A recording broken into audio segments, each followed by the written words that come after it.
Hello and welcome everyone to the NACL week number 9, day number 2. You know what that means? It is the final day of the regular season. And here to bring it is I, Eric Desarux Beltran, of course, joining me.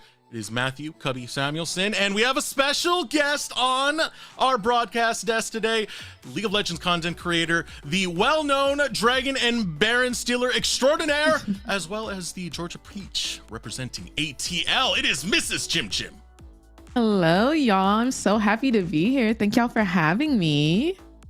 Yeah, thanks for joining us. It's going to be a blast. I was really happy to see you on the call sheet and excited to get into the last day of the regular season with a guest and hopefully bringing some fresh perspective and, of course, always the spice. Absolutely. I'm so excited to see what NACL has cooking today. I heard it's a big special day. We're seeing who can make it to certain spots in the playoffs. So I'm ready to see what NACL got. You want to see what we got? Well, here, let me show you right now. Let's pull up the standings to see how our season has been going thus far. As you know, perfect season secured for Dragonsteel, 9-0 on the regular season. Already, promotions and relegations have been secured. CCG and AoE will be playing down there, but there's a lot of contention going on in the middle of the pack, Cubby.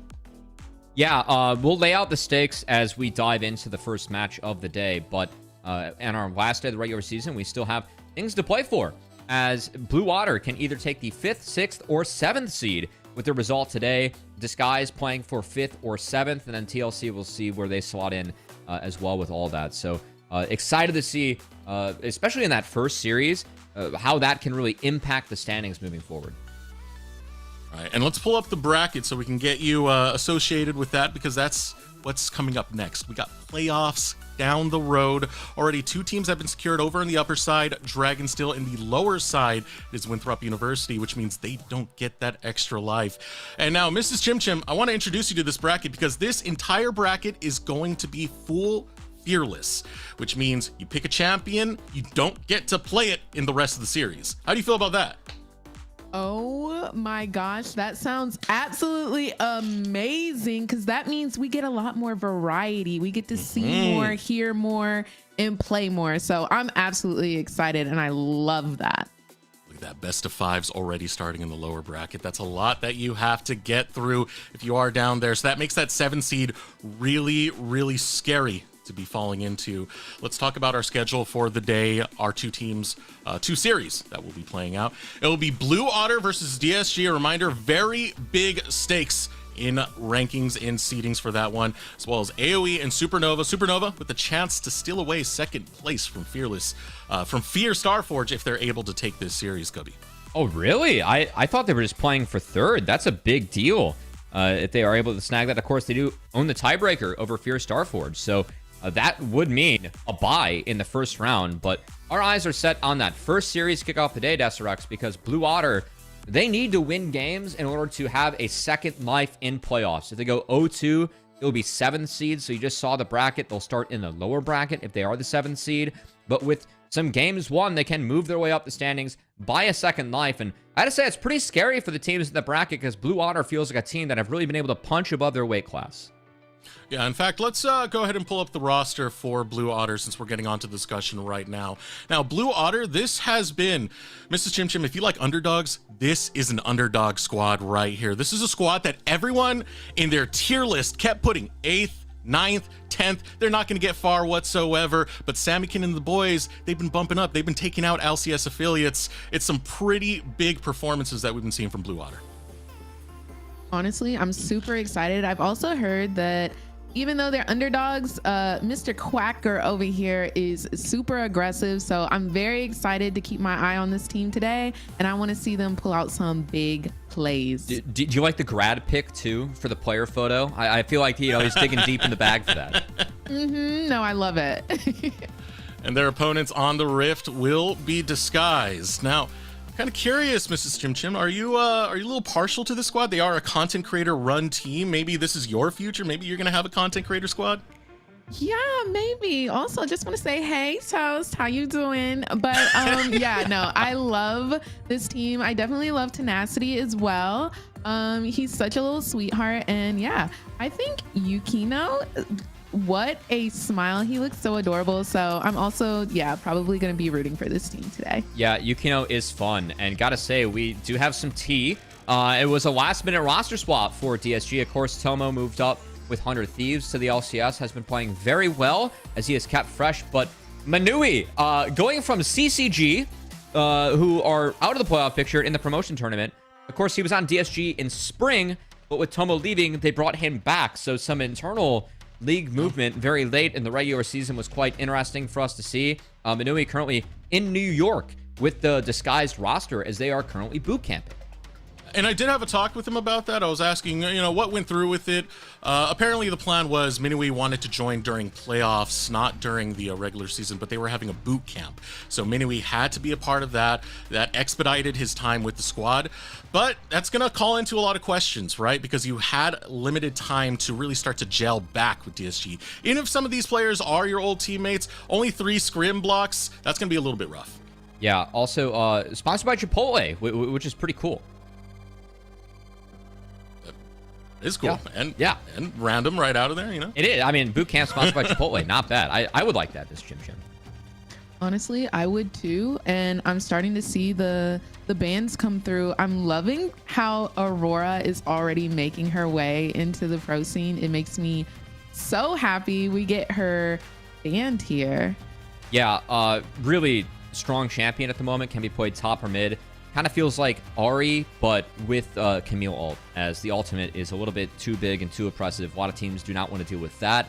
Besides that, seeing some target bans, that LeBlanc being taken away from Young is quite common for Disguised Desterux, and actually some focus as well onto Quacker, who has been really good at that Udyr pick as this season has progressed. It's funny, Quacker has had a narrower champion pool in the past, but with this format, he's had to pick up some new champs, and Udyr's been one where he's been really strong at it. Chim, this is what you're going to see a lot. Blue Otter, they like to just bluff that they're going to take the Darius. It's because Quacker likes to grab it a lot. It's kind of their own personality thing. But first lock-in we're going to have for Blue Otter will be the Zeri. Are y'all feeling that that's going to be that mid Zeri or that ADC Zeri at the moment? How are we feeling with that? That's a good question, actually. So Samakin is traditionally an artillery mage player.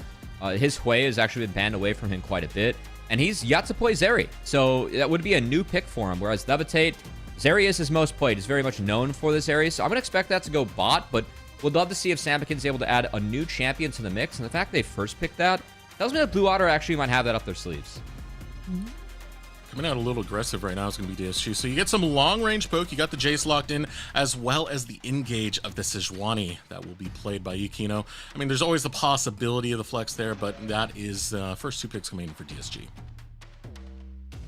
Interesting. I will say that, to me, tells me the Zeri is going to go bot, because now you can actually have a counter to the Jace, as Music going to pick up the Maokai, so handshaking the jungle matchup, but giving you some long-range engage to make sure that you can actually get onto the Jace later on. Yeah, and that's the big thing about that Maokai, right? You press that R, and suddenly it's a whole lane, the whole river. There's branches coming out everywhere. I'm sure that's a terrifying sight, Mr. Chim. Absolutely. That's always something as an ADC main. When you see you're just running, all you can do is run. There's nothing else to do. So it definitely gives you a lot of control over team fights, a lot of zoning. Oh, so with the Renekton locked in, actually, Jace going to be moved up to the top side. Jace has a pretty positive matchup into the Renekton. Sejuani will be able to help as well. So that means that Young gets his hands on Azir, which he hasn't played quite as much this split, but it is one of his most played champs in his career, something that he is very strong at. So top side locked in for Disguised. I'm going to look to ban out some champs. A Zoe ban, Miss Chim Chim. That is a Samakin special. He's actually busted out twice. I believe he's only dropped 1 competitive game on Zoe, as he is a Zoe 1 trick on the ladder and is very talented at that. Ooh, I love to hear that, honestly. And I feel like you don't see that much in pro play. So I do wish I got to see a little bit of a Zoe, but maybe we'll see it in next game. Okay. Do you mean that, though? Because you're a marksman player. I don't think marksman players really like Zoes. Those paddle stars, they come from nowhere. Okay, so when I'm playing ADC, no, but Zoe's cute, okay? And I love cute, fun champions. Fair enough. So that's why we stand. I respect that one. All right, second phase of the draft now starting as we get the ban focused into the mid lane. Another ban away from Samakin in the Hui. Now we're going to show a little bit of flexibility right here as Senna gets locked in for DSG. Yeah, I do want to highlight a couple things. One, Ornn could be a likely pickup. Curiously enough, there were only 2 support players that were piloting the Senna in NACL, and those would be Poom and Trevor. Of course, Manui was playing with Trevor, and now he's playing with Poom. So if it is an Ornn, I expect Manui to actually be the one to pilot that. Also, I do want to highlight, we have seen teams like T1 flexing Sejuani with Senna bot. So we could see Yukino take something like a Brand, which I feel like could be really good at this point of the draft later on. What do you think about this level of engage that's coming out from Blue Otter right now? You have the Maokai, now you're pairing it up alongside a Rakan, which means you're looking to get deep onto that backline and stop them before they get started. How are you feeling about that, Jim? I'm feeling a little worried. Nobody likes to be focused at any point of the game, but I do want to see what DSG is cooking up for the support pick. I do feel like it's going to end up being an Ornn here. Yeah, Ornn's likely. Lux, though, coming out from Samakin. This is a pick that Samakin was playing into Talia as a counter. We said he was an artillery mage player, really likes to pilot those types of champions, so going to grab the lane counter into Azir. And it's not going to be the Ornn, but it will be the Nautilus. So that traditional Senna Naut pairing that we've seen a lot of this season is a nice answer into Zeri plus Rakan.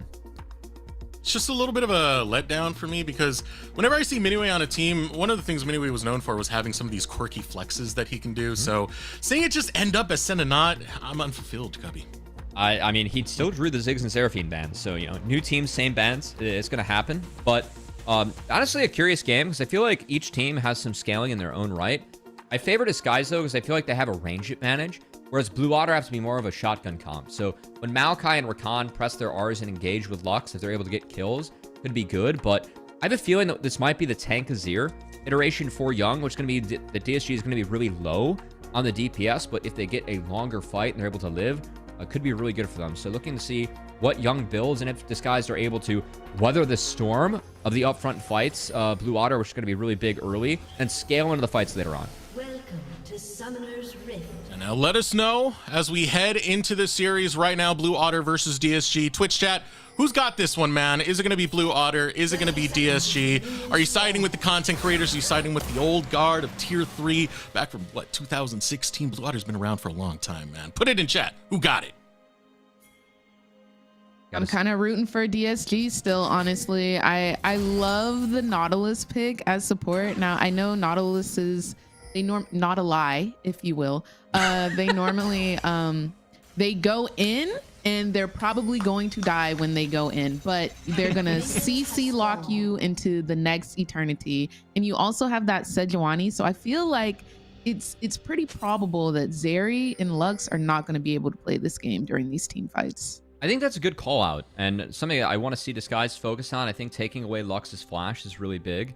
And with this Not a Lie, able to pick up some CS, you know, he might be able to be a little bit tankier to make sure that he is able to survive. Because again, I think the long fights can be really favorable for Disguise as you see Conqueror's procced in the top lane and Tenacity taking a lot of health away from Quacker, but Quacker has D-shield and second win, so should be okay.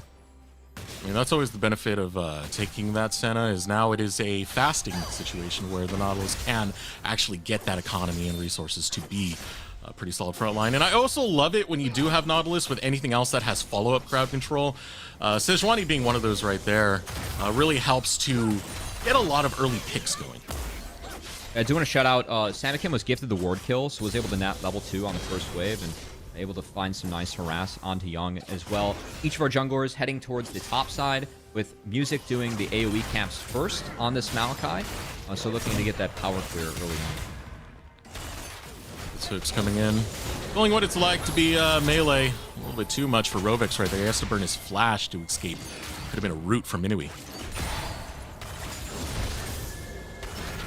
And we're going to see, I'm really interested to see if anyone gets involved in that top lane, just with how volatile things were early on.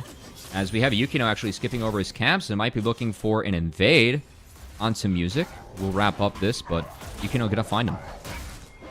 I absolutely love the aggression here of trying to get this early invade. Level 3, we're getting a little fight. Already able to get the stun.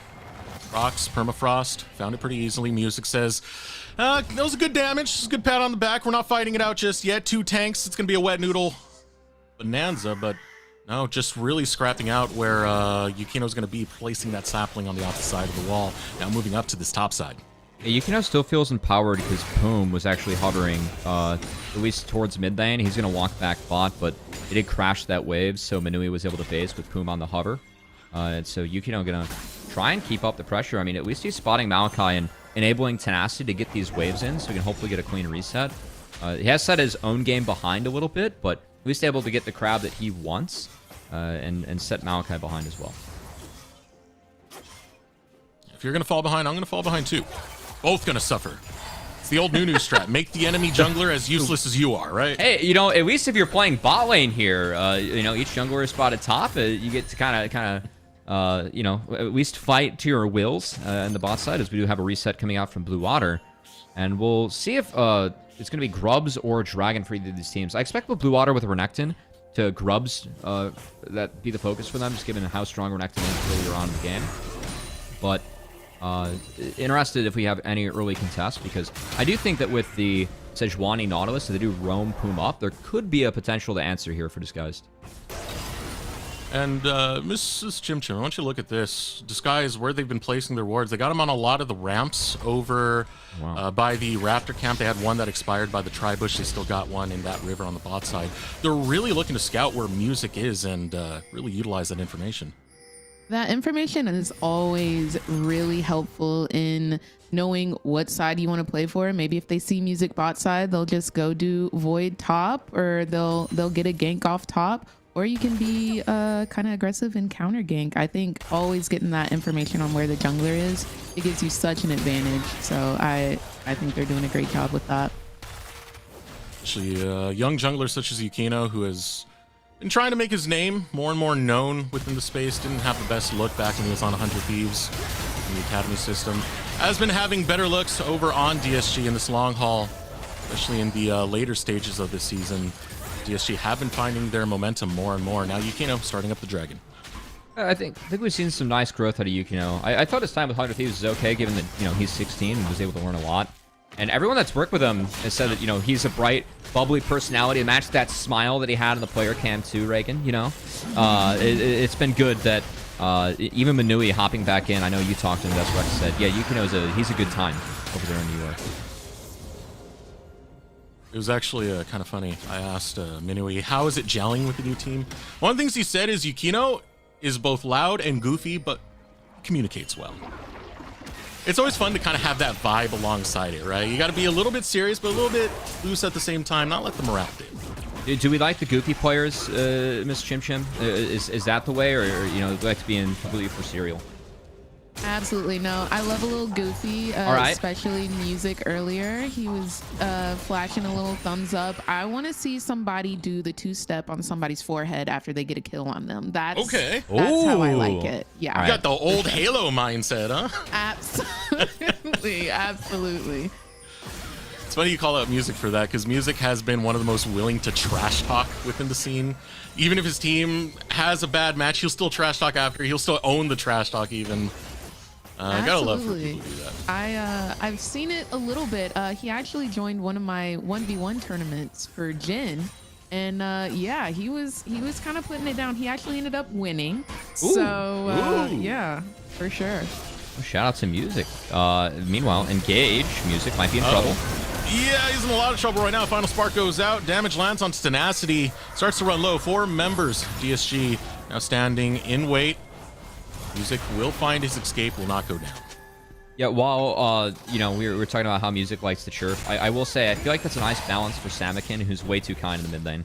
So, you know, there's a nice duo there in terms of balancing out some of the chirping. But Grubs were picked up by Blue Water. So, of course, when you have Renekton on your team, he is so strong around that level 6, just being able to pop Dominus and stack up the Fury, the giant ball of stats. So, Grubs do fall. Skirmish going to be even, but we have that Dragon for Grubs trade.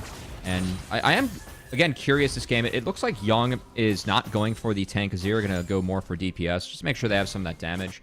I really feel like Blue Otter, the scaling is kind of interesting in this game, Eric, because like I feel like Lux can scale a little bit as long as she's able to one-shot people. And I do think that Azir and Senna are always going to be one-shottable. But I think that in a longer fight, I'm still going to favor Disguise as this game goes later on. To me, it's just a little bit worrisome for Samikin to get into the angle where he can set up one of those one-shots. Obviously, it's got to be in some kind of pick scenario, utilizing Fog of War, but if we're set up into the 5v5, it gets a little bit more dangerous right there, where those tanks can get into your face and make that much, much harder. But for now, looking at the map, we have a lot of vision control coming out from DSG over on this top side. They're going to send up both Minui and Poon start taking plates.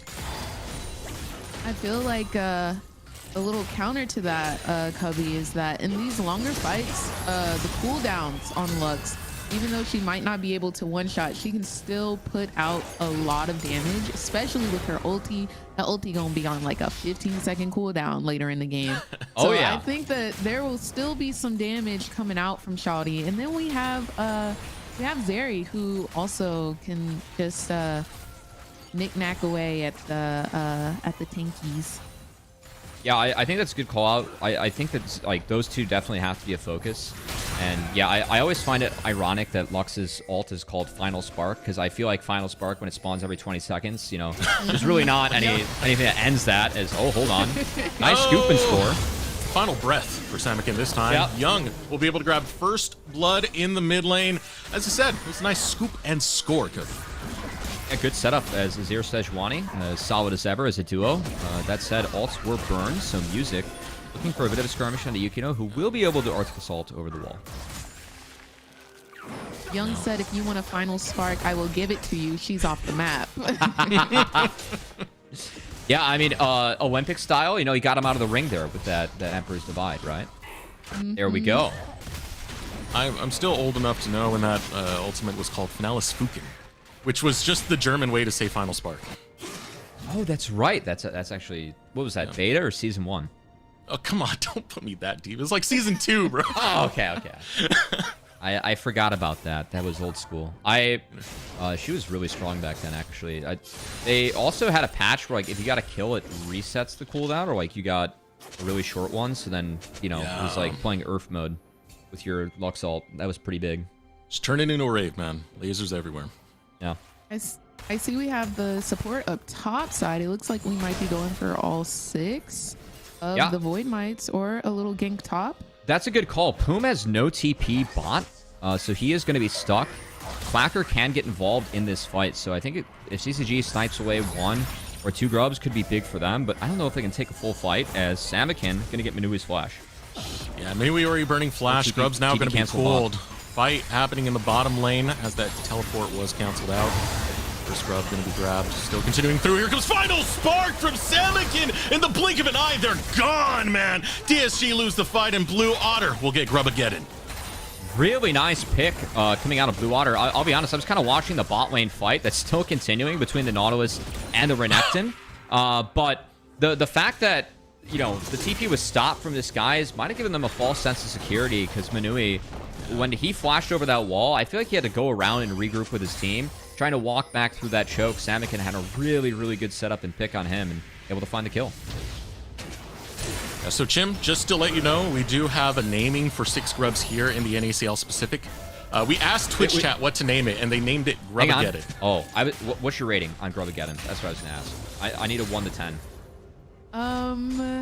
I mean, I'll give it like a 6, but I also don't have a better naming for it. That's fine. Hey, at the end of the stream, if you want to propose one for 2025, we'll get into it then. But now, let's go ahead and look at this replay that unfolded. It was a nice pick from Samikin. I really like how the E from Samikin, again, just continuing to zone him out. And then Manui, he's already down cleanse, stepped up too far. A great double bind coming out of the Lux. Really, really good out of the mid lane. Of course, Samikin loves his artillery mages. Lux has always been a pocket pick of his, and good to see him connecting with some of these abilities here.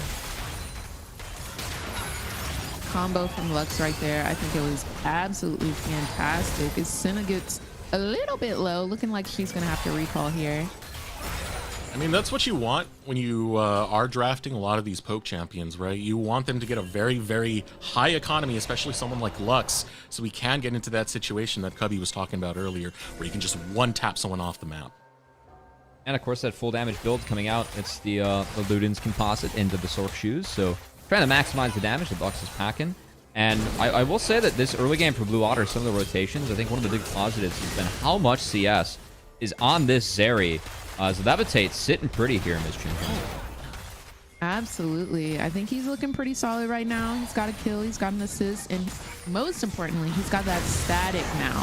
So it looks like we're going to be able to get a little damage, a little attack speed. And a little fight coming out. Minui's able to land the ultimate, giving a shield to the rest of his squad. Still, no one's going to go down. Music slipping away. Looking for the re-engages. Rovex gets the double knock-up. Samikin cannot land the light binding, but Levitate now on the chase for Young. A couple more pops in the back, and he'll grab that kill. Now hunting on to Minui. Minui's got nowhere to go. He already burnt his flash, so to the grave. A double kill for Levitate. Oh, Levitate, you will always be famous. Oh my gosh. Bam, we got Double. the static Two and the snipers. sparks. It's all static, all sparks. 2 snipers on 1 team. Yeah, see that they're absolutely electric, if you will. Oh my gosh, the kill secure and Zeri just going in, getting all of these kills. She's cashing out. And just like that, Blue Otter, it's a 4.5K gold lead, Eric, 14 minutes in. Yeah. This is something that we've really seen from Blue Otter. I mean, keep in mind, this is a young team. A couple of rookies, a couple of bounce backs. Everyone on this team, if they're not a rookie, has been relegated from this league. And to see them really scale like this throughout the split and improve so much their fundamentals, the early game, has been really, really good to see as we're going to take another look at this fight. Really big that Music's able to get out here, as everything that this guy has had was really packed into trying to take down this Malachi, but that last shield from Rovex That was illegal. just enough to get Music out, and then Levitate's in the fight. All the cooldowns are down, and this area is able to run wild. Illegal. Music should not have survived that. Absolutely should not have. But you know what was more illegal? This right here. Poom gets into the brush. They don't even have real good vision on him. Oh, Runs him down at the very end. Samikin, snipe. Yeah, Blue Otter right now, they're really firing on all cylinders. do you remember That's- pre-nerf Zeri, where it was another Luxalt, pretty much? No, that was the double Luxalt. Oh! Hold on, Zeri. Oh, they interrupted it. He couldn't get over the wall. He's going to have to walk a long way. Takes a lot of damage, but somehow Levitate survives. That was crazy. I can't believe that Levitate actually made it out of there, but I do kind of want to go back to that previous play. Levitate, he saw the green light because Senna's flash was down, Azir's flash was down, and it was just go time, and he made sure he clutched up right there. So this is where I start to ask questions about like how long practicing together is really affecting this team for DSG. Because reminder, they're old marksmen, called up, now playing in LCS. This leaves Minui slotting back in with some of his old teammates. But when I asked him, I said it during the draft, he's only done 3 scrim blocks with this squad, which is not a lot of time to reacclimate with your team. Yeah, it really feels like Blue Otter, like this early game, it's been sound for them. And it's been great to see, again, this team just continue to scale. And great to see Levitate, like, your rookie. I mean, I'll be honest, like, when I saw Levitate enter the league, he was a marksman that has definitely been on the edge of making NACL for a couple splits. And I wasn't super excited about Levitate hopping in. I thought that he was a decent player, but, it was just going to be okay. He's really started to impress me in these later weeks and stages. I really like what you were saying about that last team fight, this Chim with the flashes being down, about how Zeri is able to step up and really take over the team fight when the enemy team is missing flash and missing cooldowns. And I think that we've really started to see Levitate, be able to push some of his leads to the max, and he's getting more leads as well, which has been great to see. Sometimes with like OQ players, just like getting better scrims, you just improve because you're always getting better practice. And I really feel like Levitate's benefited from that throughout the split. See 2 plays for that. Yeah, a dive onto Quacker. Quacker underneath the tower buys a lot of time, but not enough for the tower to get a kill back. Meanwhile, the pressure being applied by Blue Otter into the bottom lane. Gonna ride Shelly, but I believe they're looking for an escape route. Oh, second crack. Easy like that. We're just gonna drift away into Wow. the mid lane. Rovex, you sly SOB.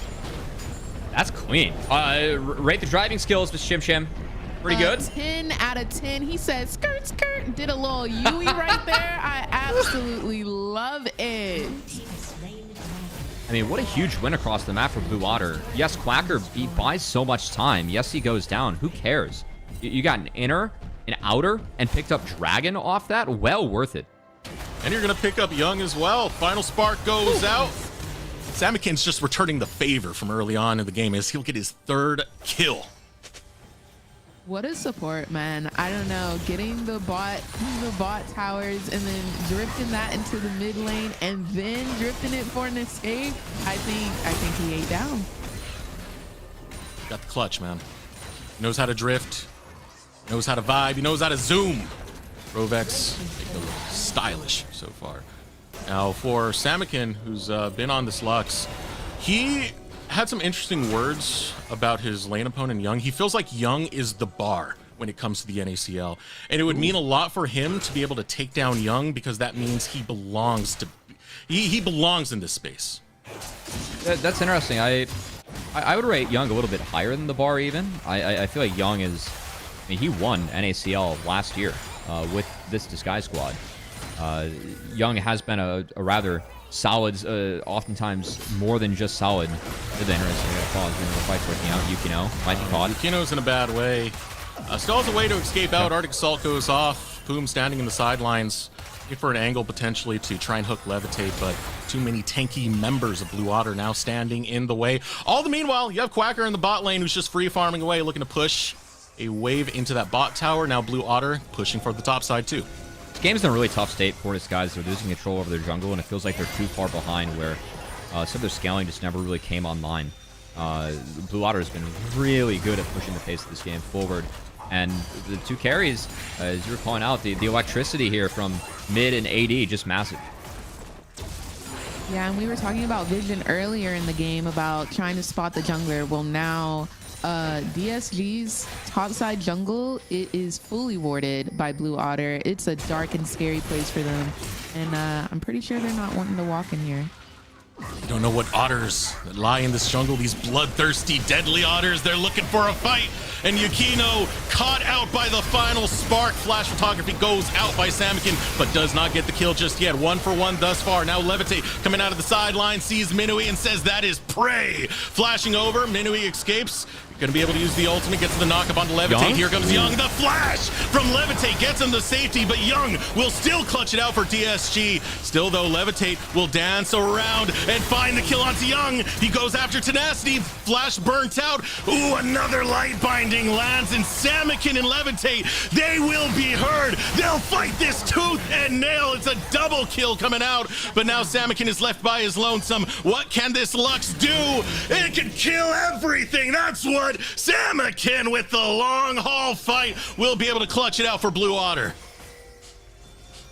Goodness gracious, that's absolutely insane. And I think it kind of goes back to what we were saying earlier, Cubby, about in these team fights, if Lux and Zeri are not focused, they're going to be putting out damage, and damage they did put out.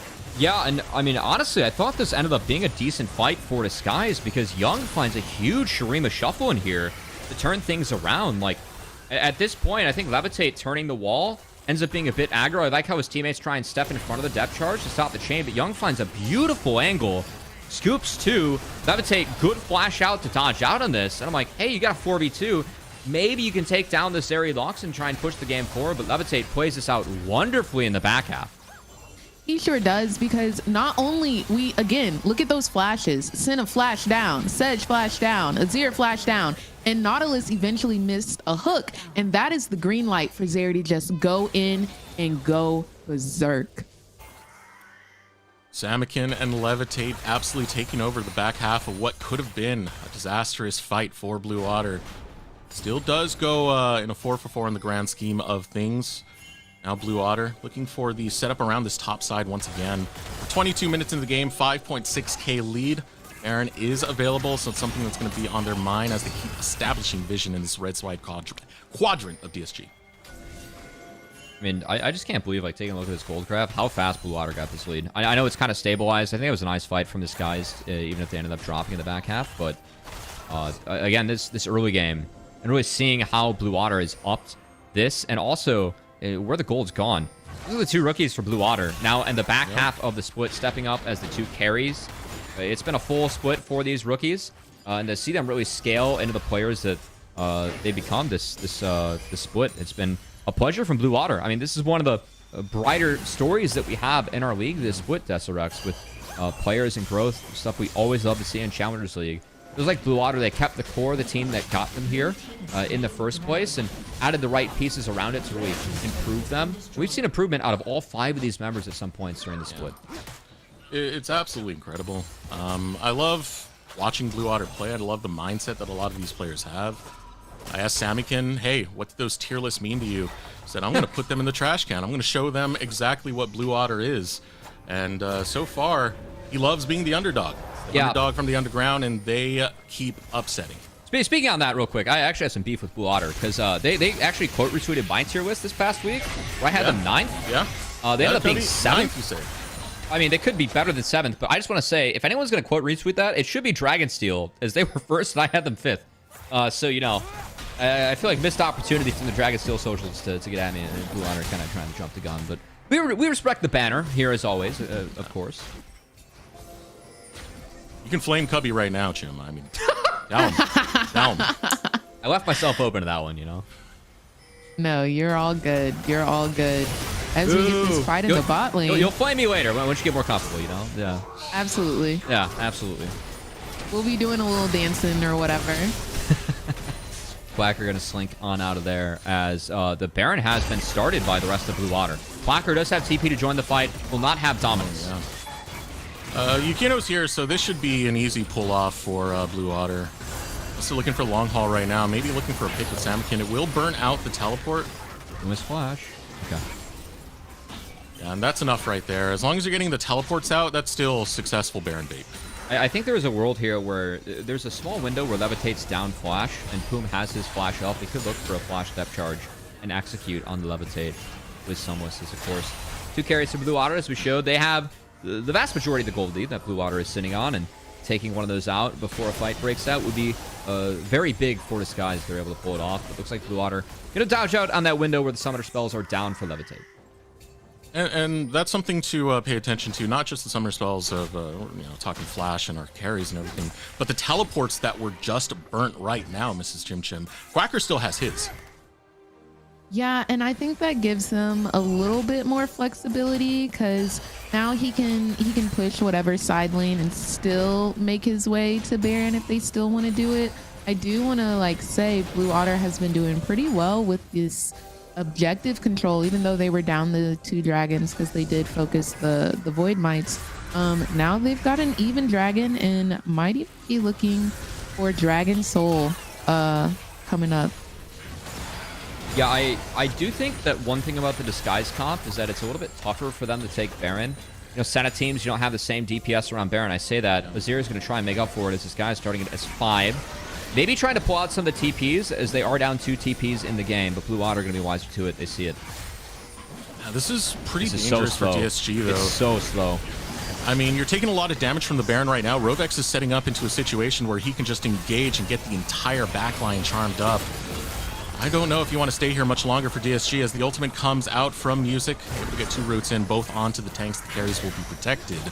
Tenacity taking the long route as now the battle lines are drawn, Cubby. I'm surprised they're staying. I feel like Blue Water, after that ult, they just want to flush Disguised out and return to the mid wave. I feel like they're wasting a little bit of time here, but still. You can see how slow that Baron is for Disguised as...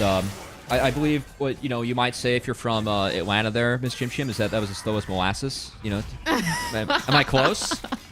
Yes. Oh. Well, that was quick. Ooh, that's not close. So, speaking of molasses, that was pretty quick. That was we say a hot second because they disintegrated off the map. Holy moly!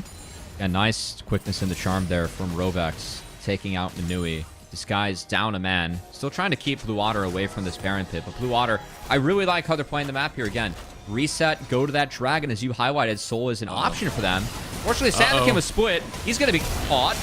Oh, he does flash out, but Tenacity following through with his flash is able to get one right back. And yeah, a lot of money going over to Tenacity. Still has to fight this out. No. The Gator's by himself in the middle of 3 of DSG. Slice and dice away. Nope, Young will make him pay. Now going in is Rovex. Can't get Yukino just yet. Levitate with a few more pop shots. But it's 4 versus 1. He's able to take one with him, but it's a big price to pay for Blue Otter. And I was complimenting the rookies how well they've been playing, but that's honestly just a team mistake from Blue Otter as Samikin doesn't reset with the rest of the team, stays on the map, gets found from Disguise, That creates a huge opener now for Disguise. You can take this dragon for free, given that Blue Otter's off the map.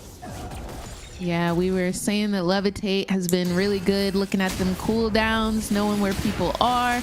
But yeah, I think the luck ran out right there and they started getting into some illegal gameplay and they got punished for it. A bunch of shutdown, a lot of gold going over to Tenacity. And I think they're gonna walk away pretty happy with that and the dragon. I mean, we had 2 levels of illegal gameplay there. First one, Samikin not backing with the team. Second one, people just going in one by one to give the kills over to DSG. And again, Cubby, you had said it during the call, it was a shutdown that was picked up by Tenacity. That's a big bump in gold. Yeah, I think I saw 800 gold picked up, so we can check. We got some tools. Look at this. Tenacity climbing up that board. As that's a lot of gold going over to the Jace, who scales very well and, as always, is a nightmare for champions like Lux and Zeri later on. So, honestly, a really big fight for us guys, because I feel like they have scaling options. And that got them a lot of gold needed, at least to chip into this lead for Blue Otter. Yeah, I'm looking at the Lux and the Zeri being like the bread and butter of this Blue Otter team. And if Tenacity gets enough lethality to one-shot them, I don't know how much bread and butter Blue Otter is going to have. Well, right now, Quacker's looking to make slice bread of Poom as he jumps into the middle of DSG. Going in deep, the Sarima Shuffle goes out, but it's still Blue Otter who are tearing apart the health bars of DSG. Pick after another. 4 go down in the blink of an eye, and Blue Otter are having their way with the map. I'm not sure how Manui went down. He had flash. He wasn't able to use it as Blue Otter pulled the trigger, and by the time Tenacity landed with that TP, the fight was already over. As Blue Otter, they clap back, and now trying to take maybe an inhibitor, and we'll see if how much they can push. I don't think they can take the Nexus, but gotta believe they take this inhibitor. They're gonna take the inhibitor, and I think they're gonna try. They have grub They again. have 6 grubs. Yeah. So they have grub again, and they can go for this. They That's just it. closed the game right now. Blue Otter, game number 1. One misstep cost DSG 4 members, and Blue Otter are able to capitalize and take game 1. Oh my gosh, that was amazing. I mean, I was getting a little bit worried there for Blue Otter. I felt like Disguise, they picked up some gold that they really needed. Could have scaled into the fight. I'm curious if we can get a look at that last fight from production, because I don't really know how that one, broke down.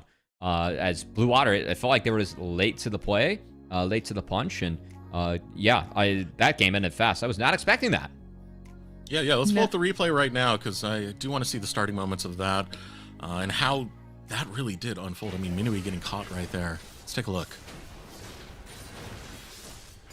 Yeah, I'm interested. So this angle from Quacker, like, he gets interrupted. I feel like this guy's did a decent job of trying to group, but it's the music call that really kills it. And then Manui was just never able to flash out of that combo that was beautiful from Music and Rovex. Honestly, Music and Samikin. Samikin really syncing it up with the root right there to land that final smart, which was at a very odd angle. When you're doing it perpendicular, you have to be a little bit more precise. So that was great right there. How'd you feel about it, Miss Jimchin, now that you've gotten your first witness of the bloodbath that is NACL? Oh my gosh, I thought that was absolutely amazing. And Levitate was given star player for me. I loved how he just took control over those. I mean, I would say last couple of team fights, but really every team fight, it felt like he was always putting out damage, always knowing when the green light was, and he made big damage. That's all I can describe it as. That CS diff at 15 is nice dopamine going against the fasting Senna, huh? Yeah, I feel a little bad. I also saw there was like a CS diff between the Nautilus, like just purely like it just seemed like he was just getting 2 ahead, and then he was picking up kills, as you can see, with the 8 and 2. Oh my goodness. Yeah, Levitate able to pop off in that game, had a lot of good big moments right there, and ultimately Blue Otter will be taking game number 1. And congratulations over to them, because it's a lot of momentum in their way. We're seeing that momentum continue, especially late into this season, Cubby. I do want to highlight, with just that win, Blue Otter secured themselves a second life in playoffs too, returning the stakes. So that's big. No 7th seed for Blue Otter. It's now going to be either in the hands of, I believe, Disguised. Or no, they got to win the series 2-1. My bad. They have Step to win the one. series. They have to win the series, man. Man, I had all these playoff scenarios in my head. We were like sharing them with Miss Chim Chim here, and I didn't have my notes in front of me, and I still botched them. So still have to win the series, but that is one step towards dodging out on that, at least having a second life, right? Trying to earn that. I love it. And it seems like these underdogs really do got that dog in them, because they were getting down and dirty right there. Oh, yeah, they were. Especially when you really need to show up, Blue Otter are that team that do that. Now, off of that note, we are going to throw it over to short break. When we return, we'll get into game number 2 between Blue Otter and Disguised. Welcome back, everyone, to your total coverage of NACL 2024 Summer Games. Tonight, our top story, Dragonsteel have seemingly taken the games by storm. We have some live footage from the ground of UG taking home their first gold medal. Let's watch.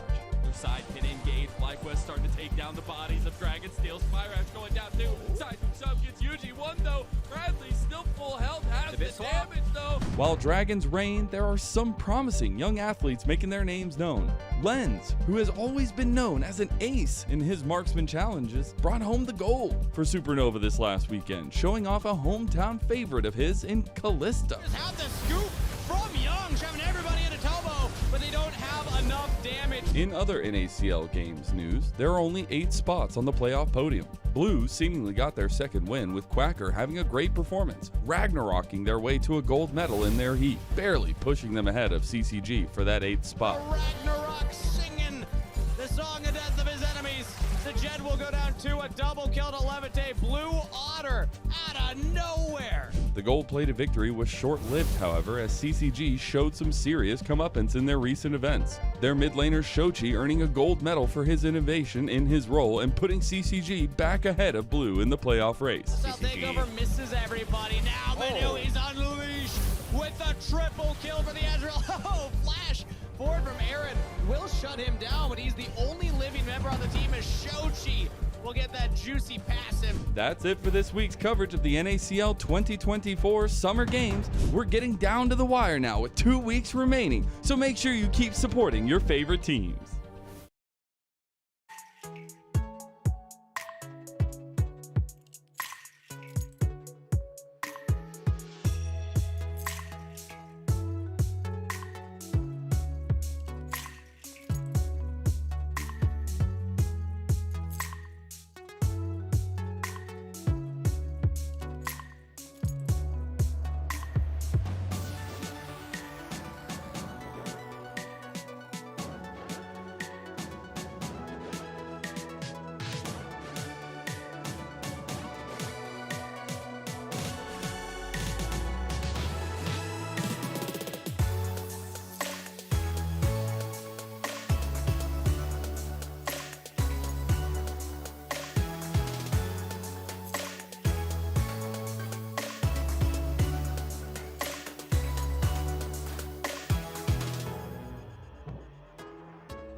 Welcome back, everyone, to the NACL and our series between DSG and Blue Otter. Blue Otter quite snappy to pick up the back half of that win, Mrs. Chim Chim. Our underdogs looking pretty good right now.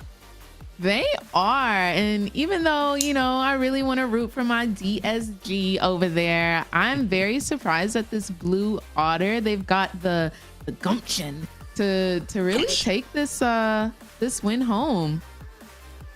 Who impressed you the most out of these players? I know we were talking about the rookies, Samikin and Levitate, but is there anyone else on Blue Otter who really stood out for you?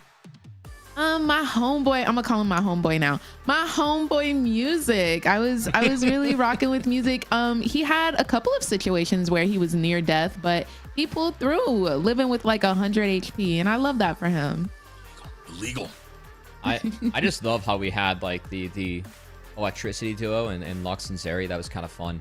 Samikin and Levitate both did some work. Also, I do want to give a shout out to Rovex. I feel like Rovex had some really nice angles in that game and had an overall pretty solid performance. So really nice game one from Blue Otter. Besides that one, where they had like one or two slip-ups, where the fight around, you know, the enemy red buff was close, and then Samikin not basing like together with the rest of the team was close. Besides that, it was really clean from them, and Disguise are going to have to bring it in game two, as it looks like we have a side swap. They're going to be taking blue side.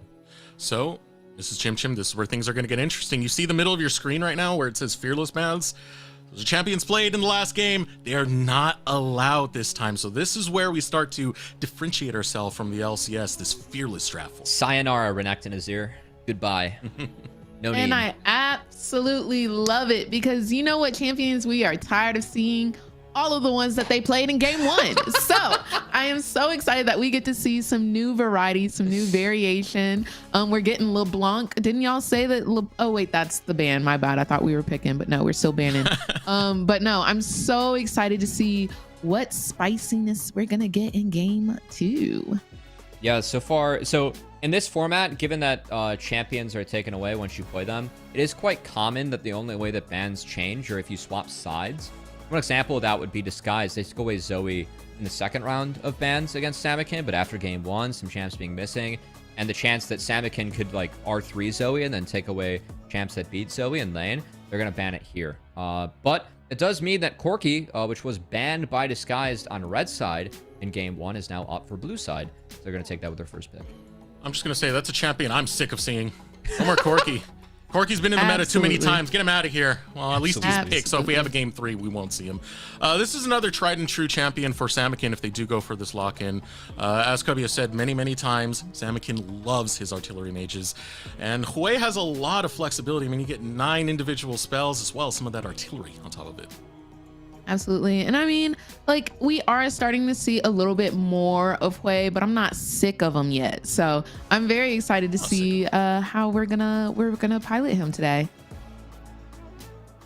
Yeah, I will say it's his most played champ by a lot. 7 plays now for Samikin's Hui after this game. Next most played is 3. 7 is a lot in this format, given that, you know, just this fearless, and it pretty much means that, I mean, 7 out of 9 series he's gotten his hands on the Hui, which is that's quite a bit. Also, Rovex taking the Rel. We still have Alistar up, and I expect Alistar to be grabbed here by Disguise. They have the option for Braum too, but I think Alistar is just the go-to answer for Rel. It's also one of the classic combos that we've seen so many times, Alistar Kaisa, and how well they really do complement each other. But if you want to grab an aggressive engage, Alistar's 1 point, Leona's another. We do get that lock-in coming for DSG. This does mean... honestly... Oh, go ahead. Oh, I was going to say no magic damage jungler being locked in yet for Disguise, so Blue Otter can take him away, but what did you have in mind? I was just going to say, I love the combo of the Leona and Kaisa. Oh my gosh. I cannot wait for Kaisa to be aggressive and just put out insane amount of damage. But speaking of insane amount of damage, we've got Executor over here, Smolder. Are you a Smolder fan, Miss Chim Chim? Why, I sure am. I love me some Smolder. Okay. This is my son. I call him 21 Stacks. He got the gold chain on. Okay. So absolutely, I love Smolder. 21 stackage, man. That's good. I like that. This is Levitate's second Smolder game. The first Smolder game he played, Desirux, I don't know if you remember this. It was game 3 of Dragonsteel versus Blue Otter, where they actually got to the late game, and Dragonsteel were able to overcome the Smolder of Levitate. This is a favorite champ of Levitate, so fun to see him pilot it in this one. As we dive into the next round of bans, though, a lot of similar roles showing so far. So focus on Quacker's champion pool with that Olaf takeaway. And then I didn't mention that the magic damage jungler is probably going to be taken away. So no Zyra, no Brian for Yuki now. Take those away. It will force a situation for DSG when it comes to trying to figure out what their damage profile is going to be with their next couple of picks coming up. Something they have to think about very carefully, because again, that Smolder, it gets to late game, that's when those executes come online. You need something to stifle that early game of the Smolder and put it in the dirt rather early on. Let's see what Blue Otter choose to go for here. They do have some good protection thanks to the Rel being there. That provides you that engage, crowd control. But we're going the carry angle for Music as he locks into Viego. You're a fan? Honestly, I love the pick. I can't wait to see what Music does with Viego here. I think Viego's cute, and I told you I love cute champions. So I can't wait to see what Music does. Yeah, I'm interested how Blue Water round this out, because normally with Smolder, you want big front line and then ability to play away from it early on. I think one of Smolder's best pairings is actually Renekton top lane, because he gives you that strong early game and can be that beefy front line later on. So we're going to have to see what Quacker decides to go with. Tenacity going to bring out the Gragas, some magic damage, and then the Wukong finding its way back into the meta a little bit here and there, Desterux. It has seen some buffs. All right, it's time. We have Quacker Darius. It's time. Yes. Oh, we're kind of going tried and true for everyone. I mean, Hui's on comfort, Quacker's on comfort. If you watched Yukino back when he was on 100 Thieves, he did do a lot of Wukong play as well. So we're really bringing out our best for this game number 2. And I'm so excited because I was told that Quacker loves to fight. He's great on his Darius. He's great on his Olaf. He's very aggressive. And I can't wait to see him in his prime form. This is great. Yeah, this is, I mean, he's been playing this pick forever. He knows the ins and outs of this one. We've seen some different builds from him too. I believe last time it was a Sterax rush for the Darius, but for Blue Otter, it's all about the resets. And if they get late enough, Smolder with that execute, it's just going to help the resets come on in. So Disguised, I think it's all about splitting up the fights. The cask from Tenacity can be quite big and easy to combo with Yukino. If they survive the top side early on, I do think their mid game is going to be really strong. So let's see if they can press that forward. And also use the Corki in the side lane into the way to try and get some pressure elsewhere. Dude, that is so exciting, seeing the comp of Blue Otter. When you start talking about the resets, it's just reset, execute, guy. And we got 1 on 3 members right now, which means we're looking for a lot of damage. We're looking to take these fights fast if you're Blue Otter, Mrs. Chim Chim. Absolutely. I'm so excited, but I do kind of want to ask y'all, do we think that we're going to get some lethality out of this Wukong, or are we going to see him a little bit tankier so that he can, you know, provide a little bit of frontline in addition to that CC? I think he's got to go like Triforce if he wants to be a little bit aggressive. I don't think we're going to see any lethality coming out just to make sure that you're able to survive Smolder. And I know that we're sitting here at 0. Disguise, they are boot camping in New York, and unfortunately, we do have to have a PC get rebooted. So I'll have a little bit extra time to stew on this game before we actually hop in. Just a little bit on that, which is okay because we have our draft right here. We have all this that we can really start to break down. I mean, for the most part, what comp do you favor the most, Mrs. Chim Chim? Do you like the Reset City that we got going on here, or some of this Wombo combo that DSG have? I mean, that's some spicy Engage Leona, Wukong. They're gonna be tossing you all over the place. Man, all I see is damage on the side of Blue Otter. Like I just think that DSG is going to get absolutely incinerated. As much as I love them, but I don't play a lot of Smolder. I play a lot of Kai'Sa. Okay. So I'm really interested to see how we pilot Kai'Sa today. I'm really interested to see what type of build we're going. Are we going that hybrid damage? Are we going to build that Nashor's Tooth? Or are we going to be going full crit? What do we plan on doing here? Do you like playing Kai'Sa in the Smolder? Like, if you play some Kai'Sa, what's Smolder like for you matchup wise? Are you happy or sad to see that one when you have to go up against it? I just want to kill him as much as I can early, because once he starts getting those stacks and once he gets that execute, you're starting to be in a little bit of trouble. And you've got that Leona to help lock him down. So I really want to see the spot lane be as aggressive as possible. I think that's going to be a big focus for DSG. Smolder is not strong right away. You have a lot of lockdown tools to try and take the Smolder and make sure it's not going to be a big issue later on. Twitch chat, let us know who got this one. Is it going to be Blue Otter securing 5th place with a 2-0, or will DSG bounce back? Type it into the Twitch chat right now.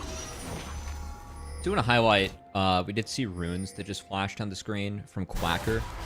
Going conditioning and overgrowth in this lane, as well as the ghost plus flash. So I have a feeling that Quacker feels very confident about the early levels of this lane. And that makes sense. The Gragas in this build, he wants to scale into the game a little bit, likely going for a tier and or a Roa. So I like whenever you can greed conditioning overgrowth. Those points are so valuable throughout the game.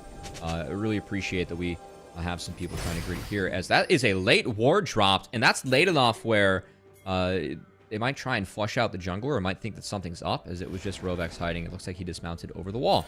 As Levitate and Rovex going to get a little bit of harass against Minui and Poom as they're walking away. 2 stacks.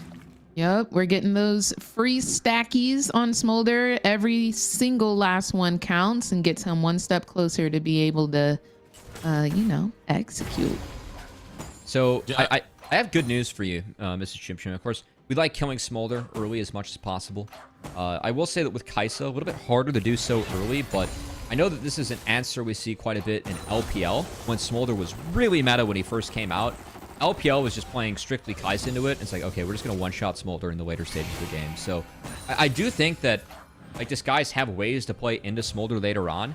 I actually think it's more so on the wombo combo of Blue Otter. I know we set up the wombo combo of the Wukong Leona with the Gragas Tesseracts, but, we have Rel, Darius, Viego with a Hui. That's a really big fight opener for Blue Otter, too. So I think it's really important whoever can take control early and get into River first, try and threaten or set up these combos, because it's either going to be resets coming in for Blue Otter, and it's going to be a really tough fight for DSG, or DSG shuts down the resets of Blue Otter, and there's nowhere to play later on. For the most part, a lot of that control does come from, especially in the early stages, jungle pathing. So we have Music, who's currently ending over on that top side by his red buff. Did get spotted out on his Raptor camp. A lot of information coming in. Big skirmish coming out from our bot laners already. Really choking it out between each other at the moment. Yeah, a couple tower shots taken. So quite ideal, as we see Gragas struggling to approach the wave against Darius. Of course, always fun, but the foul bot lane, it is Yukino that's pathing down, and he skipped over his red buff to try and make a play. And that was the idea right there. I mean, if they get into the early skirmish and fight it out, it does give Yukino an opportunity to go for a dive, but way too hard to find it. There's no minion wave. And that's like 2 or 3 tower shots that this guy's bot lane took. So they will use the pressure to actually pull the wave and then try to reset. It looks like Blue Water going to wait for them to reset and try and push this one out themselves. So, yeah, a little bit of a game, a cat and mouse here. But if Blue Water are able to get this wave into the turret, we'll be okay for them. And I feel like Smolder has one of his get out of jail free cards. The cleanse was used as we get this scuffle top. Yeah, Quacker going for the kill right now. Music can only take one more shot, has to bail out. Now waiting for the bleed. First blood, gonna secure it for Blue Otter. And there's no one within sight. Music should escape. Triumph enough to make sure the Viego survives, and that is Quacker with first blood. Now Samakin might be in trouble. Boom, no flash. Has to get away from the Zenith Blade with an excellent sidestep. We'll be able to do just that, but a lot of pressure coming out from DSG in the mid. I really like how Samakin played that, because if you want to hit that as Leona without flash, you have to buffer the Zenith Blade with the fear. So he knows that when he throws out the fear, Poom has to respond with the Zenith Blade to try and follow through. And so that's when he pulls off the sidestep. So kind of a nice game of cat and mouse. And I really feel like the way that Samakin, like how he's so good at these artillery mages, is his movement is actually really sound. When you play these immobile champions, you have to make sure that every click you're positioning well. That's a good example of, Samakin using his kit and just knowing the champ, like, hey, if I throw this out, this is how Poom has to respond, and then that's my chance to move out and dodge. Really well played by Samakin. That's what we're seeing a lot of in the bottom lane, just this fighting going on constantly. Minui and Poom are looking to pressure and try and stop out these early stages of the Smolder, but you got to keep in mind, when Smolder's getting damage onto the enemy laners, Smolder's also getting stacks. Absolutely. We've got a lot of this aggression coming from DSG trying to get these plays off. I do want to say, like, Music is still playing in Death's face. with that top lane gank almost dying there. I feel like it's a constant reoccurrence we have going on here with music. You know, HP is a resource as always, right? You just got to use it well. The music's trying to min-max it. He's making sure not to hear the music gray screen, but so far so good. As we have Grub spawning here shortly, and it looks like Quacker, he's about to ding 6. And I think that Grubs are just going to go straight over to Blue Water and Disguise, understanding that they don't want to fight Darius around level 6 with Gragas at these items, so going for the Dragon. You can see the pressure the DSG are applying to make sure that Blue Otter don't even get vision on the area, don't even step near it. And it will amount to a bit here. Yukino, solo on the Dragon, secure it all in the meanwhile. As you said, the focus for Blue Otter will be on that top side where they do have power, next to both that Darius and music on Viego. And setting up the first 3 grubs for Blue Otter. I love the trade that we have going on here for the Void grubs, and then we've got the Dragon. I love how it's very respectful, and we've been scrapping a little bit, but we do only have 1 kill on the board so far. Sometimes you gotta make deals, you know? You take this, I'll take that. See who comes out the better in the trade in the long run. Music on the invade right here, looking to take the blue from Yukino. As Yukino starts to back out. Levitate on one end, gets caught out by the Zenith Blade of Poom. Good chain of damage onto Levitate, but now here comes the fire, here comes the flames. Music looking to arrive again. No level 6 for Yukino. He does have his flash. Poom trying to play defense, will have to give his life for the cause. Only positive note there is Rovex takes the kill. Yeah, Yukino not able to finish off that camp. I believe if he does take that camp, he would have dinged 6. So the fact that Music got there in time to force him off the blue buff put Yukino in a really tough spot, not having access to that ultimate. So Poom dies for the sins of his jungler, and Blue Otter find another positive play. And we might be doing a little bit of overstepping for some CS here. Inui, what are you doing? Has to burn his flash. He will be able to survive, but that's a Kaisa without that crucial summoner spell. And we've already been scrapping quite a bit, Cody. That's a feels bad. I like how immediately you're like, you know, we're overstepping for CS as the AD. You know, it's like we've been there before, almost, you know? Absolutely. I totally get it. Oh? Yeah, caught out by the Zenith Blade this time, but Samikin does get the flash coming out at the right time. Whirling Death, Whirling Despair. Not take out Young. Still, even then, with that window, I talked about that interaction between Hui and Leona last time. Because of that fear, still had time to react to flash, so not an immediate Q follow from Leona. So even though that hits, Samikin still plays it well to get out. Yeah, going back to that Kaisa overstepping for that CS, I know how bad it feels. As Kaisa, your first upgrade, that Q upgrade, you want it, you need it, you have to have it. And I totally get greeting for that CS just so you can get that AD as we get another fight. Ooh. And this time with the Killer Instinct, they really wanted to engage on the Levitate, but now he's under the tower. He's A-okay, he's safe. It will cause a recall out of Levitate, but it only cost him his cleanse. He was still able to keep that flash. He's trying to greed, so Manui actually is at a much better item break point than the Smolder right now. And I do want to praise Levitate. It was a good sidestep on the W from Kaisa, because that connects in the passive procs and he actually gets low. Instead, it's just, you know, ability is being used for a handshake of the base. Levitate gets out, and this Smolder is set up pretty well so far, Miss Chim Chim. Like, so far, you know, he's even on CS. 63 stacks at 10 minutes isn't bad. That ramps as you evolve that Q in the game. And it's looking like Smolder is going to be scary earlier on in the game because DSG have yet to be able to kill it. Yeah, and now we're past that level 3, so he's got that flyaway escape. Yep. He has been using his cleanse, which is a little get out of jail free card. Oh, ultimate combo used on Samikin, who's left by his lonesome. Poom tries again, third one. It's finally going to work out as they'll get a kill on Samikin. Yeah, only get out of jail free card for Samikin is that flash, which was taken away on the last roam from Poom, as you highlighted. So good focus to take down the artillery mage. This is how you have to play into these immobile mages mid. Just keep on sending pressure, and eventually it'll break. So breaks in the favor of Disguise. It is big because as we move into the mid game, I really like having a marksman into a mage because of how you can play side lane. And Young's going to be able to get push and side lane advantage into Samakin, who will have to either eat waves or sack waves to go help his team, which is kind of where you want to be. So I think as this game breaks out into the 15, 20-minute mark, I really want to see Young get into a side lane earlier than later and really try to start pressuring these turrets. Void Grub's going to be started up by Blue Otter. Going for another Grubageddon, but this time DSG are looking to make their presence felt. Trying to surround the Rift Herald area. Nothing going to be found as Blue Otter should be able to get it. Yeah, recalls now coming in. Blue Otter will get 6 grubs once again. Now, last game, it ended pretty quickly after a couple of team fights, and we might be able to give some of that credit to them having the Void Grubs last game. That gives you a lot of turret taking power. So I want to see, will we get to see that again this game? As we just now have the static shift finish from Kaisa, so we're pretty close to getting that Q upgrade. I think he just needs like a pickaxe more or something of that sort. He might be going Gensu's second, but we'll see how that goes. What build do you want to see this game? Do you have like a preferred one? Because I know that Kaisa has options. Like Shiv obviously brings some wave clearance and flexibility later on, but would you rather see the Rage Blade or the Nashor's Tooth, or do you have a preference here this game?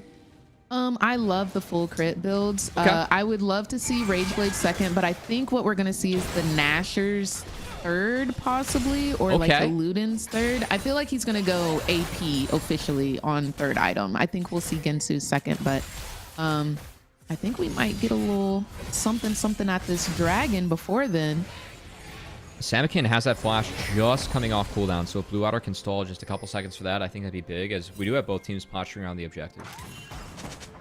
You know, we were doing a lot of check-ins with Minui and where he's going with his evolutions.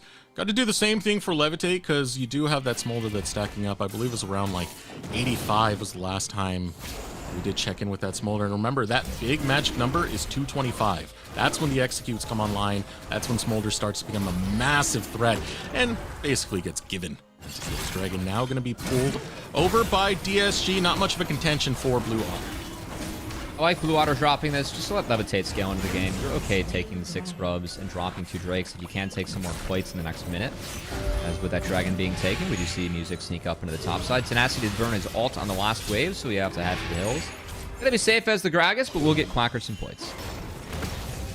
Just a little bit of harassment there, not letting him get that back off, delaying the return to lane, get some good damage on this tower. Yeah, it's definitely what you want to see over on this top side, because Quacker doesn't have teleport, so you want to see domination coming out from this Darius.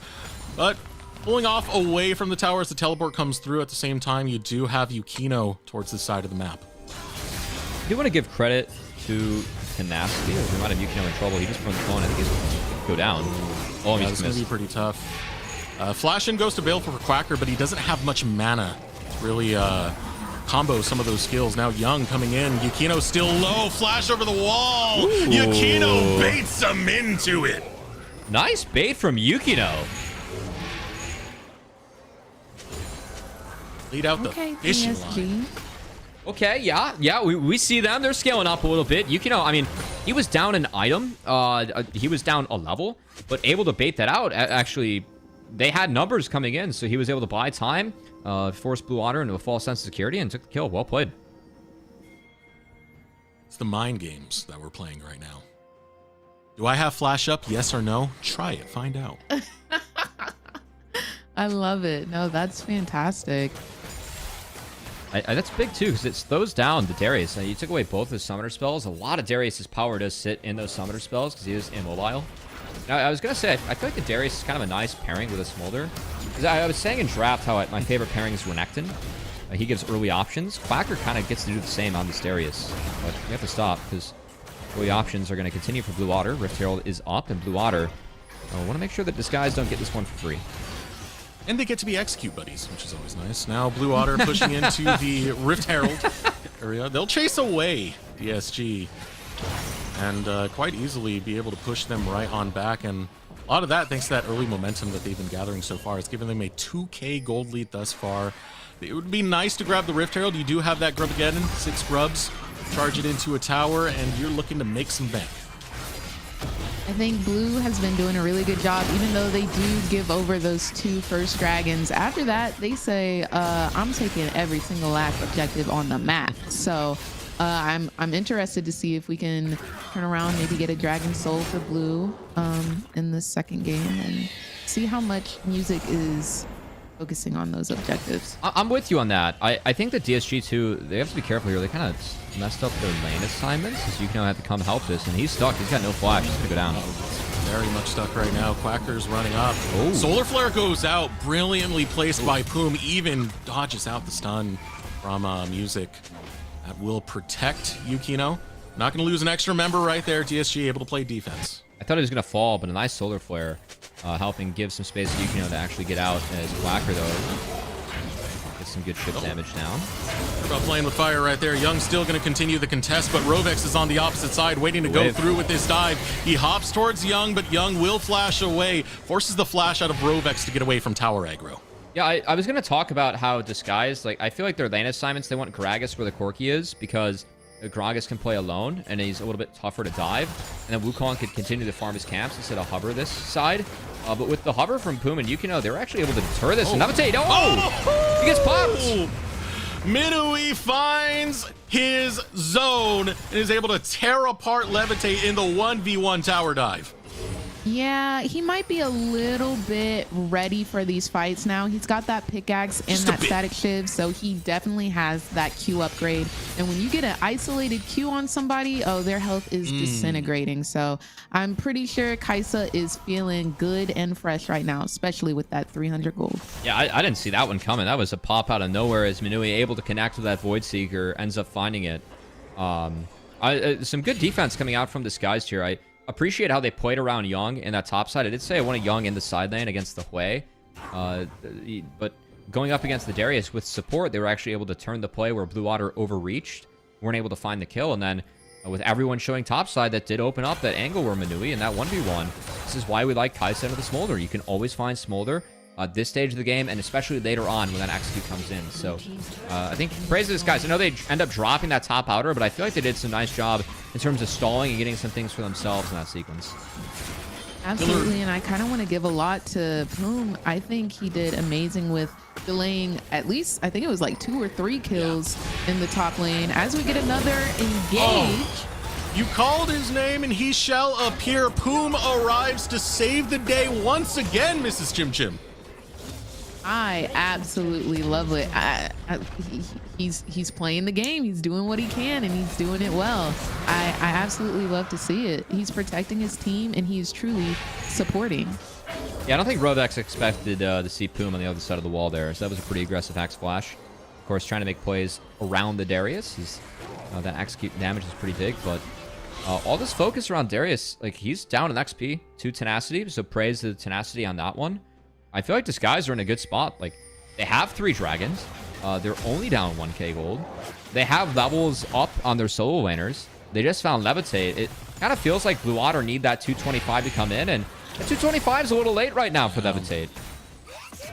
A lot of that coming off the fact that they have been able to pick out Levitate earlier in this game. And yeah, I am liking the odds for DSG. I feel like they're growing significantly, especially when you look at Young's scoreline.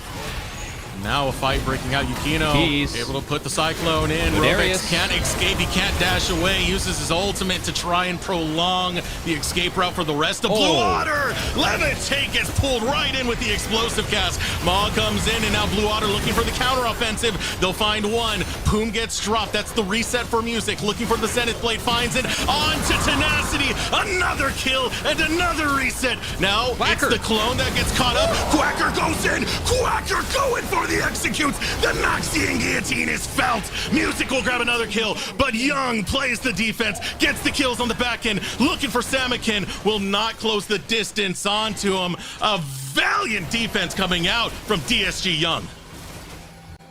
What was just on my screen? Holy moly, Quacker went berserk right there. The execute, and he just kept going in.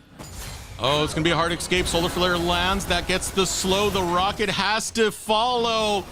Boom is not Young's close enough. out. Rovex is there. They're trying to play defense. Samikin will survive. Young's out, Samikin survives, but we saw the power of the reset comp, and if we do get a second look at that play, I felt like it was going to go DSG's way because look at the TP coming in from Tenacity. He's able to be in this fight before Quacker. Again, Quacker has no TP. He has to walk here. I think the mistake was actually going for Levitate. Music is flashless in this fight, so Tenacity gets the ult there, but doesn't get Music with the ultimate. Instead, he gets Levitate, who flashes out. So this is a fight reset.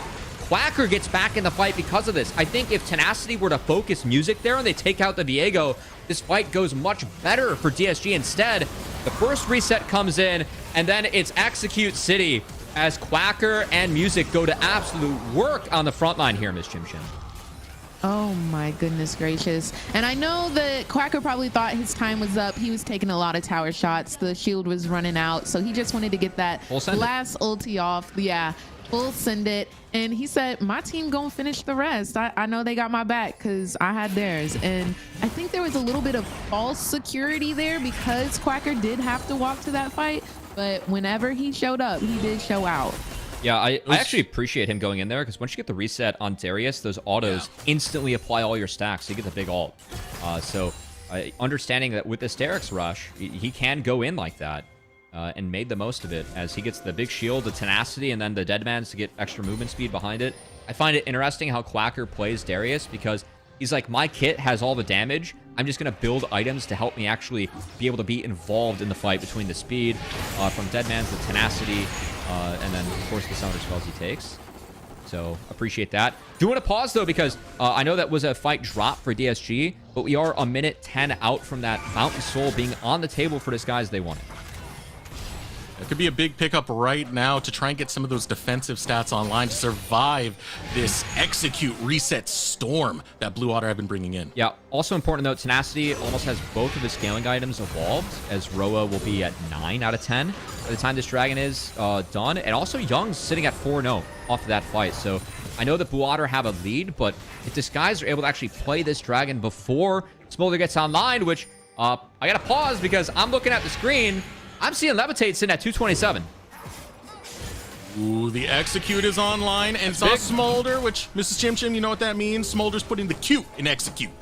Oh my gosh, I love it. Yes, and he's got his pretty pink chroma on, looking so adorable on the field.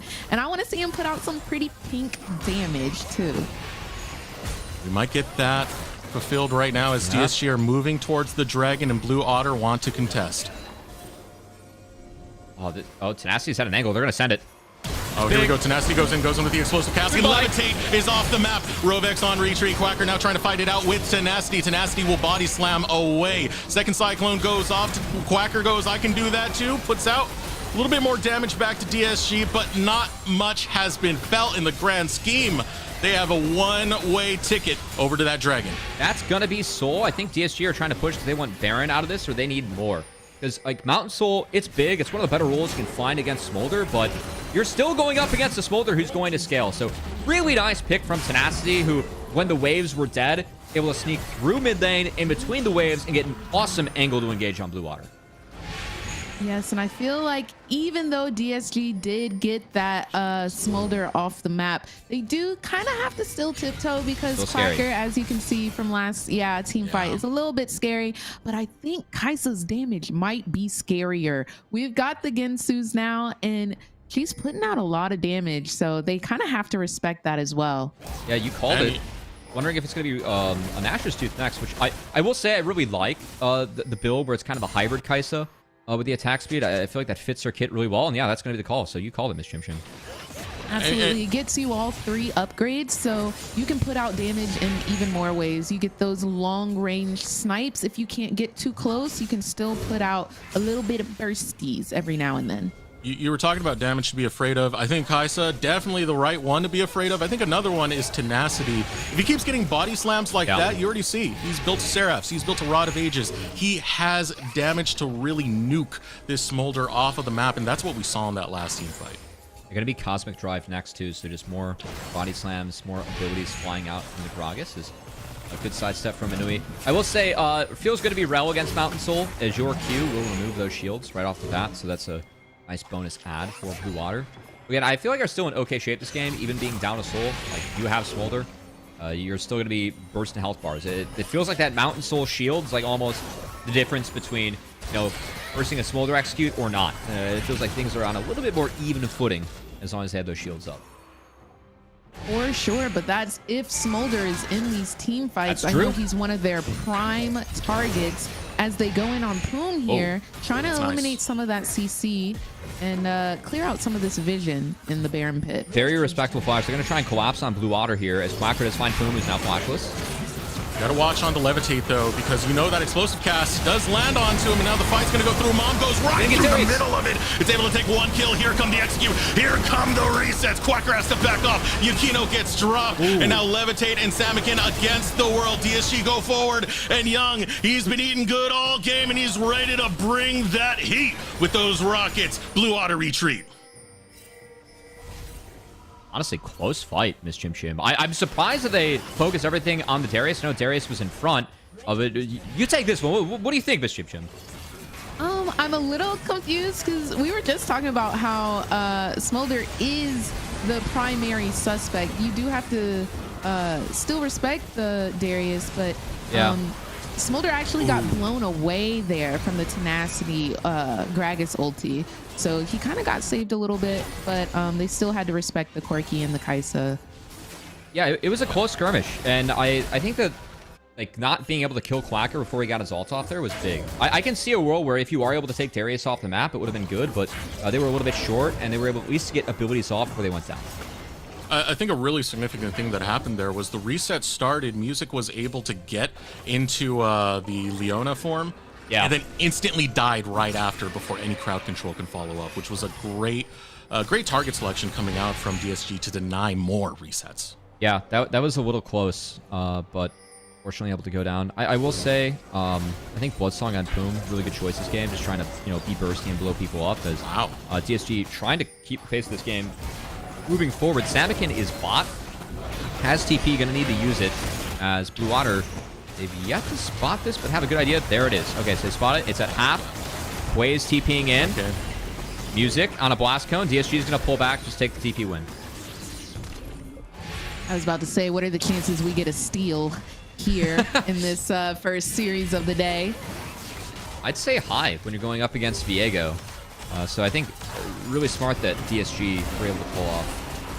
So I think that's the right call. At least they have a TP advantage, and it'll be nice for the next minute as we try and set things up. But I think full focus now is going to be on Smolder's big pop on the Rift here as Elder Dragon spawning at $130. And I think Baron's going to not matter for these teams as long as Elder's on the map. Now, the move now coming out from DSG, they are finding that reset to go set up towards that potentially Dragon area, but no, they're resetting up towards Baron. And again, this is Blue Otter that's dancing to the tune of what DSG do because of that teleport being burnt away. Actually, Miss Chim Chim, have you heard my conspiracy theory about Smolder? No, do tell. It's Elder Dragon's dad, and then mom, and it was Smolder was formed at Worlds when they flew the dragon out of the pit, and in 2017. It's a working theory. I gotta check my sources on right in that. Until then, So Smolder is killing his dad? yeah, it's a complicated relationship, Yeah. Don't Okay, listen okay, to okay. Cubby's fanfics. They're Dad's terrible. gonna come in until later in Smolder's life, So anyway, All right, Minui, what are you doing here, Minui? You're all by your lonesome, and you're dead. Noxie and Gaitin is ready to pop off right now. Ooh, it's only one kill picked up, but that is down a marksman for DSG. Baron started by Blue Otter. That's a big pick on Manui. Baron's going to go to the wayside. Now, we've seen a lot of teams struggle with doing Baron into Elder, but I think Blue Otter have enough time where they can do both. But Boom coming back on the map, I don't think they can respond. I am absolutely in love with this synchronization from Blue Otter. They knew the game plan. Get the Baron, get out, and go straight to that Elder Dragon. I absolutely love it after that big team fight, that big pick on that Kaisa. Yeah, just a false sense of security walking over that control word. Out of position, and it definitely bites them in the backside big time. Now wearing purple will be Blue Otter, and it gives them a situation where they can now set up to contest for the Elder Drake as well. Yeah, Manui just got out of the gray screen, so DSG has to buy time. Blue Otter, though, being cautious about starting this. Importantly, Levitate has no flash, so flash. that is a real target here for DSG. I think everything has to focus onto the Smolder if they want a chance at this fight. You can see these rockets starting to land more and more onto Rovex. Getting that poke in before these fights begin going to be a big deal for DSG right now. Now the fight over mid priority. Elder Drake still waiting in the wings.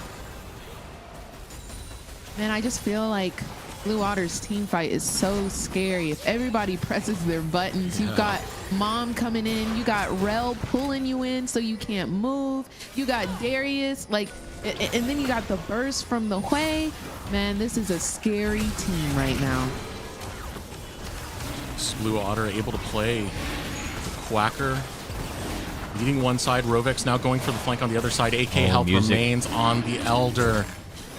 Watch out for music. Ooh, an engage on the Poom. Samikin's able to flash it. Quacker gets away. Music. 6k health now remains. Look at music. Solar Filler goes out. Not able to catch too much. Music still waiting in the wings. Now taking the long route over towards Tenacity. But the fight has begun elsewhere. Poom will be the first one to fall. 4k health on the Elder. But the fight does continue. Critically low is Rovex as the Cyclone comes through. But look at Quacker. He's in the middle of them all. And he's ready to scrap. Levitate goes forward. Tries to find Minui. Minui can't even clean him up. Music with the long chase onto Young will claim his soul. It is an ace for the Blue Otters. I mean, it was kind of a mess of a fight, but I feel like DSG just never had a chance as Blue Otter were just allowed to create a trap around them. Smolder went unpunished in that fight, and that's going to be game a 2-0 for Blue Otter as they secure 5th seed in playoffs. Oh my gosh, what a good game. And I want to see from music, was that discipline doing that walk around waiting for Elder to get low, or was that he was caught out, he didn't know where to go, and I really don't know. But oh my gosh, I just feel like Blue Otter played that perfectly. Tier list be damned, you put Blue Otter in the bottom 2. Hey, I'm looking at you, Cubby. Blue Otter secure 5th. Yeah, see, now it would have been better if they quote retweeted me. You know, they spent their guns early. They didn't have faith in themselves getting 5th. But you know what? I had faith in Blue Water. And this is a team at 5th seed that played Dragonsteel potentially the most competitive out of any team we had this split. They took down both of our LCS affiliate teams in FlyQuest Challengers and TLC. And now they're going to be a scary task to face at that 5 seed as we dive into playoffs. So let's pull up a replay right now. Mrs. Chim Chim, I want you to talk to me about this one because it seemed like the flank angles were all over the place for Blue Otter. Yeah, I'm not really sure. It looks like DSG knew where they wanted to go. They backed Quacker out of this fight. And then we see music on the other side trying to get a flank, trying to maybe get a kill on the Kaisa, but he does that little walk around and then you get the kill on Poom. And then he comes back around, and then, as you can see. Yeah, really split up here for DSG. I like what music threw at them, and I also really appreciate Quacker and Samikin flashing respectfully there, because it kept the trap up. Like, if they get jumped on, that's the one way that Disguise get out of that, is if they pick one side of the fight and commit to that. By them flashing out of the engage spells, they keep the trap and manage to corral DSG into falling, and that was a really nice game win, Deserex. And Mrs. Chim Chim, you were talking about music and the discipline that he had in that last one. I felt like it was a really big impact in the last fight. Sure, he didn't gauge on Minui, but he's pulling the Kaisa away from where the action is, and that allows the rest of Blue Waters to just eat that fight alive. And you can see a lot of the damage coming through. Yeah, sure, the Kaisa did pretty dang well, but at the end of the day, that's not the one who's taking the dub. Blue Waters able to be victorious.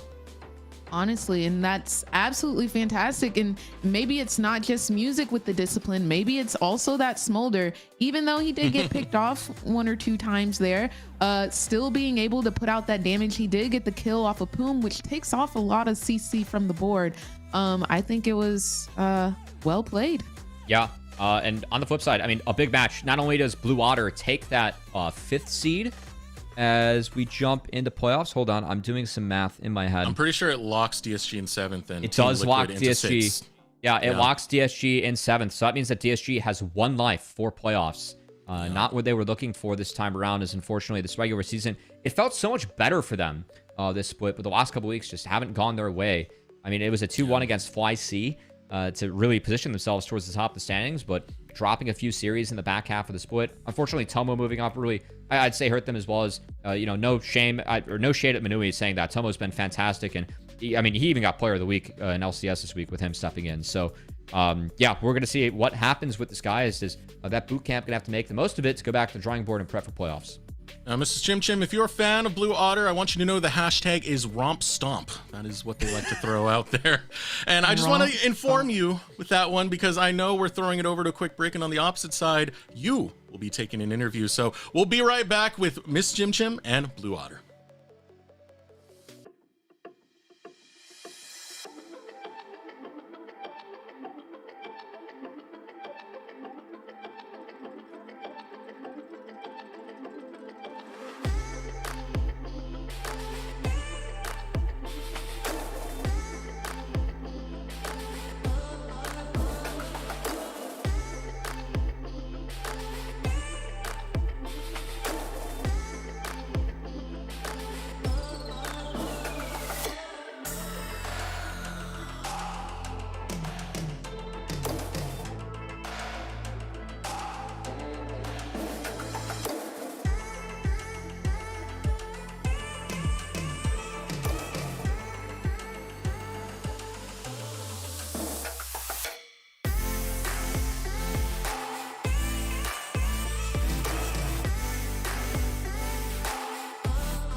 Welcome back, everyone. I am here with Music, the victorious Music. Congratulations. Bessie, are you okay?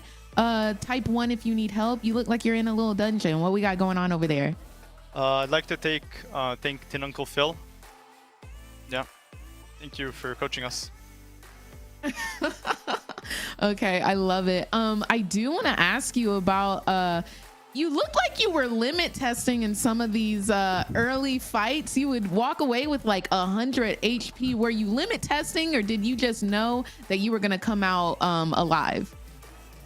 I think Uncle Phil coached me well, so I knew I would survive. Yeah. Okay, for sure. And in this game number 2, that last little Elder Dragon fight, I saw that you went around, but you had a little bit of discipline going up against that Kaisa. What was your thought process there?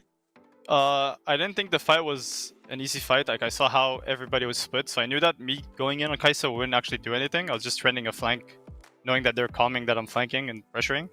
And I knew that I have to be alive for the Elder, like, eventually. Like, I just looked at threaten, walk around, play stall, get my reset. Like, that's how I wanted to play the fight. Absolutely. I love that. And I kind of want to ask, now that you guys have that second life for playoffs, how does it feel? What does it mean to Blue Otter to be able to not be scared about dropping a game?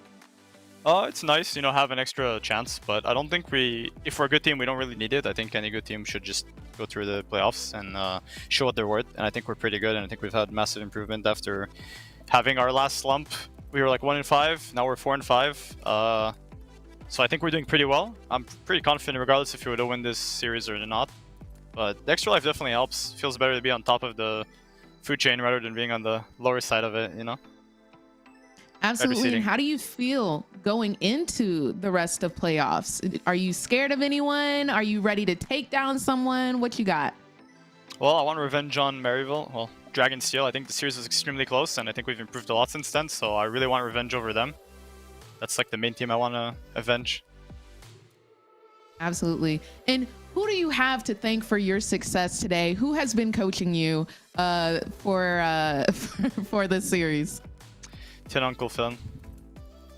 Absolutely. Well, thank you. Sneezes and Tin Uncle Phil. Thank you, Thin Uncle Phil, and thank you so much, Music. Congratulations on your win, and we're gonna send it to break. All right.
Welcome back, everyone, to the NACL. And first questions first, Mrs. Chim Chim. How was it? It's your first series. You got to do your first interview here in the NACL. Talk to me about it. I absolutely love it. And Music was just so sweet and kind, even though him and his Thin Uncle Phil had a little moment. I've been having a blast. And the games have been good too. Yeah. I don't feel like it's been too one-sided. I get to see new picks, new fun picks. It's not the same champions over and over again. I'm loving it. Well, let's make things a little bit more one-sided. No, I'm joking. Let's pull up our schedule as we have our next match of the day. Are you joking? It's really hard, man. AoE has been struggling. We've seen so many different roster changes. They could have a B team at this point. They're going against Supernova, but there are still stakes to this match at the moment. Supernova, they need a 2-0 if they want to secure second place. Yeah, and that's all that's on the table for this match. If it's a 2-1, they will be the 4th seed. So really important that Supernova are able to take care of business against our team that is 0-8 on the split and find that 2-0. A second seed would be massive for them. And it would be a great story because both Dragonsteel and Supernova had great regular seasons last split, but then they each lost in the first round of playoffs. So to each have the bye this time around and skip that potential upset early on, just skip that extra life and already make your way through the upper bracket with a great regular season would be a good end to a team that I feel like has had a lot of ups and downs, but feels like they're at a stronger point right now in the season. It's also kind of a trip. I just realized this right now. If we do have Supernova and Dragonsteel as first, second, that used to be the El Clasico of Tier 3. So you've seen them both come up to the Tier 2 space, and now they're competing with heavy hands. Yeah, I still got a poster of that in my room, So anyway. Jealous, man. Jealous. Well, here's our roster starting off with Supernova, and definitely a lot of potential coming out from this squad, who have been bumping more and more and climbing that ladder. And again, just 2 wins away from securing that second place. Yeah, I honestly, I really feel like the Supernova roster, I hate saying it with some of our Challengers League teams, but sometimes they just beat themselves. And I think that some of it comes from Kenvi and Diamond playing a little bit too fast for their own good. But what I've been impressed with Supernova this split has really been Toasty, who I feel like has really taken Akins to the marksman mid. I know from talking with him that he was a casual marksman player before he really took the league seriously, playing like mid to high diamond, just playing bot lane. And I feel like that's really shown with some of his marksman play.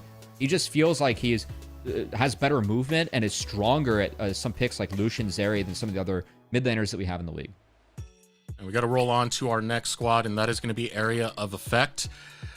I don't know what to say, man. The only thing that has stayed consistent is Breezy. He's been in here for the long haul, but we have another change coming in, and now Breezy, the 4 rotating slots, apparently, looking for their match. Breezy's been the one consistent factor. Area Effect, I will say they had a really competitive series against CCG last week, which is a bright spot. No, it wasn't against CCG. Against FlyQuest. They actually went 2-1 against thank you for that FlyQuest. correction. Yeah, and they almost won Game 3. I mean, it was honestly kind of poor from FlyQuest Challengers, but City Woody is a carry player that we did see way back in Challengers League. That Karthus ban aimed at him. He's known for his Karthus and Hackerum and solo queue. And Miss Chim Chim, I know that as an AD player, the one consistent spot of AoE has been Breezy, and I feel like Breezy's been a real bright spot and is a really solid support to have at your side. Someone that has actually always received praise from Double Lift on the ladder, as they actually duo here and there. So we'll see if Breezy is able to continue to bring it. Now, are we going to be seeing some engage from Breezy, or will we be seeing some like? Oh yeah, This man now that's what I like. His Alistar. I want to quote Beatdown Boulevard, one of our other casters. Breezy did a flank so deep that not even King Arthur could pull it out. Oh my gosh. Okay, that's I a love beatdown an phrase. engage. Yeah. I love an engage, and it looks like we're getting some Lucian versus some Misfortune. How do y'all feel about Misfortune in the current meta state? Because her build has been one that has changed quite a bit. I hate MF. Thank you, Rafa, for that. I feel like MF just walks up and slaps you in the face and then heals it all back with Bloodthirster. And it feels really unfair bot lane. I don't know how you feel playing down there. Yeah, it feels very upsetting, and like you have to pop that shield in order to get her away from that additional movement speed. So she's fast, she's got the damage, and please, Lord, don't let her press her ult button. Well, we'll see if they can take more ways to stop that later on. Yeah, you're talking about fast right now. I just saw Lilia locked in. That brings up the conversation even that much further. So it brings a lot of skirmish, is what I'm seeing from Supernova so far. Lots of early spikes coming in for both the Lucian as well as the Renekton to try and match up with some of these feisty marksmen that we have over here on AoE. Yeah, we do have that top side locked in, as I expect that to be Lucian mid in Toasty's hands. He's been really good at that pick. It's very playable into Corki, as that has been the selection for Onat. I'm wondering, with the Alistar ban, I'm curious if they're setting up a potential Rel take for Diamond. I think that Rel pairs really well with Lilia, and also is a bit of a deny from MF, who really likes that Rel with that big engage combo. The Magnet Storm, the bullet time is quite nice. That said, it's going to be that trusty Leona that Diamond has been really good at when it comes to setting the pace. It's a Diamond team. We call, whatever team Diamond's on, Miss Chim Chim, we kind of call it Diamond team, because he makes up a large chunk of his team's comms and direction. Diamond's been playing for a really long time, since Season 4. still a good player. He consistently has accounts that are high elo, not only at support, but also at the AD role himself. He hits Challenger every year playing AD. Used to be a mid laner and an AD carry, so has some of the hands as well as that direction now with experience. So we'll see if Diamond on the Diamond team can help lead the squad on Leona, which it has been a really big pick for him this year. Can we talk about this Wombo for a second from AoE? I'm seeing bullet time. I'm seeing the slicing Maelstrom. There's a lot of things that go together well in the 5v5, Mrs. Chim Chim. Absolutely. There's so many amazing ultimates that will rain down upon Supernova. But I did kind of want to point out, even though we had the Lucian being picked, we still got the Draven and Jhin ban. I guess they knew that Lucian was going mid lane. And we're going to see an Ezreal locked in. Yeah, I feel like Marksman's just belong in the mid now. Ezreal's like the only option when you see MF, Kennen, Malachi, Rel. It's like, yeah, get me out of here. I'm going to shift out and make sure that we're able to at least do some damage. So for Supernova, I think a big thing is just making sure they find the setup so that Lilia can actually function in fights. I don't like Lilia being picked this early in drafts. I've had some beef with when Lilia is being taken. I feel like this is yet another draft where Lilia is taken really early, because what Lilia is vulnerable into is pick. You have Rel, Malachi, Kennen, all these big engage tools to try and set up and pick the Lilia. I think it's really important that Supernova is able to take lane leads, which they drafted for, to make sure that they have control of River and can set Lilia up so that Lilia is not checking vision. Because if Lilia runs into any of these champions and gets picked, which we've seen happen with Kenvi and Supernova, I think it's going to be a tough game. So really important that Supernova gets ahead early. I'm going to throw out one more thing. I think when you have teams such as AoE who do have a lot of members coming and going, and you're trying to find some level of synergy that actually brings you success on the Rift, I think it's smart to go more for the 5v5 comps. I think those click a little bit easier. They're a little bit more easier to execute when you want to fight out some of these games. So we'll see if this wombo of ultimates can work well for AoE against Supernova. Let us know who is taking this one. Who do you think got it? Will it be AoE? Or will it be Supernova? Typing in the Twitch chat. I'm really curious to see how aggressive this Lucian is going to be in the mid lane. Once he hits that level 3, gets all of those abilities. I want to see if we're gonna be trying to duel ASAP. I feel like down in the bot lane, we're going to be getting a lot of poke, but I want to see an all-in from Toasty today. Oh, I'm with you. I think that he's going to be trying to duel like ASAP Rocky and stack up the M's, you know? Really real fast. So that's the plan. You got PTA. You got to make sure that you get big chunks to survive the fleet sustain coming in. Now, you Googled Atlanta hip-hop scene. I don't believe on my playlist. Nems is a great song. Fantastic. Oh my gosh, Cubby, that was, you know what? You are invited to every single cookout from here on out. Oh, he's made it. He's made it. His ego's now hyperinflated. Oh, yeah. I'm happy for you, Cubby. Gosh. That was too funny. But yes. It's a great song. Absolutely. Lil Wayne and ASAP Rocky, come on. You can't go wrong with that. Focusing back on the Rift right now. I mean, not much to really focus on. Just taking a look at where the clearing paths are going. You will have Kenvi, who's finishing over towards this top side. Same thing will be done for City Witty. So a potential for junglers to bounce into each other. Not much scouting really done on both ends to see this jungle pathing. Yeah, and important that each of the junglers can get involved in the top side. There is gank assist from each. And with the wave for Cozy, he's going to try and get it in here sooner than later so that he's able to get a base. I think that's the plan, because if this wave gets stuck, that's when Kenvi can get involved. And Kenvi looking like he's going to delay that red buff. So mostly just going to be the full clear for Lilia. Looks like that's going to be the expectation. And I know we wanted to see Toasty get scrappy, but we see AoE is not putting up with none of his mess, and it will fight back. Yeah, Cozy actually going for a roam here. This is a heck of a walk. Instead of taking the timer to base, mid lane's volatile. He's going to try and get involved. Yeah. I mean, Toasty's sub 300 right now. It doesn't take too much to really take him down. Well, that's a giveaway. That's a giveaway. Sweeper at that plant, he knows he's there. Yeah. Kenvi is over on his red buff. There's no way he hit that plant, so Toasty's now aware. I mean, respect to Cozy for going for that look. I feel like that's not one that a lot of people would go for. But now we see the collapse onto Toasty, and this is quite common for Supernova. Early on in the split, we actually saw Kenvi playing a mean Ivern, which is something we didn't see from him in LCS. And a lot of that was just bringing the house mid, having mid be like a 1v3 if you're the enemy mid laner going up against Toasty. So already see Kenby and Diamond trying to get involved and help assist Toasty and add some pressure to the mid lane. But meanwhile, we got to look at pressure tops. Cozy wasn't able to trim this wave, and he might be stuck. Yeah, right underneath the tower. He's going over towards his Maokai. Can deny the wave. City Witty is not going to be close enough, though. Has to flash over the wall to find some safety. But Faisal and Kenby, they just turned their attention over to City Witty. But now look where they're in. Deep into no man's land. There's no one to back them up right now. They're just going to go for the all-in, and it's successful to get them first blood. It's going to cost them 2 lives in the process. Just let the minion do the work. No, let's throw the sapling. Okay, it's going to take a little bit longer, but it's a kill nonetheless. 2 starting off for AoE. I was about to say, Cozy didn't really get punished from that little mid lane extravaganza that he tried to pull off there. But in the end, he does get that death. He does get to catch the wave. I guess he teleported back, but I don't know. AoE picked up 2 kills from that, so I think it's an AoE dub. Yeah, we do have City Witty going for a bit of magic damage too. We'll see how much he gets. We've seen Maokai's mostly go for Locket Rush now. But at least getting the echoes to help with that clear speed. I expect it to be a Leandri's, and we'll see what he goes next. But that's a nice start. I know that Kennen missed out on some XP, so I think Faisal will bounce back once he's able to pick up this wave. But a little over-aggressive there from Kenby and Supernova, and AoE able to get a nice punish in.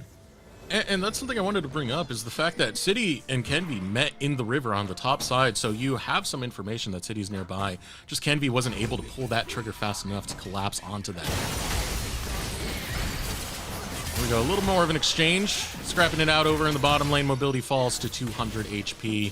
It's all about that poke, trying to shove out Mobility and Breezy from the left. Yeah, I feel like this is a pretty common matchup we're seeing right now, the MF versus Ezreal. It really is just a change of power curve. MF has that earlier power curve, as we highlighted earlier, that Bloodthirster, just get the item and be able to slap the enemy AD in the face and heal it all back. Whereas Ezreal, like, the goal for this matchup is to set Ezreal further behind from when he gets online. Because once Ezreal gets 2 items, he's a big problem for the rest of the game.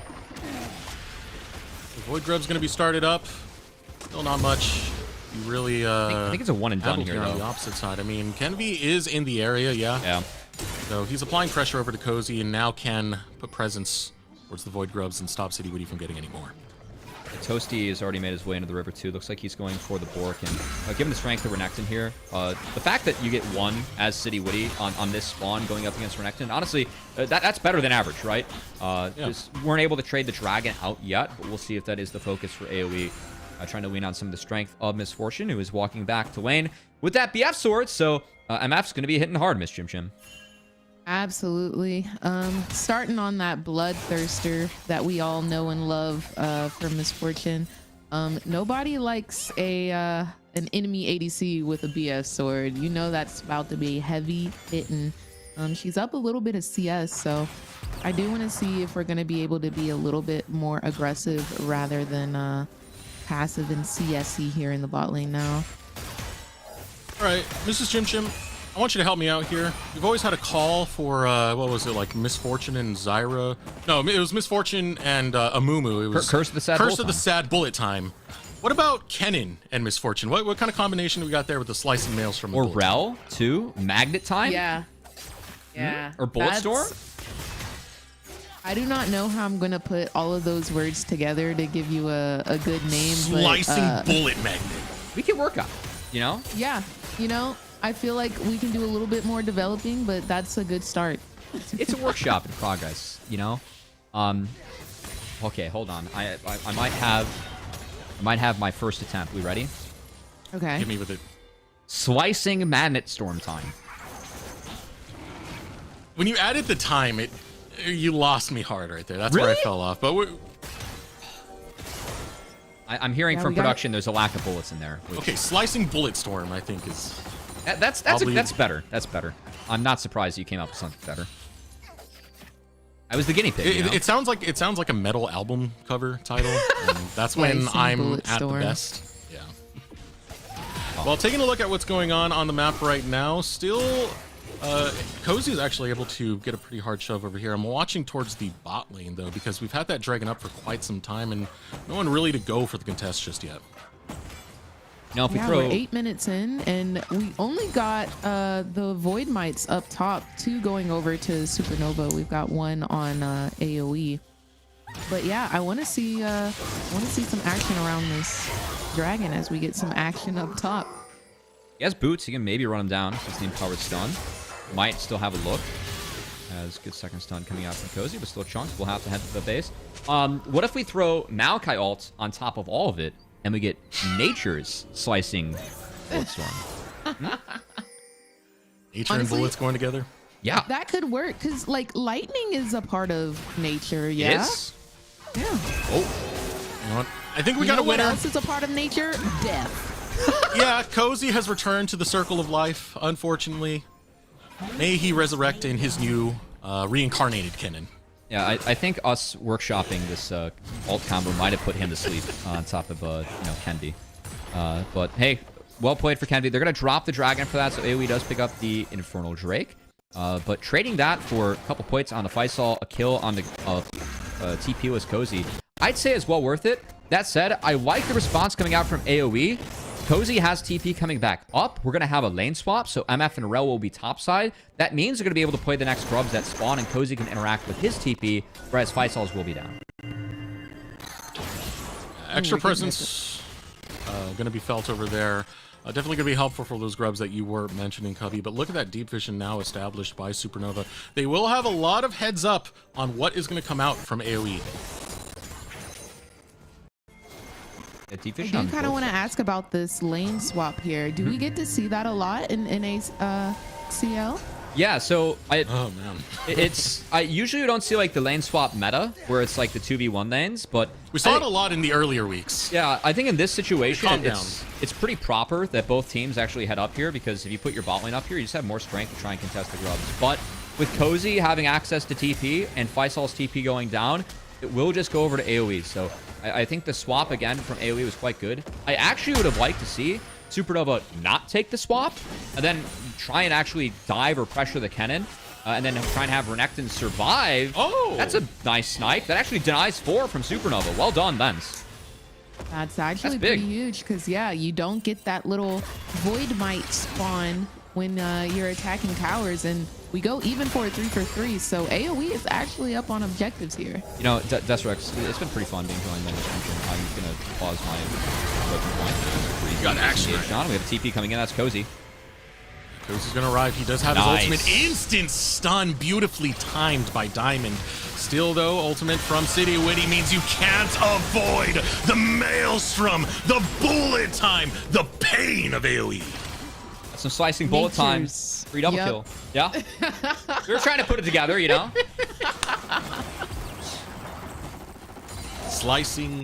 Nature's slicing bullet storm. Yeah? Maybe? Bullying. Yep. Oh, is this actually going to be a dive? Yeah, Toasty will go for that, no Ooh. problem. Wilting Lullaby doing work right there for Kenby in the mid lane means that Toasty can pull off that dive. Good moves from Toasty. Yeah, very aggressive. That's what we were looking for from him. Getting a little tower dive to secure the kill. You know, what I was setting up before that, Desrex, it's been pretty fun being joined by Miss Chim Chim today. I think it's time that we let her in on what we call the Void Mites. The single ones. So what was denied? The Twitch chatters? Yes, the Twitch chatters. We call the little guys the Twitch chatters that spawn around the turrets. Oh my god. So Supernova is just actually, lands that all. He hates Twitch chatters.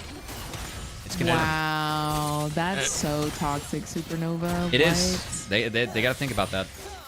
And we would always get it in the Twitch chat as well. The "We are the grubbies" the moment we started calling them Twitch chatters. Oh my gosh. Here comes a dive attempt now set up onto Cozy. The rat is by himself, and there's a gator with the maw wide open to chomp down on Cozy. Yeah, this Kennen's been kind of struggling into the Renekton and Lilia combo. It's been well played. Faisal's Renekton really, really solid. As Faisal, I feel like continues to, as always, quietly put together a rather strong split. This is Olaf, though. His Olaf was very good. But, hey, I mean, Olaf is a champ that sometimes requires attention. Faisal on this team really gets no attention because all of it is put into Toasty. And when he's able to play picks like this, and, I mean, this game, I will say, he has gotten a lot of attention. And he's making full use of it, right? That's a really big lead that he's now opened up onto the Kennen. Yep. And having that early stride breaker, is a squishier team, especially with Malachi going for this Echoes into Locket, as he did complete that. But with Stridebreaker, it does open up the potential for Supernova to really chase down AoE, and I like this item to help close the gap for Lilia, as Kenby's going to like it. Be nice and strong and involved in these fights. Diamond just being a pest, making sure that back is going to be delayed. He might do it one more time for the memes. As Ward going to be cleared away. Maybe Again, three. Diamond. 3 times. Maybe Diamond's just going to live in this space now. Do see Kenby in the back pocket at the moment, so he can come down here and potentially look to set up for a dive. That's why they're calling down mobility at the same time. Does back up as the wave clears. Going back up to Cozy, not being able to do much against this Renekton. I do hope he's still able to show up in these team fights, make good use of himself and his passive, his ulti, and try and help out the team. Now as we get towards the 15-minute mark right now, seeing where those neutral objectives are going to go. Another Drake longing to Kenby. AoE setting up over on this top side to grab the Rift Arrow. Will allow them some pressure on the map as well. Towers to be taken. All the meanwhile, we are hitting some pretty big breakpoints. Lens was able to grab his Trinity Force, good old Turkish Prince. Be able to secure that and get that damage going for the Ezreal. Yeah, I like how Onat coming into the game. He actually all chatted one Turkish import will win in reference to him and Mets. So a little fight to death there, which I like. But hey, getting back out on the map, we did have plates fall. And I think important to note, a lot of those plates did go over to the Croc as that top side. I still got quite fed, and it's going to turn into a first brick for him. With Scary the game. plates falling, how valuable can this Rift Herald that was just secured be versus the Dragon? Ooh, that's a good question. I think it's how much you get as Toasty. Ooh, he's going to fall. He dashed a straight line. Oh, no. Yeah, sorry. Got to respect the O Nation. Which means that the kills are now going to be evened up 5-5 apiece. Still gold lead going over to Supernova. But I do want to reiterate, the pressure is on to Supernova. They need a 2-0 to get second place, so they need to kick some butts, and they're going to kick Breezy right over to the respawn. Yeah, a bit of a reach there from Breezy. As you can see, his team trying to help him out. Weren't quite there yet. And I really like how Supernova's been able to play both these side lanes. I know Toasty went down, but reclaiming it. When Toasty spawns, should be able to TP top and pick up most of that wave, as Cozy will knock down that top outer turret for himself. But it's been nice to see them actually play towards Faisal. Faisal's gotten a big lead. Again, we're used to seeing Faisal left to his own devices, Desirux, and it really feels like Faisal, with some of the resources of his team, is doing some good work. He has a lot of money, and when he gets angry, Faisal's scary. Faisal very scary. Hanging out over on that bottom side right now, still putting a lot of pressure for Supernova. Now Supernova will be looking for resets. Still looking at what's available on the map. I mean, we got 3 minutes before the next dragon comes up. No team is really getting that dragon stacking going just yet. One apiece. And, of course, that 20-minute mark coming in 3 minutes where we'll have Baron on the table as well.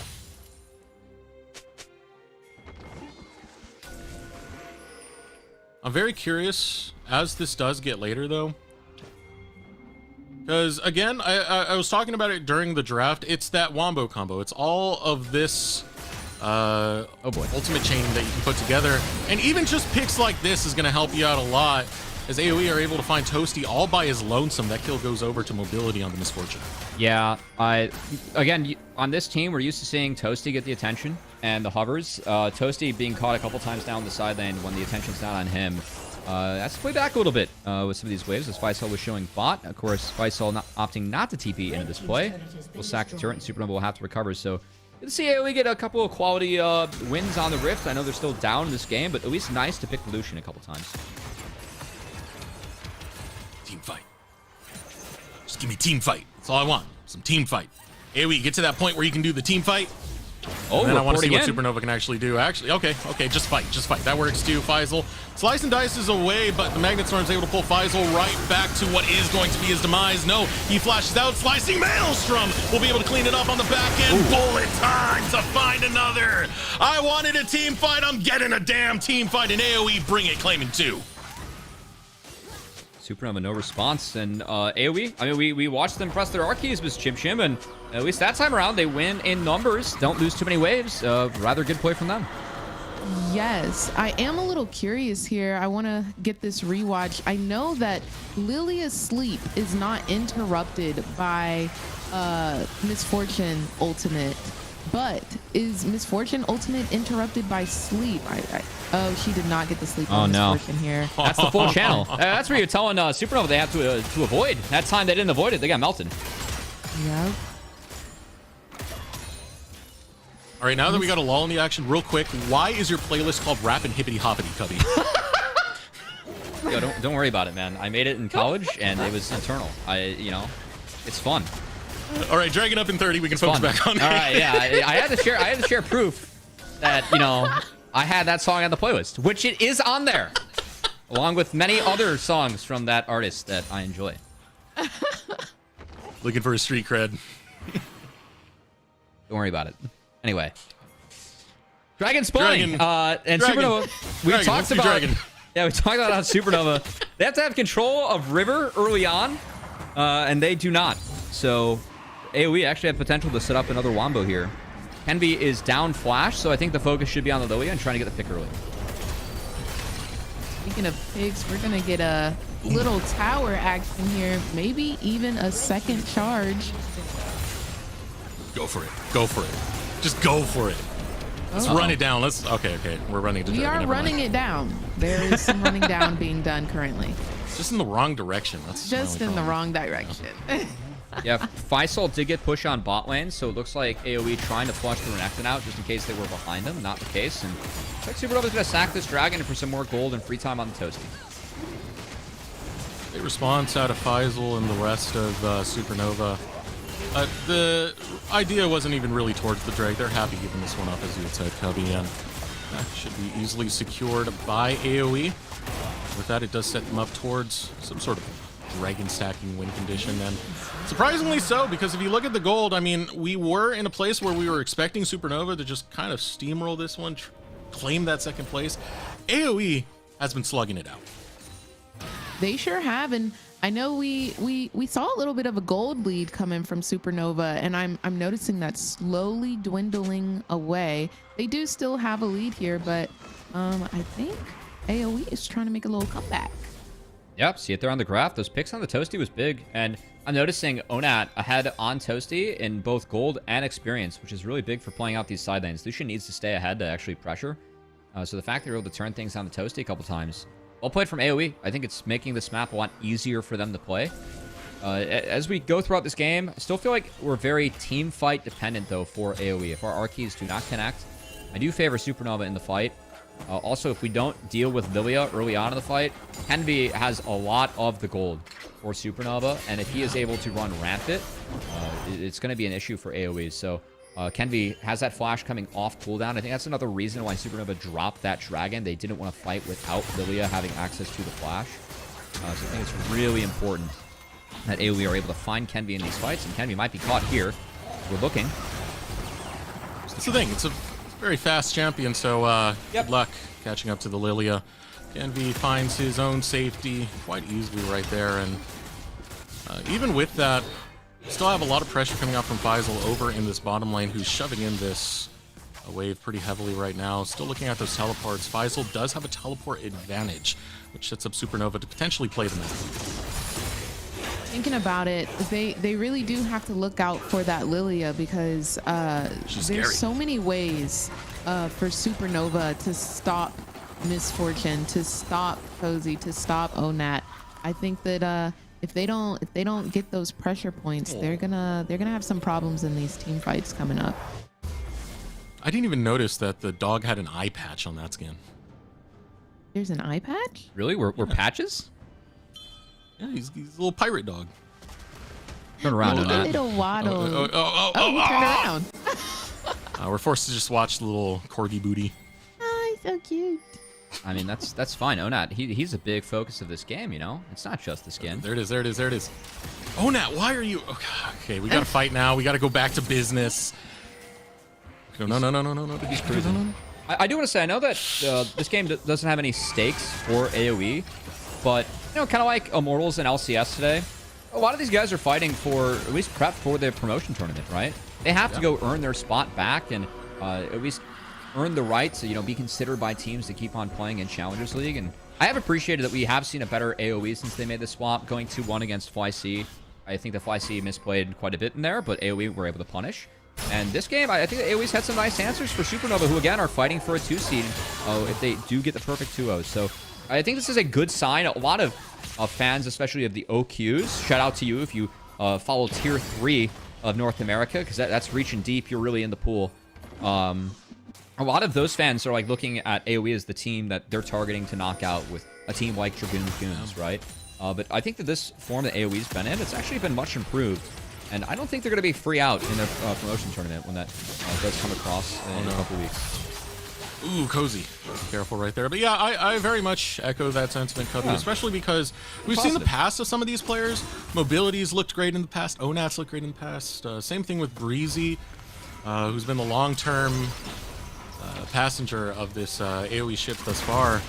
And seeing that growth from them, it's always definitely very spectacular, because this is not the end of the road. You still have that tournament waiting in your sights. And now we finally get a look. It is an eye patch. I told you. It's so cute. I do love that skin. Vindicated. I actually I had bad news. Apparently, you can no longer play Earth Corky on the competitive games. Apparently, that skin's now banned for whatever reason. I don't know why. I love that one, man. You ride Earth. Yeah. It's the best. Yeah. Isn't that like Save the Manatees or something? Yeah. Like, that's what I'm saying. Are you telling me that Riot hates the manatees now? I think that's what we're saying. That they started donations for? Wait. So this is why we need FlyQuest, Riot hates the manatees. FlyQuest don't, right? Save the ocean. Anyway, this has gotten way out of hand. As a corporate catch-all, I got to say that Riot actually loves the manatees. This is their favorite animal, in fact. Speaking of animals, Dragon is now. We support any and all wildlife.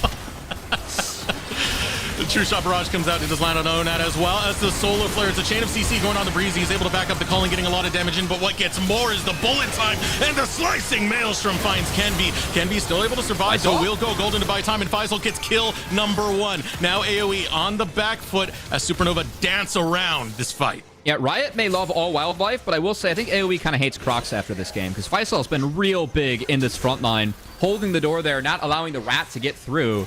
It will lead to the mythical dragon being slain. Teleport coming in. This looks like round 2 for AoE.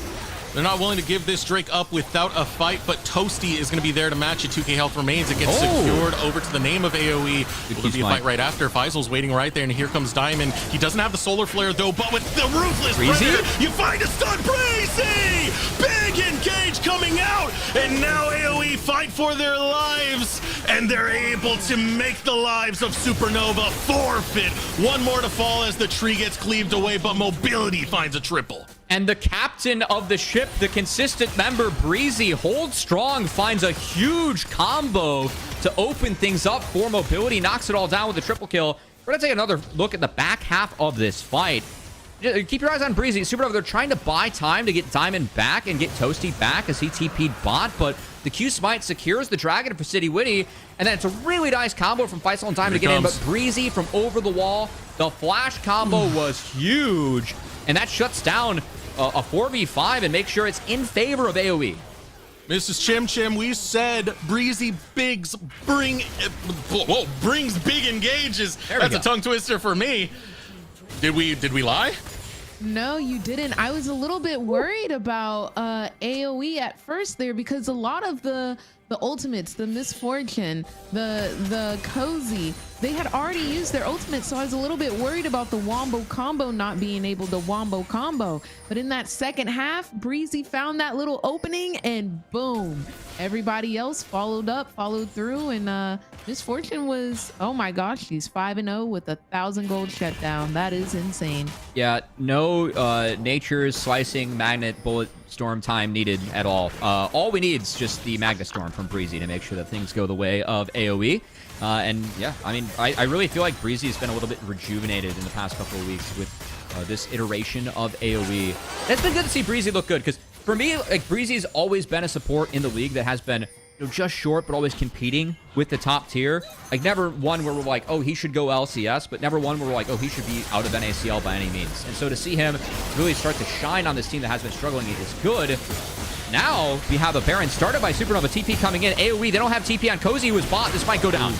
It's Breezy's time to shine again as he's leaving the charge. Onat on the sidelines. Baron taken, secured by Supernova. Now the engage coming out from AoE. They're looking for Faisal. Faisal wants to slice and dice over the wall, but he gets caught in time. Here comes the bullet time. Onat drops on the backside. Now Kenvi looking for the flash. Will find safety. Len still poking away. The Turkish Prince is getting his damage in, but over mobility. You're not going to find it. It's a kill going over to the MF. Gets returned as Lens will still net another, but AoE will come out ahead. Purple worn by Supernova.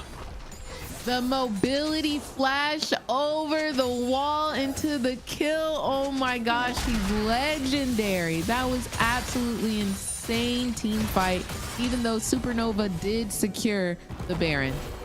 I gotta say, mobility too has been making a little bit of a splash here in NACL. I know it's been a long time coming for him, and he has a little bit of a chip on his shoulders, you know, playing with this roster and not another one in the league that may or may not be the school that he represents. But to be 7-0-4, and now with that IE online for MF, he is massive in this game. And again, like the MF versus Ezreal matchup, you're trying to get a lead big enough where you can walk up and eat the poke that Ezreal's dishing out. Mobility has that lead when he's at this item break. And I'm so happy to see this level up come through, because we've seen potential from mobility for a long time, dating all the way back to when King was having visa issues and he had to sub in for Evil Geniuses. He was still able to show up from time to time there, but now on AoE, especially to play spoiler to Supernova going for second place, this is tremendous play. 7-0-4 on the Misfortune. The next setup might be around this Dragon, because Dragon Soul is coming up in a minute.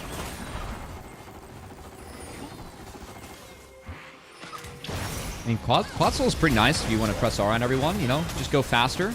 Be a faster Kennen. A faster Rel. It's not bad. We'll take that. Yeah, I feel like Cloud Soul is one of those where it's kind of like a one-size-fits-all. Here we go, engage coming Kennen out. roll. Diamond's by himself. Now Breezy looking to engage onto Faisal. Faisal tries to turn it onto Onat.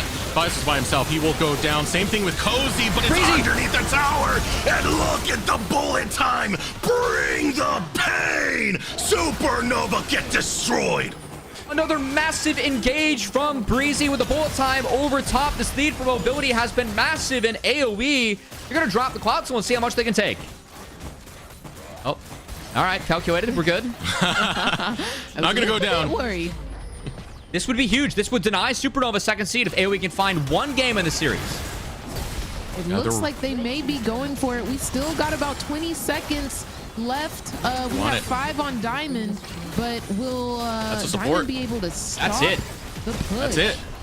Second place does not belong to Supernova, because in the 11th hour, AoE will play spoiler and take game number 1.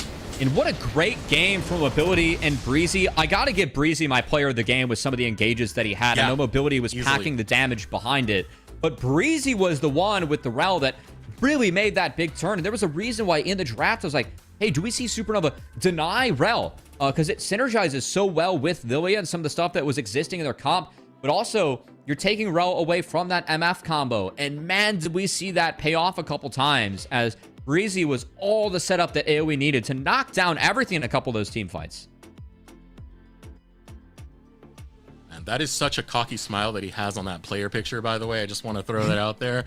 And at the moment, I can imagine he has that exact smile on his face, because Supernova, who was fighting for second place, they just got seated in 4th. That's what that loss did to them. It's got to feel good. It's got to be a big momentum boost, especially heading into that promotion relegation. And with that last team fight, that 90% KP just shows all of the ultimates coming together right there. It was an absolute sight to see, and they secured the win off of that.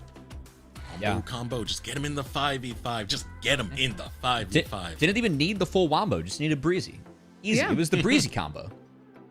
And a lot of the pain that came out from that bullet time. It doesn't work. Well, Bodhi helped. He might have packed a punch, but the setups, they were there. That's fair enough. Breezy deserves all the credit. We're going to throw it over a short break. When we return, we'll get ready for game number 2, AOE versus Supernova. Oh boy, we are over halfway through the NACL summer split, Cubby, and there's been a lot of games already. We've seen 110 unique champs, and it's making me excited for next winter, where Fearless Draft will be adapted internationally for the first split and tournament. We're gonna have to start doing some homework, assistant coach, because Ooh, that's a good point. Can you help me out, talk to some coaches? I got you. Let's do it. I would for sure say I like full Fearless much more than the regular Fearless we had last time. This split feels like you actually have to have a lot more champions going on. I do have mixed feelings about full Fearless. It's not so much that I think you can't draft with it. I just think the problem is the level kind of just goes very, very low in a very quick span of time because people simply aren't good enough to play a lot of champs. Initially, when I first heard of it, I was pretty overwhelmed, but as you begin practicing with it, because that's what teams are doing, like you practice full Fearless, it doesn't necessarily feel like very formulaic. There's like a rhythm to it, right? Like game 1, it's like this is our game 1 comp. Game 2, these are like what will be our game 2 comp based off of like the priorities in game 1. Game 3, it's kind of like, all right, well, we really need to start adapting here. Yeah, I like it because that's like a little bit more strategy where one champ is really contested between both teams. If you can like kind of change your meta prowess to try and steal it away, for example. I think that's nice, and it feels more clean this way. As a viewer, I think it's super fun. I wouldn't mind like seeing it done and I guess across the world. I don't know if they should have it on for the entire league. I think I like what the LPL did, which they had it on a bit at the beginning. I think some regions might have to get a bit used to it. We had to, you know, like we had to get a little bit used to it. I think it's good for the fans. I think it will be really fun to watch on a very high level. Like LCK, LPL, LCS, LEC, I think would be very, very fun to actually watch people try to draft because they do have the champ pools for it. So at that point, it's just creativity.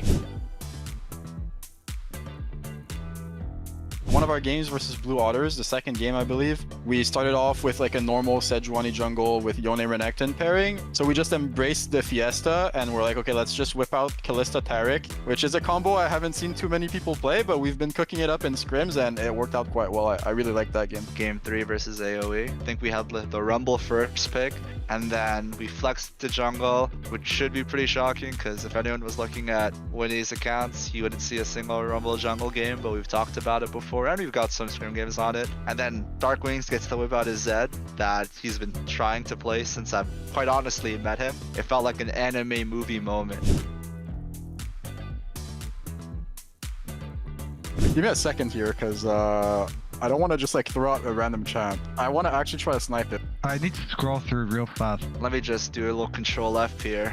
I think we're going to see Milio as the 111 champ. It's a support pick that pairs quite well with like long range ADCs, which we have seen a bit in the league. So I'd be quite surprised if we don't see him for the rest of the split. So let me tell you, a league with Jenkins and Zamudo, we're seeing Warwick. I just feel it in my bones. Like these two teams, maybe they might whip it out. Maybe there's a good angle. Hey, people didn't think Volibear was very good, but then Jenkins whipped up the Volibear versus the Skarner, right? Well, I think Hecarim is actually strong right now. Like, I think it's actually a good champ, but I don't know if anyone will play it. I mean, we might play it, to be honest.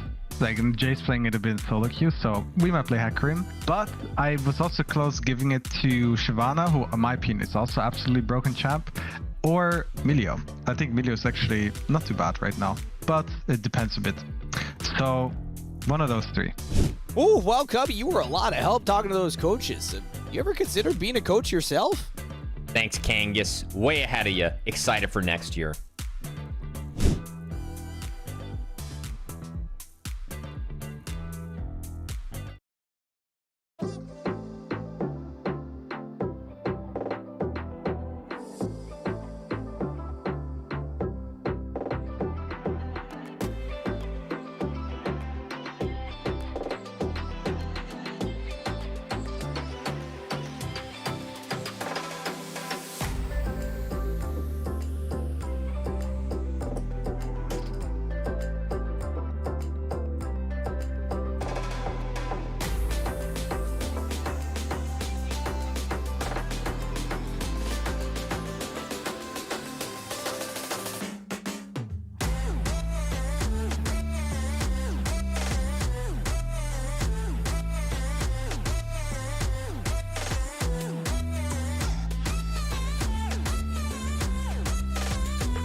So I said this was supposed to be a fast one. I said it the wrong way. I didn't realize that AoE. I'm sorry. My bad. Please don't take it out on me as well, because goodness gracious, that game number 1, AoE really brought it. A lot of those team fights, a lot of those bullet times, and a lot of those big engages by Breezy. Yeah, I mean, be careful. If you talk any smack about AoE, Breezy's gonna flash out of a brush and just drop a Magnetstorm on your face, man. That's about how it went that game. I thought it was a good start for Supernova. They got Faisal ahead. Like, the front line was big. And then just these engages, it felt like Breezy had full control over the game later on. Absolutely, and you can even see it in the gold difference over time there at the bottom. Supernova was absolutely crushing it. They were crushing it past that 10-minute point, and then I think that initial turn from red to blue were those Breezy ultis. I really do. Yeah, Breezy had some beautiful ultimates, especially that counter engage that he got around the dragon. That's a highlight reel one right there if I've ever seen it. The ability to turn fights where it already seemed like AoE were at a loss and suddenly turn them around to get so much of that economy back over towards your marksman. It was a great turn of events for AoE, and it shows how much of a punch they really have, especially relying on some of these crucial veteran members and some of their rookies as well. I mean, Mobility played pretty outstanding. Yeah, I know that we were really praising Breezy. He was the playmaker, but Mobility was positioned very well to pack a punch behind it every single time. So, he deserves a big shout out to. Oftentimes, we talk about supports playing second fiddle to marksman. It felt like Mobility marching to the beat of Breezy's fiddle was all they needed to make sure that they found the win. And it was really well done from bot lane. That was reasonably put together. They both played really well to make sure that AoE took home that dub. Now, y'all said they have a bunch of changes going on the roster, but it looked like the synergy was there. You even have the jungler, we got to give him some praise, securing a lot of those objectives. Yep. We got the Void Mites. He did make use of that Herald. We got the towers, we got the dragons. I just feel like all around AoE played pretty solid. Telling me is we got paid. Now let's pull up the banned champions that is going to be not allowed to see the Rift this time. You already played him once, you can't play him again, can't double dip. So a lot of what stands out to me is it was the 5v5 setup and the hard engage that AoE had. Those champions will not be available on the Rift again. Yeah, how do you feel about Fearless so far, Ms. Chim Chim? Is you having fun with this? You like these champions being gone, or are we sad that we don't get to see MF again? I absolutely love it. I think it brings a certain amount of fun to the game as a viewer, as a spectator. This way, we're not seeing the same champions played over and over again. We don't get to see the same gameplay. Instead, we get to see some new champions, some new aggression, maybe a little new passiveness. I like to see how the players pilot the champions that are no longer able to be picked. We get these new picks that we get to see. I just think it's amazing. Yeah, it does keep things fresh. Yeah, I will say we did have a side swap again. So usually this is the scenario where you actually see bans switch up. Oftentimes in this format, bans do stay the same, as with all the, you assume tier 1 champions being picked at game 1 now not being available. We want to keep the bans the same to make sure that nothing gets through. As we see Supernova continue the target bans that we've seen towards AoE since Cozy and City Woody joined the roster. Cozy being an Akali main from solo queue, and City Woody being known for his Karthus as well. Yeah, I do remember the old spicy City Woody Karthus. Everything he's been able to do on that champion. I'm trying to remember what team it was. It was Taco Gaming. I think that was the big standout performances that we saw from City Woody that put him on the map in the first place. So you gotta watch out. Yeah, with that's a good throwback right there. So yeah, you see how deep it really does run right here, but that leaves Aurora up, and we're gonna see her on the Rift. I was just about to point out, we did not get the Aurora ban as they locked in that Rumble, and boom, insta-lock Aurora. Wow, that was fast. This champion is very strong. Aurora brings a lot of push early, and then brings the big team fight ultimate later on. As that R, it pretty much covers the entire river. I don't think it's balanced. I'm going to go out there. I feel like that needs to be nerfed in some way, shape, or form. And important that AoE can pick up any blinks to try and get out of Aurora R, as if you do not have a blink and you hit the wall, you will take more damage and get slowed. So Zeri, I believe if you go over terrain over a wall, it actually does count as a blink. But we'll see, as Jin locked in for mobility early on. as the top side rounded out for Supernova. Blind Gnar, wondering what kind of response we see out of Cozy here. By the way, Cubby, I do have your back. Between Worlds, that's the name of the ultimate for Aurora. I'm looking up the whole skill set right now so I can make sure I say it right. Yeah. But yeah, we got the next pick coming out. It'd be wild if we did see a Cho'Gath. There was Zamudo who played it rather recently, had great success onto it. But Breezy is going on the tried and true Alistair. Yeah. Y'all said he is an aggressive support, and I am starting to see it. We're getting the Alistar. We had the Leona, or not the Leona. We had the Rel in the previous game.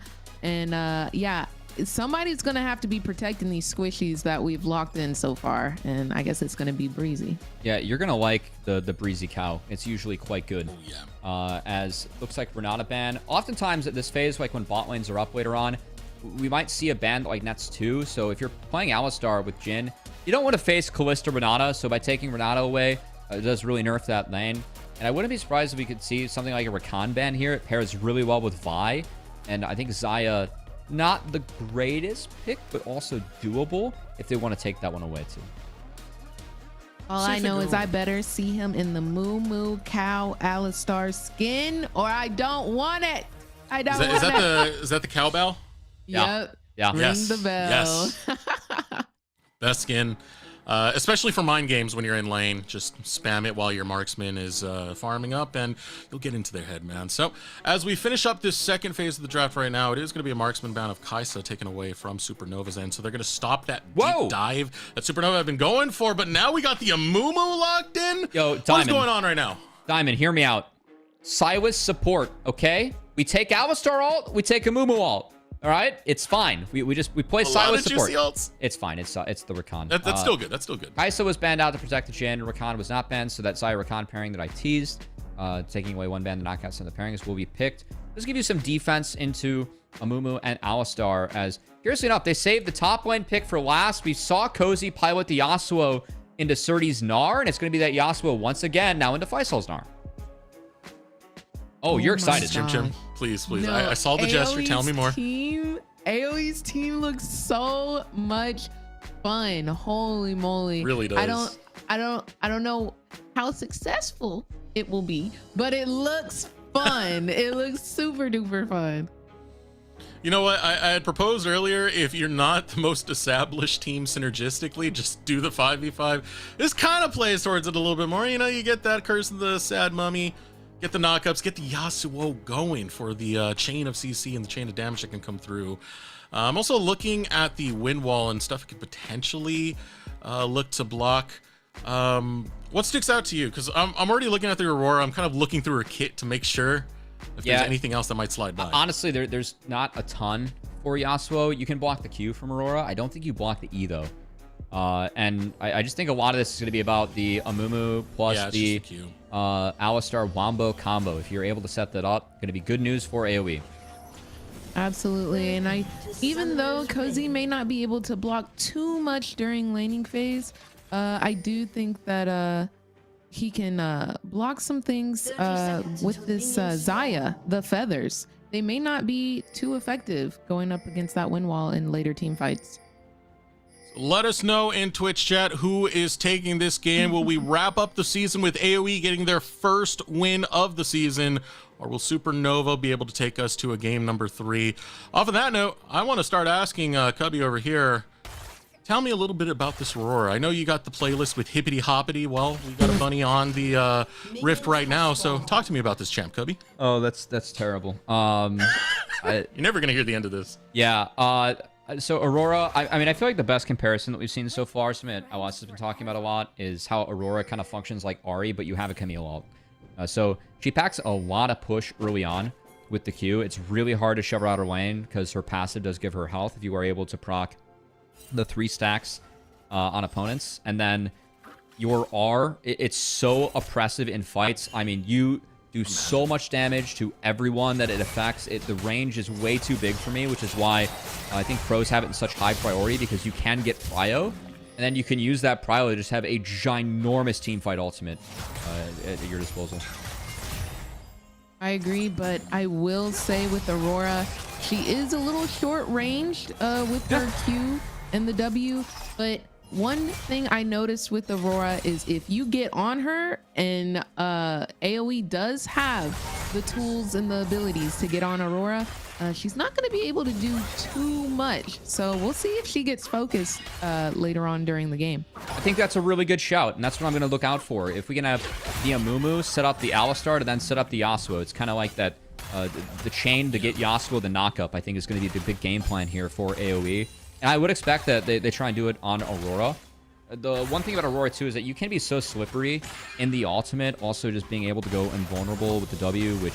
Or, not invulnerable, invisible with the W, which does reset if you get takedowns. So, if Aurora gets ahead of the fight, it can be really tough to take her out. Again, another way that she somewhat functions like Ahri in a couple of ways, shapes, and forms. It's called Across the Veil. That's like W. Got to get the lingo going, W. Come on, we're casters. Yeah, you know, I've got the function. We're close there.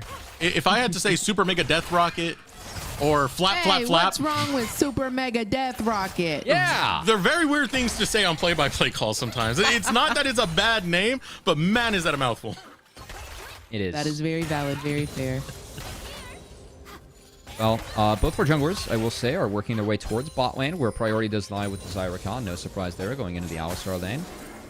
So Supernova is just going to push City Witty up off this crab to make sure it is all Kenby's. Little Moo. Nothing really left to grab as the full clear now done. Meanwhile, Kenby still grabbing that Scuttle Crab, so it sends City Witty over towards his top side. A Scuttle of his own. Nothing much to really say in the early stages of the game. Do y'all know where City Witty's name comes from? That's a great question. Do not know. I don't have the answer, but I feel like I may know, but I'd really love to know where his name comes from. Well, what's your guess? Okay, this is the largest throw left field. I don't even know if this is I'm true, excited to hear it. It reminds me of Sudowoodo. Okay. Oh, the Pokemon? Okay. Yeah. And I really want to know if that's where his name comes from. That'd be interesting. We might have to ask him that. Maybe if AoE finds the 2-0, we'll talk to City Witty. You can find out the origins of his name and also the North spans. As City Witty going to miss the smite, or miss the Q, but hits the smite, takes the camp away from Kenby. And that's going to feel rather nice. He's going to have the super clear here. He has 2 of his respawn AoE camps to take. So if he's able to get to those and then do the rest of his camps, Mumu's going to be nice and pretty far ahead. I mean, Mumu is surprisingly fast with the way he's able to take his camps, because with the E in particular, it gets resets every time you get hit. So it means you can spam that thing to really clear out, especially high population camps like the Raptor camp, for example. Hey, Eric, it's called Tantrum, all right? We can get those right, yeah? You know what? I deserve that. I deserve that. I'll say it right. Bandage Toss, Tantrum. What's the W? Help me out on that one. I don't know. It has to do with tears. Sad Boy Hours. Unending Despair? Sad Boy Hours. That's what Sad Boy Hours. Yeah. It's how, it's Despair. I said Unending Despair. Despair. Unending Despair, Okay, I believe, is close. an ultimate. But yeah, it's just Despair. Yeah, it's way alts on Unending Despair. My bad. No, Getting that's Whirling Despair. Cubby. Ooh. All right. I do know that one. Because I said it earlier wrong. No, it's Spiraling Despair. No! Ah! We're spiraling out of control here in front of this chimp. Yeah. It's not good, yeah. Dragon gonna be started up by Supernova all the meanwhile.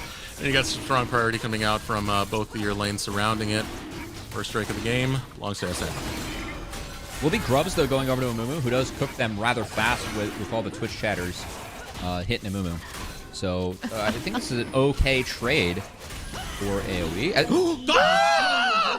Oh my giggity gosh, I love it. He comes in with the C with the W. It's not even the Q, it's not an auto. It's the W. Don't let this man leave tier 2. He has been growing so much, and now he's having highlight moments like that. He steals it away from across the maps. One deadly flourish to take out the dragon. That's really big for AoE. They just got both neutral objectives for free. They didn't lose anything for that. Kenby just lost time.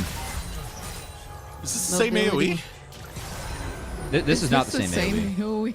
4 out of 5 members are different, all right? Officially, It took a while to get there. They started 11 different people to split, that's Rex. Definitely not the same AoE. Rhetorical question. I took it literally.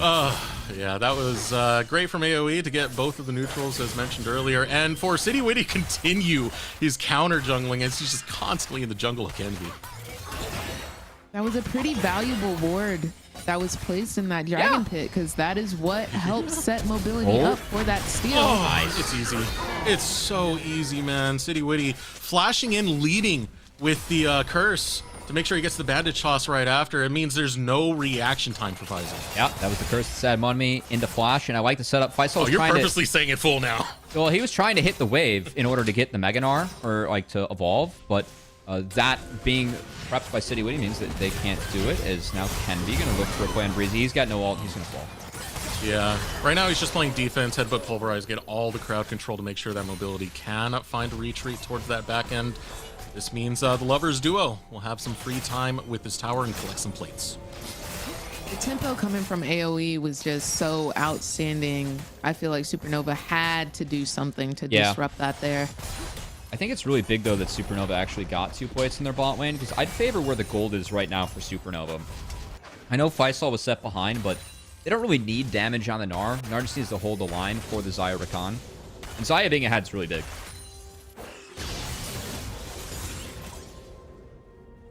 Look at some of this deep vision that's come out from AoE so far. It kind of shows you how active City Witty has been on this map to take away resources from Kenvi. All that being said, Kenvi is still keeping up pretty well, even in the CS thus far, but you do have more presence on the map from City Witty.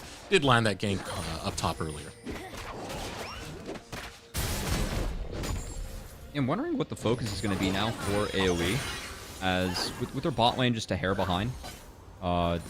I think it's going to be kind of tough to shut down Xayah. And for me, Xayah is a champ that you really want to get rolling, as we are going to see a little bit of a different Xayah build this patch with the Kraken changes. Looks like Lens is going for Essence Reaver first, which for me is the right call.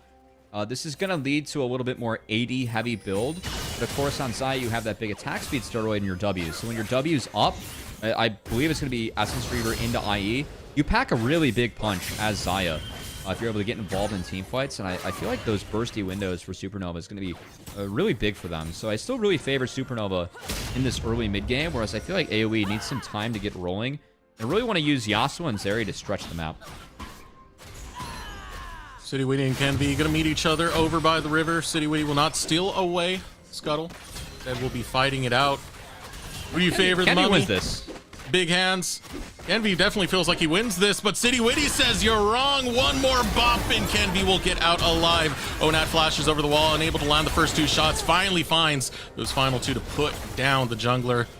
Faisal on janitorial duty will clean up the final kill.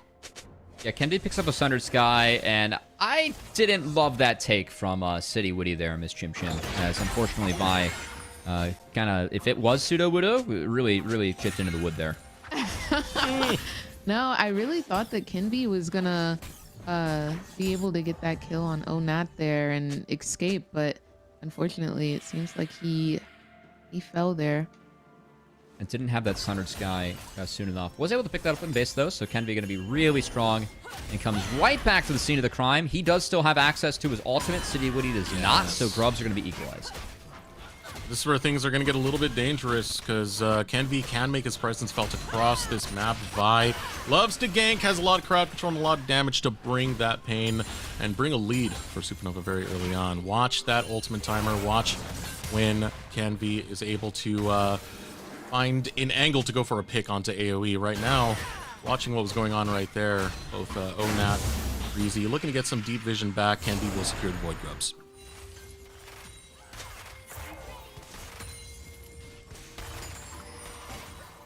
Now it's on to the dragon. Who can get to this dragon? Keep mobility away from it. Yeah. Oh, Diamond's going to look for an engage. If they get Breezy ult, it could be nice, but Breezy going to flash instead, which tells me that AoE could be looking for a fight still. If they get Curse of the Sad Mummy back up. See, I waited there, Eric, because I had to find the words again. If they get that back up, I do think it's playable for AoE, as they're going to go for the wraparound. And Cozy's here. Oh, it started out. Yeah, it's playable for AoE, but I do see the Xayah with a lot of damage in that in the items. Curtains are open, aiming for Diamond, but City Witty is the first one to fall. Another shot goes in. Mobility empty-handed, and AoE going to lose out in the trade. That hurts, and a good call, Ms. Chim Chim, because Zaya does have a lot of damage to those items, and Lens is pumping. Ooh, and look at around the corner. Kenvi looks to find the flank. Breezy with the headbutt pushes Kenvi away. Breezy and Mobility now forced to hide underneath the tower as the flash is burnt out of Mobility. The defense from Supernova, and again, we were talking about getting that bot lane for Supernova ahead. That inventory really paying off big time there for them. Absolutely. You've got the BF sword, the 2 long swords. I believe Jin might be going static first item. So it looks like Zaya's just going to have the damage to really turn these fights, especially with the protection of Kenvi and Diamond. Oh, this. Breezy wants in it. the bot. Flank? Yeah, simple enough. I mean, you have Flash still available for Lin, so he has a way to get out, but thanks to the wind wall, you're not rooting this man down. Cozy will get the kill in the bot lane. Did he ult off her ult? No, he hit the Nado wild. after the wind. Yeah, the wind wall stopped the rip, and then he hit the Nado. Well played, Cozy. Oh my gosh, perfectly timed. I didn't even see it. Unfortunately, I think Mobility overstayed. Kenvi doesn't have ult up yet, but yeah, that's going to spell the doom to Jin. It's a very easy pick. Might be the end of Breezy. If Diamond's able to get another knockup. Nice, nice timing on the pulverize. Will stop Breezy from going down and being hamburgers. AoE had an amazing tempo early, and I think that Supernova did a pretty solid job of disrupting it, and now they're kind of turning the tides.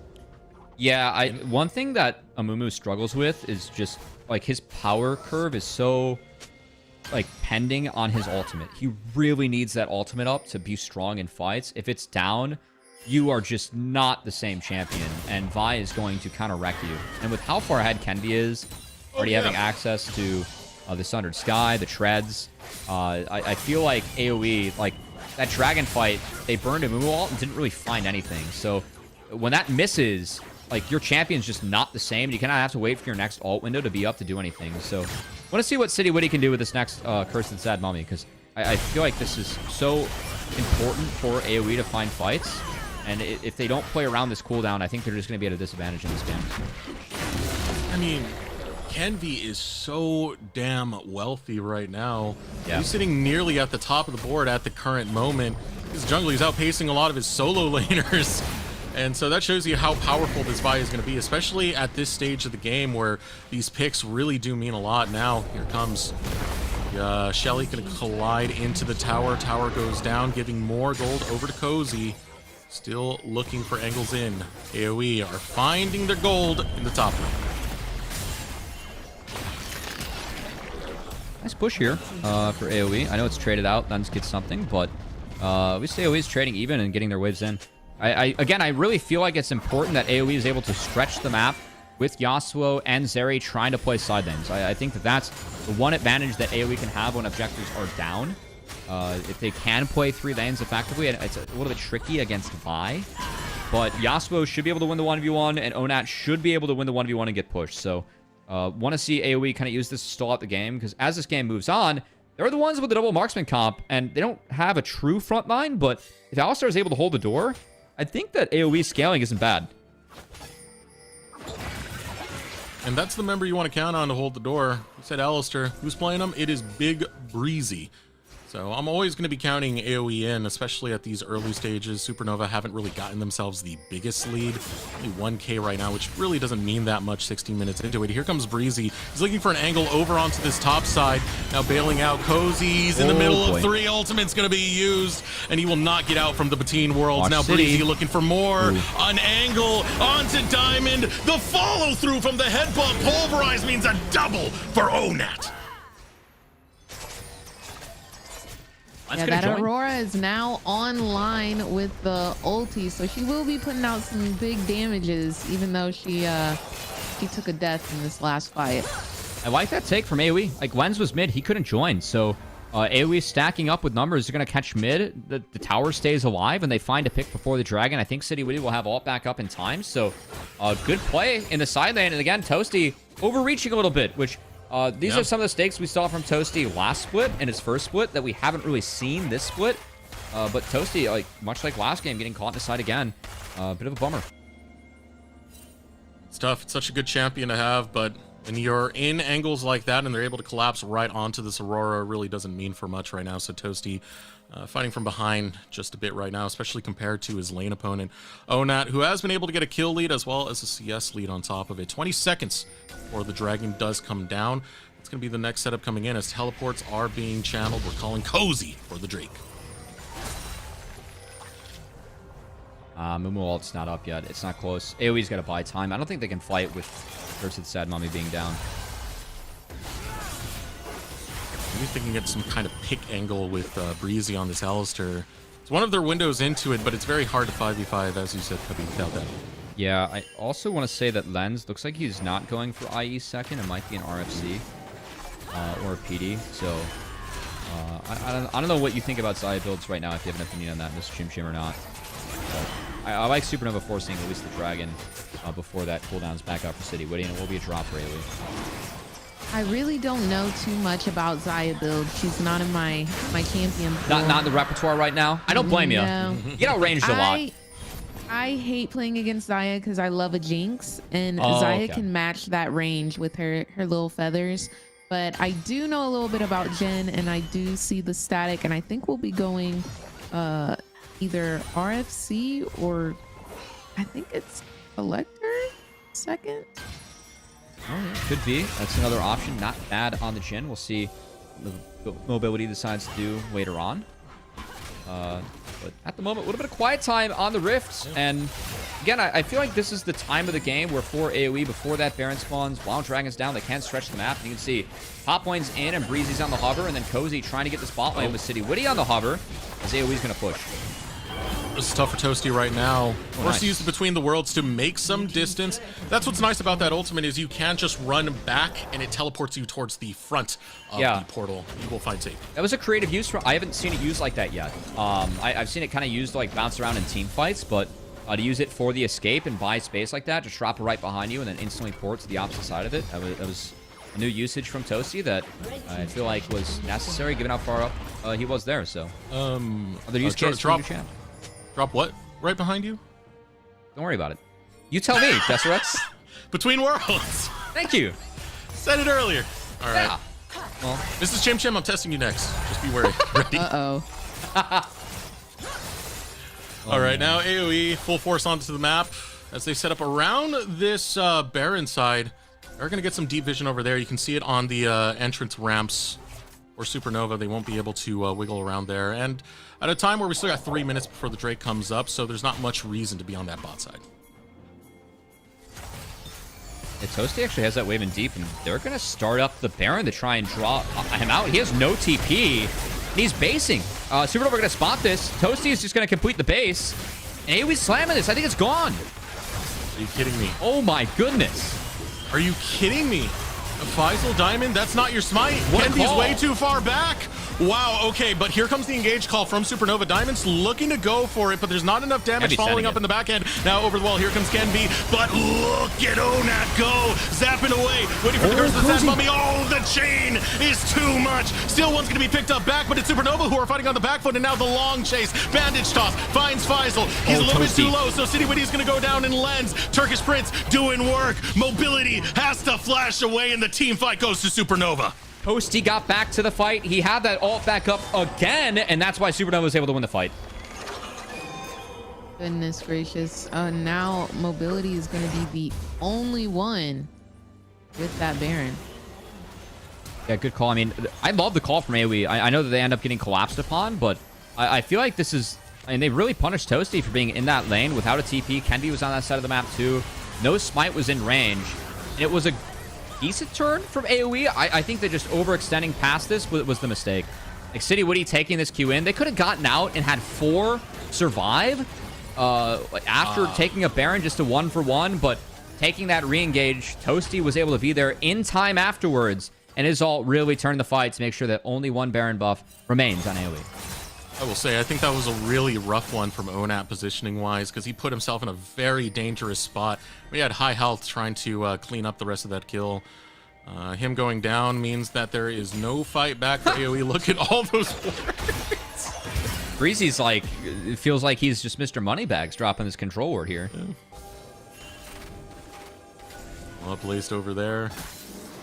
And with the simple cleanup, with the simple take, it's AoE who find themselves on the back foot. They still have one Baron buff to really play with right here. Breezy looking for an engage, but he's going to have to burn his ultimate if he wants to be able to survive a way out. And yeah, definitely a bad call coming out for Breezy right there. Still some time going to be bought as the ultimate does get popped between worlds, going to be utilized. But low are the health bars of AoE. Same thing with City Witty on the back foot. Curtain call opened up, and right now Supernova are looking to clean house.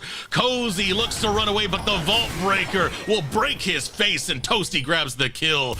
City Witty's just in hiding, but he got spotted in the fog of war. There is no escape for this sad mummy as Diamond gets the knockup and will deliver that mill straight over to the Turkish Prince Lens.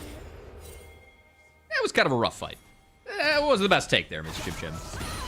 No, and I'm feeling a little bad because I wanted to say, like, coming into this game, looking at the first couple of minutes, I would say, like, AoE, you're telling me this is like one of the bottom seed teams, but man, they were looking so good, and now Supernova just has them. They're turning the game around fully. Yeah, I just, like, this is really weird for me from AoE. I just don't get the send. I feel like we can let Onat die, or let Breezy die, and then just kind of walk out. Instead, we try and save the Alistar, and everything falls apart around it because we're just out of position.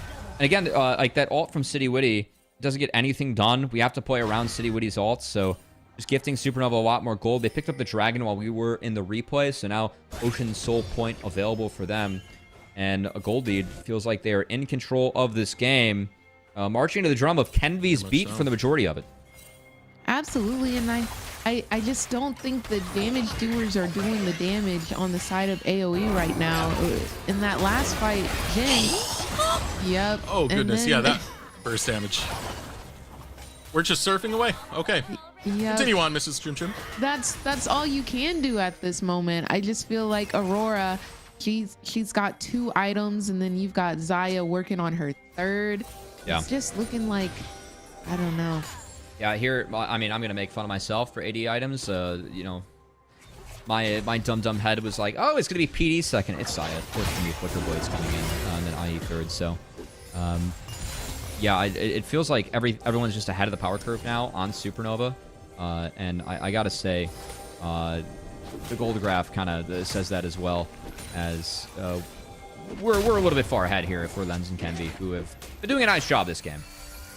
Kidding Kenby.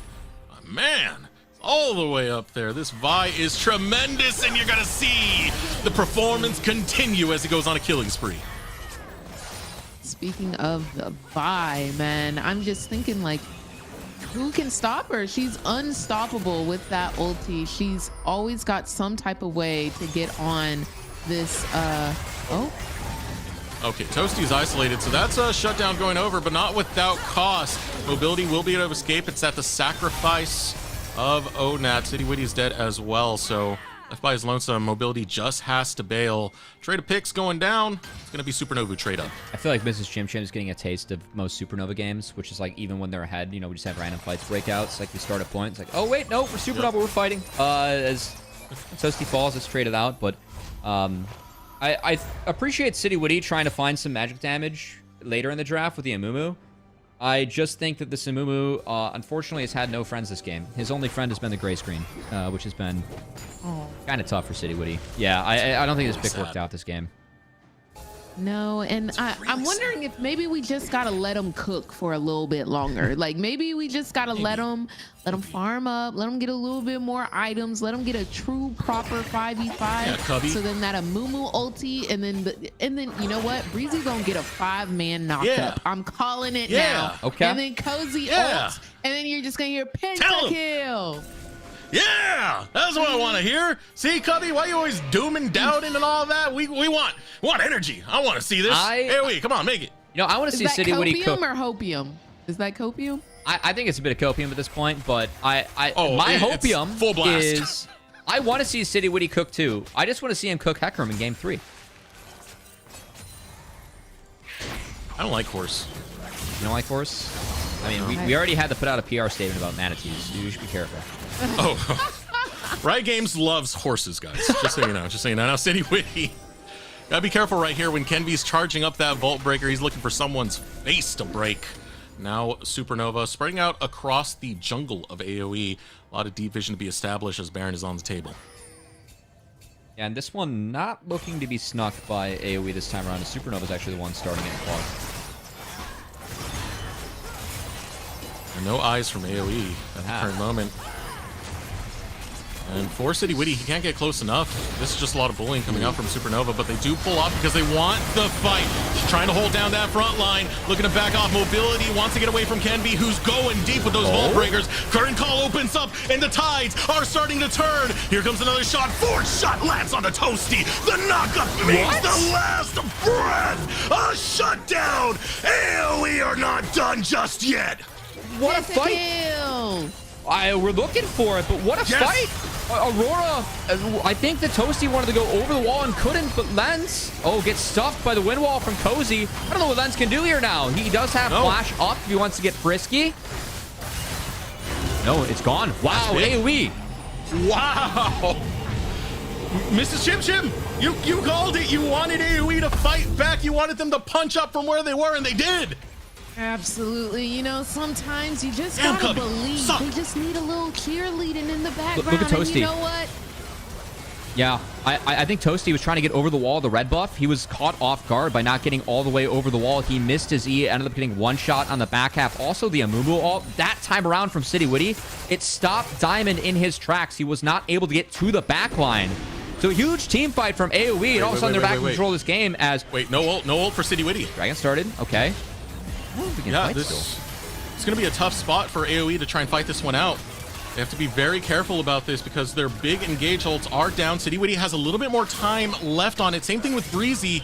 So AoE, if they buy time, they can go for the engage. But here comes Toasty on the flank. He's looking for mobility. Mobility looking to return fire. He's going to take down Toasty. Toasty thought he was the assassin, but he gets destroyed. Now here comes City Witty. He's able to scare the Drake. Dragon Soul will not go over to Supernova. He's soaking all that damage. He's waiting for the knockouts from Breezy to set up the kills to follow through for mobility. But Faisal's holding down the line. And now finally mobility will join in. Looking to sink in the bouncy grenades, but takes his life. Still Onat will be heard. The O-Nation. All rise! Triple kill for Onat!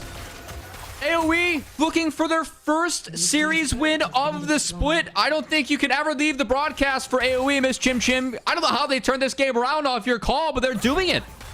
Hey, man, sometimes they just need a little hope in the air, and I am here to give them that. Goodness gracious, these fights are absolutely explosive. I love to see in the Dragon Pit towards the end of this fight, you see Breezy and you see Amumu just holding down the fort so this Zeri can get in and finish all of these kills. Look at this right here. They're just knocking them around, peeling as much as they can, and boom, she gets in there. All of them. Yeah, it's a big root that connects onto the Jhin, but Onat didn't connect onto him. He's able to clean up the rest. I do want to shout out mobility at the start of that fight after Aurora used the Between Worlds. It was an insta-root onto Aurora that shut down Toasty, and I think really started to open things up for AoE. So, but great shout as well. I really appreciate Breezy holding the line and playing space for his carries to then get involved. He kept everyone out in order to make sure that Onat and mobility could fight that on their terms, and Onat cleaned it up. And now, I mean, we got to look at the gold graph of this game, as it has swung completely back in AoE's favor. And they have the double marksman comp, so their scaling is better this game. I feel like they're ahead, and we just have to see, can this front line hold? In that fight, it did. And now, as we move forward, I will say, a lot of it has to be off Windwall and off of Alistar alt timer in order to make sure that they can hold. Okay, speaking of Windwall here.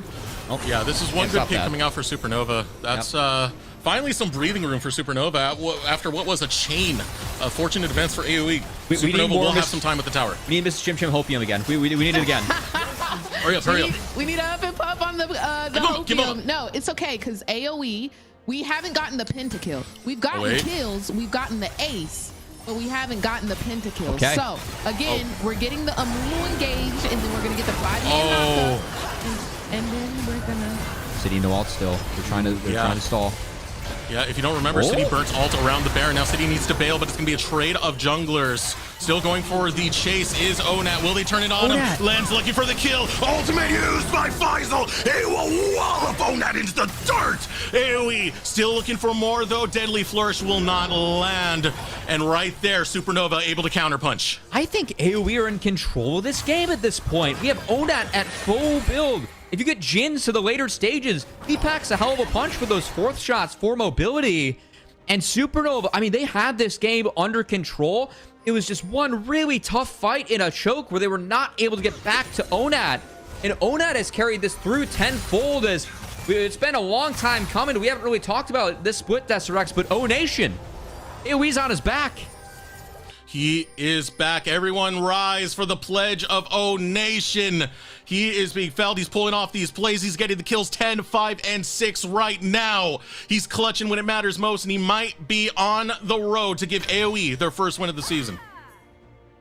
Man, this is scrappy. Like right now, we are fighting every 2 seconds, and I love it because honestly, it's a nail biter. Like it looks like maybe Supernova pulled out the win with the fight, but then it's like AoE.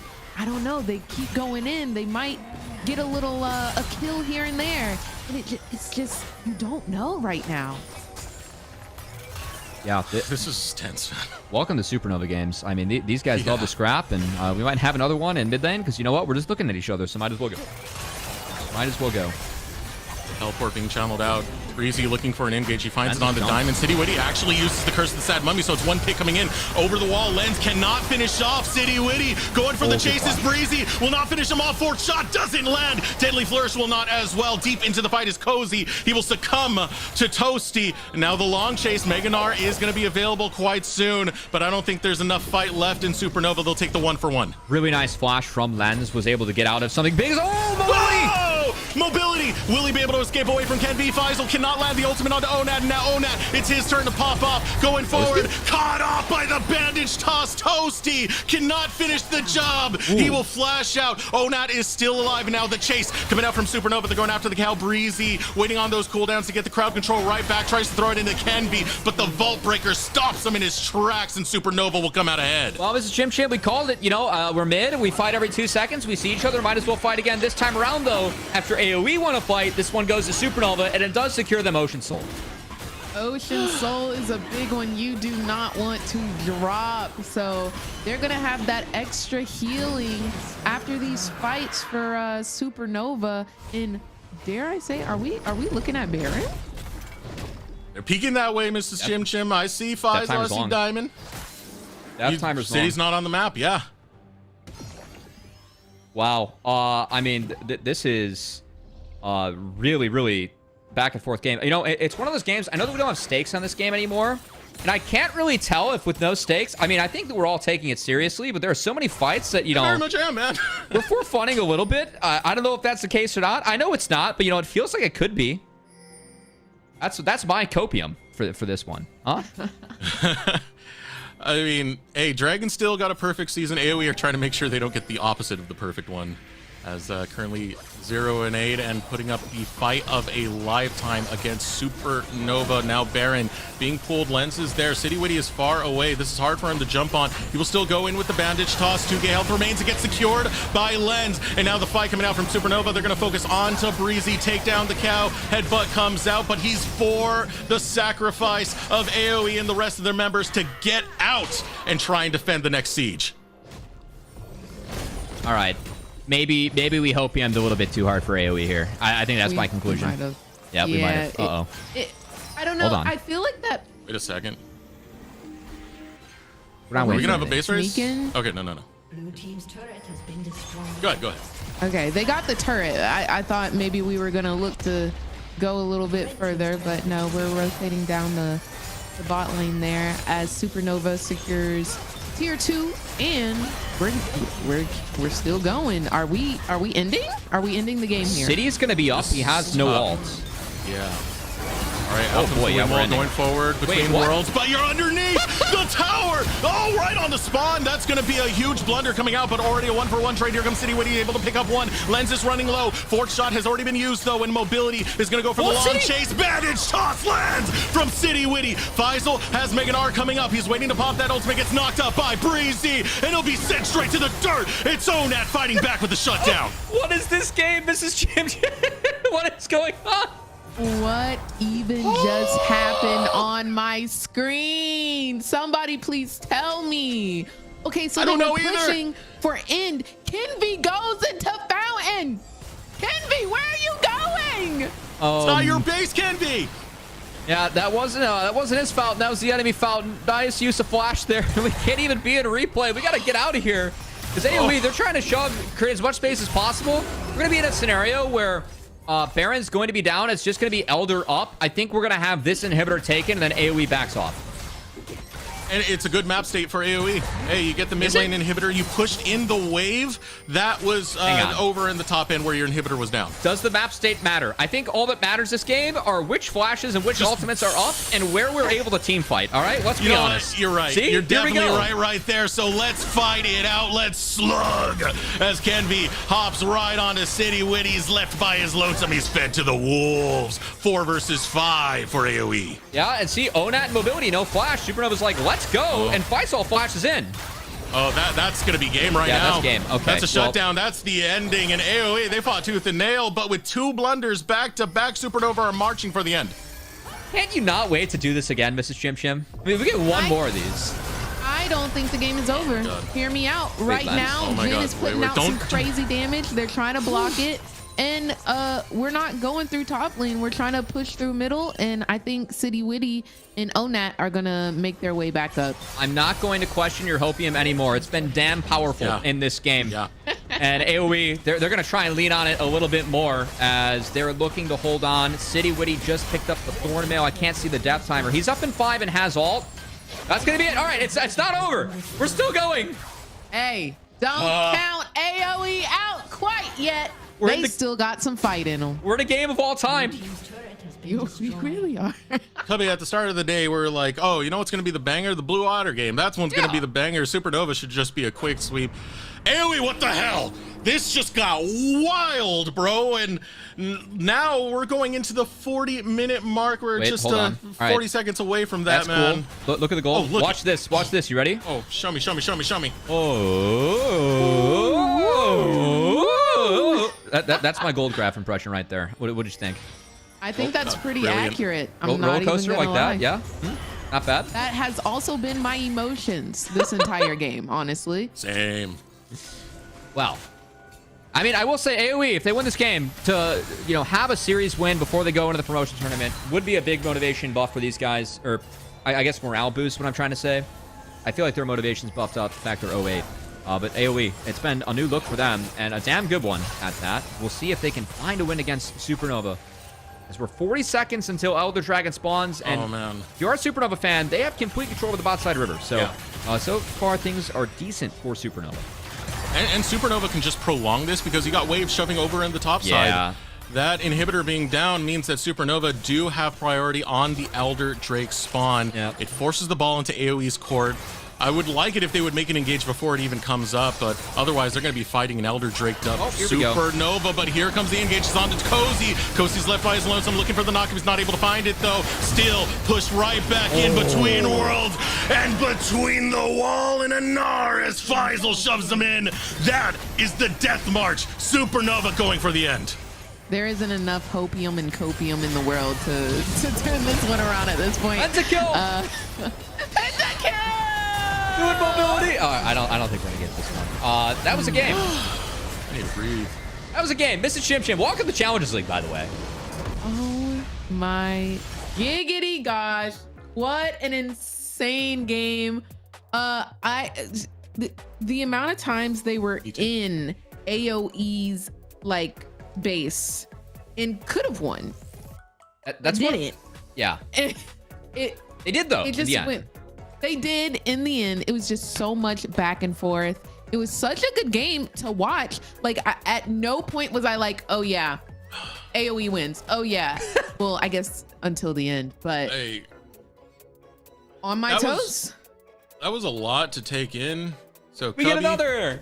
I gotta throw the question over to you. Who's the player of the game? I don't even remember what happened that game. It's just so much chaos. Lens. He had the most gold.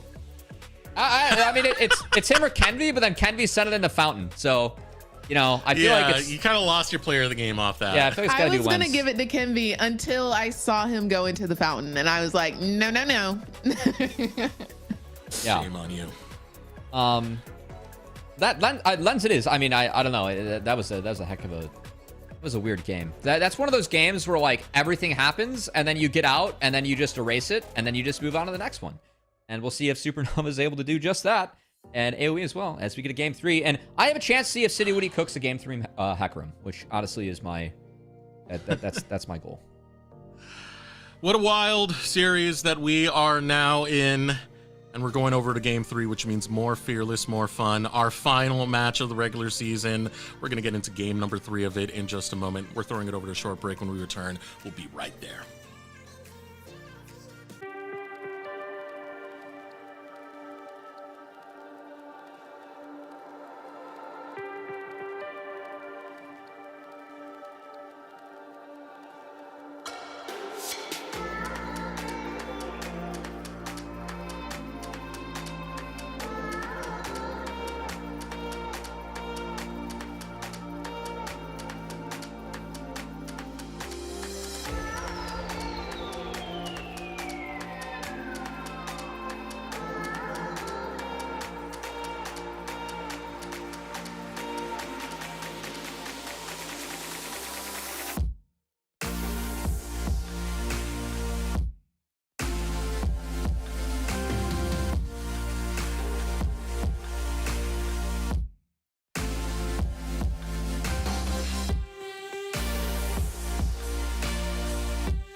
I still haven't caught my breath. I'm not doing the opening. Cubby, take over.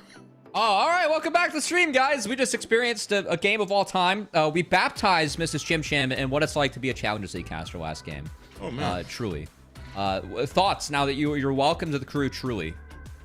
Oh my gosh, this was explosive, but so much fun. I kind of want to know how chat is feeling after such a back and forth turn of events. I want to know how y'all are feeling. And is this really how it normally is? This is what y'all always doing over here? Kind yeah, of. pretty much. Honestly, yeah. It's about one of those games a day, at least. It's fun, you know. I personally, I will say I've never actually done like the roller coaster, like with my voice, you know, like where I try and act out the gold graph with my voice. I might have to keep that one going because that was quite fun. And honestly told the story of this game, which looking at that graph, if you missed out, you missed out on some swings and some misses and some more swings and some hits and some more swings and misses and then some more swings overall. There's just a lot of swinging going on. There was a lot of swinging in the gold graft and in game. That was so scrappy. Oh my gosh. Every 2 seconds, they look at each other and they fight. They say, "Nuck if you buck." For real. I'm still catching my breath. Cubby, what are you doing? Get back to work. I don't know, man. I can't explain this last game. There was too much that happened. I see Supernova. They had 83 assists. Like, what? This was a wild game, man. We really went into the deep end with this. You know what? Not our highest death game. I believe the 66 count was our highest death, highest kill game, but it was definitely up there, man. That was wild. Yeah. I gotta say, you know, last series of the regular season, no more stakes, as because AoE won a game, Supernova can no longer secure the 2 seeds, so they're locked in at 4.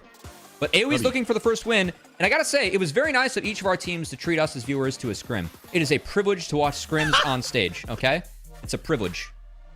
Play it out to the end. No remakes. There is one stake, okay? It's pride. It's more than anything. You gotta fight. You gotta have them bragging rights to at least end the season feeling good. For AoE, I mean, it's a motivational boost going into promotion relegation if they can take this win. And of course, it just feels good to not be the team that went without wins in the regular season and doing against a squad like Supernova, who we do hold in high regard. I mean, we saw why in that game too that we do hold them to that regard. Yeah, I mean, I don't know if they want to be held to that regard or not. So I'm going to move past that point. Regardless, we're going to introduce Mrs. Chim Chim to the double Fearless Band format now. As see game 2 now. Yeah, game 2. We have 20 champs off the board, as even more things not in play. Aurora, of course, did find the dub, but sometimes we do see a strategy where some teams let champs through game 1 and not have to ban them for the rest of the series. So we did see Aurora bans. They're quite common. It's now just global banned. And all these champs are off the board. Anyone that you really hate, Mrs. Chim Chim, and you'd like to flame and that you're happy to not see again? Ezreal. I hope they delete that champion eventually. I despise Ezreals, and I dare I say the people who play them. So I am so glad that we don't get to see them in game 3. But I will say it's gonna be really interesting now that all of these champions are banned and we're getting into game 3. Is AoE still gonna be that, like, I don't want to say they're for funning, but like still having a little fun with these drafts? Or are we going to get more cookie cutter, and are we going to see a Senna Ornn bot lane? Or it's going to get more out there. It's AoE. Also, Ezreal is one of the champs that makes League of Legends the great game that it is. That is a top 5 champion design in the game. So I feel like deleting that, it's kind of BS. It's Ezreal, Lee Sin, Orianna, Jarvan, Rumble. 5 best champs design of the game. Fight me. I will fight you. I know where you live, Cubby. Yeah, that's actually a problem. I do too. So yeah, I'll pull up tomorrow and we can scrap IRL, and you can try and do a little arcane shift and see how that works. I've got the echo bat in the background, and I'll be bringing that with me. Yes, sir. Okay, well, I'm not equipped for that. So, Mrs. Chim Chim, one thing I want to point out to you, especially being a marksman player, is the raw amount of marksmen that are now taken away. With those being off the map, are there any that you want to see slide by? Maybe some pocket picks? Varus. I would love to see, okay, personally, Jinx. Oh! Hey! Oh! God. We need to Call for investigate it. your power. You have so much power in this series. No Mrs. Chim kidding. Chim. No kidding. This is ridiculous. It's Getting a just jinx. the Chim Chim effect. What can I say? Oh my gosh, that's actually Wow. insane. You actually summoned that from Mobility, who, you're going to enjoy this, is quite a good Jinx player. I absolutely love it. I am so excited. And we're getting Melio. Yes, this is what I love. Oh my gosh, this is going to be a great game. Wow. It's the first Melio that we've had of the split, I believe, too. As we have another unique champion to add to the board. I don't know what the count is now. If we get a production, maybe check that for us. That'd be fantastic. I know that when we did our coaches interviews, we were sitting at 110, but then we added like 2 or 3 that week.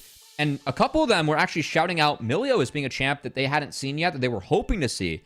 So, of course, Renata is range support that counters a lot of the melee engagers. So taking an Enchantress into Renata, I think is a really good move. Now, the issue with AoE is that their comp, it lacks a lot of front lines so far, so you're going to have to dig deep and find that. And I want to see Supernova deny some of that next phase of bans.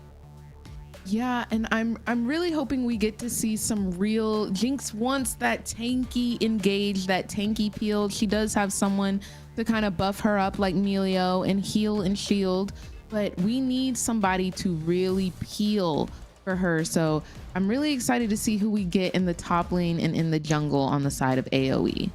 You were talking about that frontline, Cubby. Well, right away, Supernova heard you out, so they're banning away some of those big targets that can provide some protection for this Jinx. Ornn taken off the map. This is Chim Chim, not allowed to have that as a tank, not allowed to have that as a frontline. It does seem that Supernova have done their homework, but I also want to see if you can't get a true dedicated frontline, then try and get something that at least scatters around the map or gets the resets going for the Jinx to get excited. I will say a lot of frontlines still up, so we have options. Also, Hwei is a good answer into Taliyah for the mid lane, of the champ that Toasty plays well.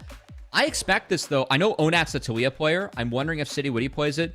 City has a massive champion pool, so I'm wondering if they do find a flex later on. Is it really just all in Hwei having the range against that Taliyah? Yeah, you can kind of match the push early on, but Hwei is somewhat immobile. So, like Hwei, Taliyah. Hwei has a little bit more range, and if Taliyah doesn't have ult, you can find combos. Also, if like you guess where he jumps off the wall, it's quite big. You can get him off the wall with your chomp on the E.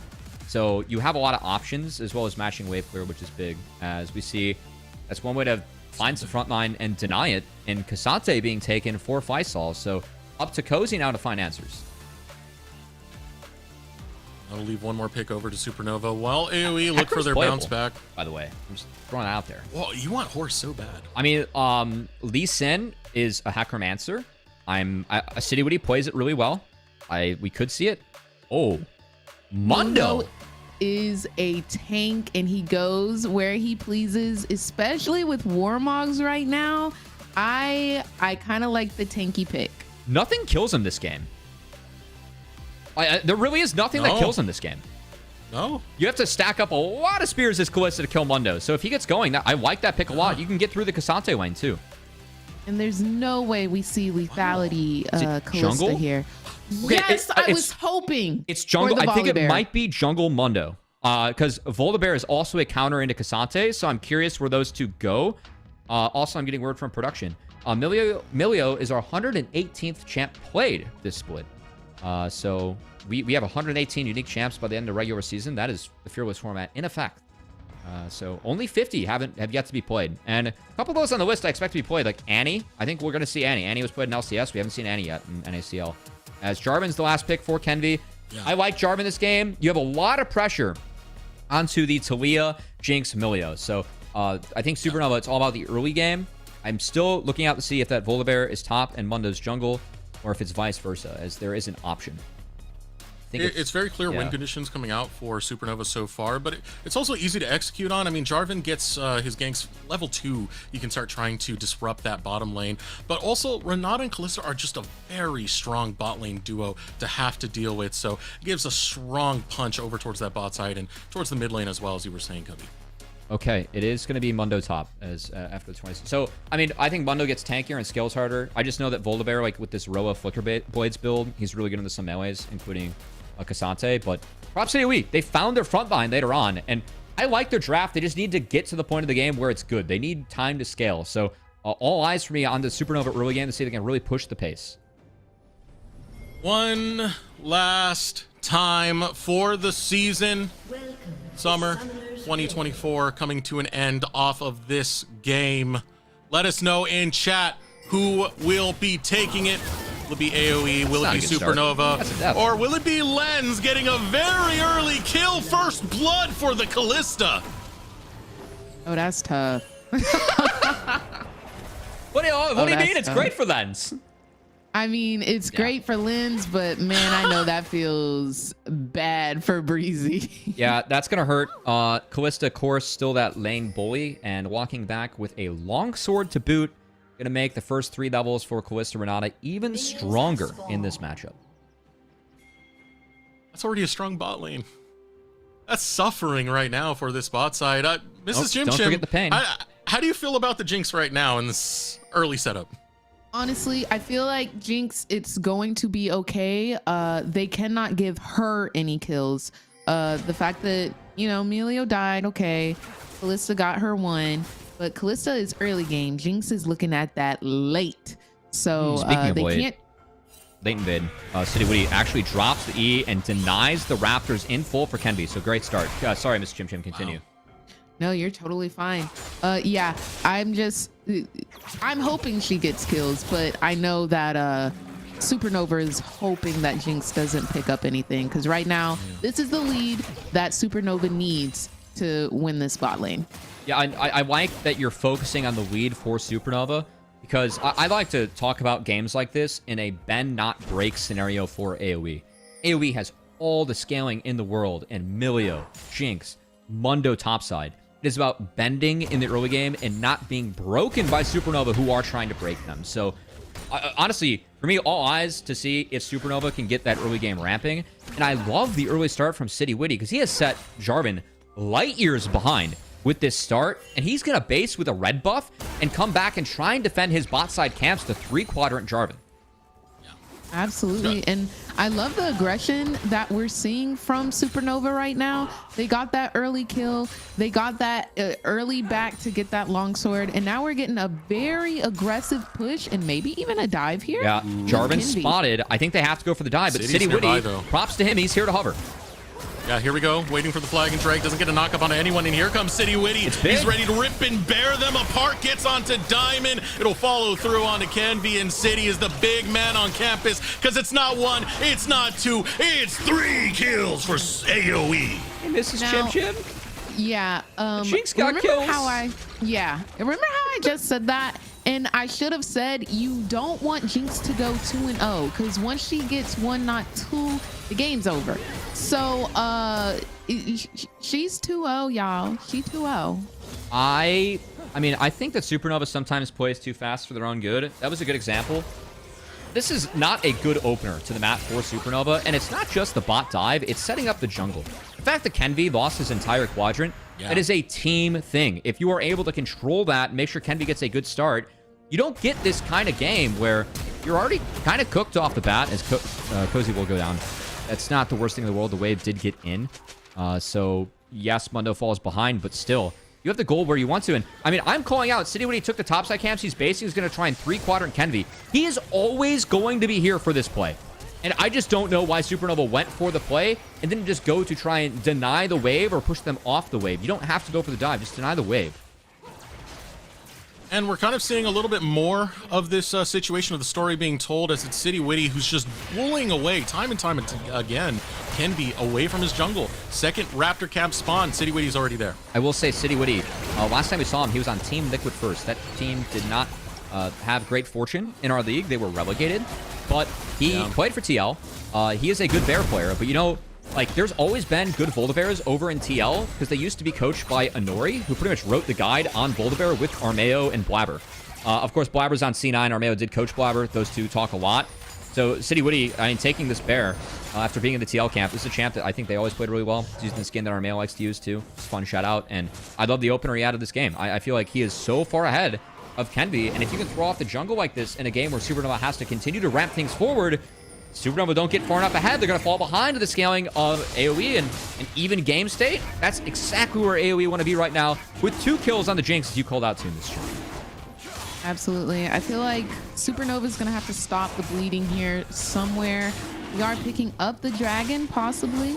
I don't think that AoE is going to try and rotate over here. They do have vision of it, but I think it might just go over to Supernova here. Yeah, you got to give this to the Kalista Renata lane, and that's fine. Supernova, they're taking dragons on time is good for them. This is uncontestable, and they actually ended up going for a lane swap.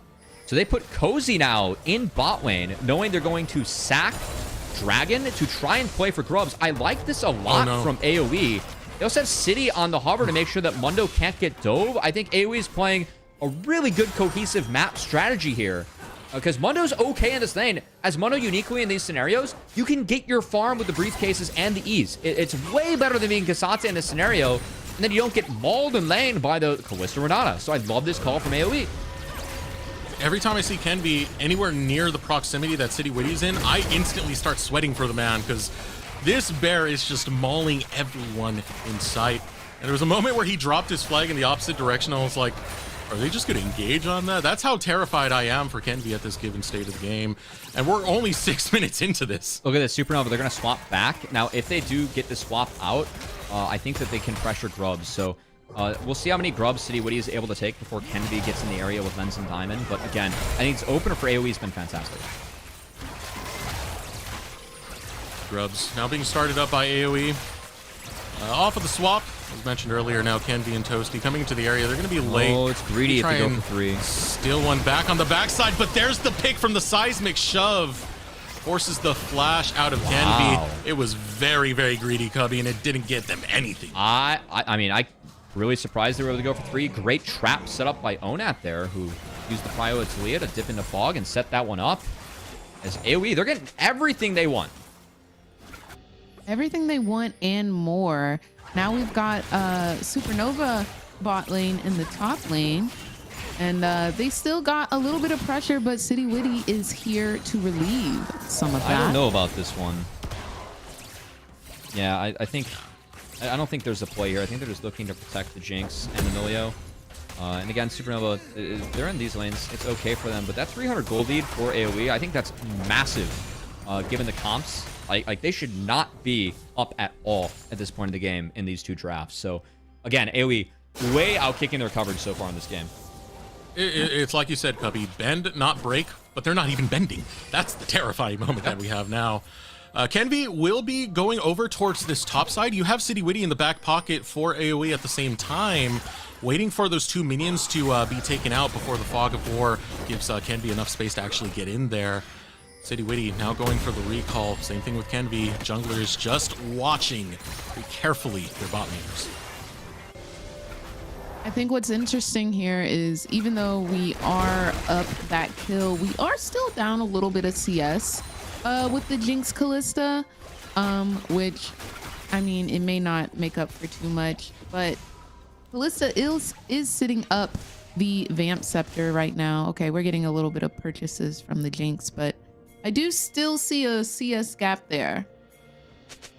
Yeah, I mean, I think that's to be expected, and it's good that Lens and Diamond were able to find that lane again. They're also predicting the swap here, or the swap back from AoE. So I think there are some good things from Supernova, but still, yeah, I mean, eventually we get outscaled in this game, and we're still, we haven't even talked about, we're piloting Kalista into Talia. Right? Like, that Talia was locked in after we saw the Kalista, and we saw in Spring Split how difficult it is to play Kalista into Talia. Just piloting around those rocks adds a whole new level of pressure to this pick. So, again, I really feel like AoE is ahead in this game. Unraveled Earth, Cubby. Unraveled Earth, I'm just letting you know. That's the name of the rocks that Talia. I thought I escaped this after game 2. No. We're still see what I have to put up with here, Mrs. Chim Chim? Unraveling rocks is something that might trip up Lens, but we're getting a little bit of a scruffle up here in the top lane. Can I at least say briefcases given this the skin, Eric? You can. Is that okay? I'll let you have that one. I'll let you have it. All right. Fight breaking out in the bottom lane. City Witty looking for a gank on Lens. Always keep in mind, once you do have that ultimate of the Volibear, you can neutralize that tower for a period of time if you want to go for the slam jam. Thank you, ma'am. Yeah, off screen, we did say Onat trying to make a play up towards topside with the Weaver's Wall. Didn't connect on the Cassante as the play continues bot. Here we go. You're not going to find too much with the hostile takeover, giving it to melee champion. But oh, the Cataclysm onto 3. Do you want to be locked in here, though, Kenvi? He instantly bails out. And now AoE looking to turn this one around. Kenvi gets mauled. And City Witty will take the kill. Well, it's not on Jinx, but it sure helps the Jinx. Absolutely. I mean, any type of gold income is just going to get her that much closer to first item, second item, third item. Oh, no! Oh, no. Yeah, you always got to remember Hui is kind of an artillery mage. From returning to last downtown, series. he's able to take down City Witty. Now the fight's still going through. Oh my goodness, Toasty gets 2. Now the Fate's called, looking for the knockup, throwing him back. Oh, Lens will not survive. It doesn't have enough spears. Mobility going on the chase. Ooh, look at that. The bailout is not enough. A double kill for Mobility. But Kenvi with the flag and drag will set them straight. Still, that's 2 more for the Jinx as we return to the likes of last game with a little bit of a fiesta. City Witty goes down to the poke from Toasty around the dragon. And it is important. Looks like the dragon's not being attempted by Supernova. I think it's really important they continue to stack these dragons on time. As Mrs. Jim Jim, I'm seeing you with your head in your palms. You wanna break this one down for us? I am so confused. Okay, so yes, we get the kill on the volley bear, but I want you to look at this Jinx's footwork. Okay, so we're 2v2ing down here, bot lanes, and then we get the ulti from Callista going in, but she does not die. She does not fall. And then Renata has the bailout right here, gets the reset, but that's not enough. Wow. That's not okay. She's still alive. But then, you know, Kenvi comes in and ruins the party, of course. It's fine. It's 4-1. You'll take that. Goobly go. You'll take that. Also, I do want to shout out Breezy. The reason that Mobility was able to live is he actually caught the Fate's call. So yes, he did go down, but that's an honorable support right there. Helping out his AD is now Kenvi has to flash out of the Talia combo. Ooh, yeah, trying to stop Grubageddon. Oh, they got him. It cost him his life in the process. Are you kidding me? Super Mega Death Rocket. Hill goes over to Milio.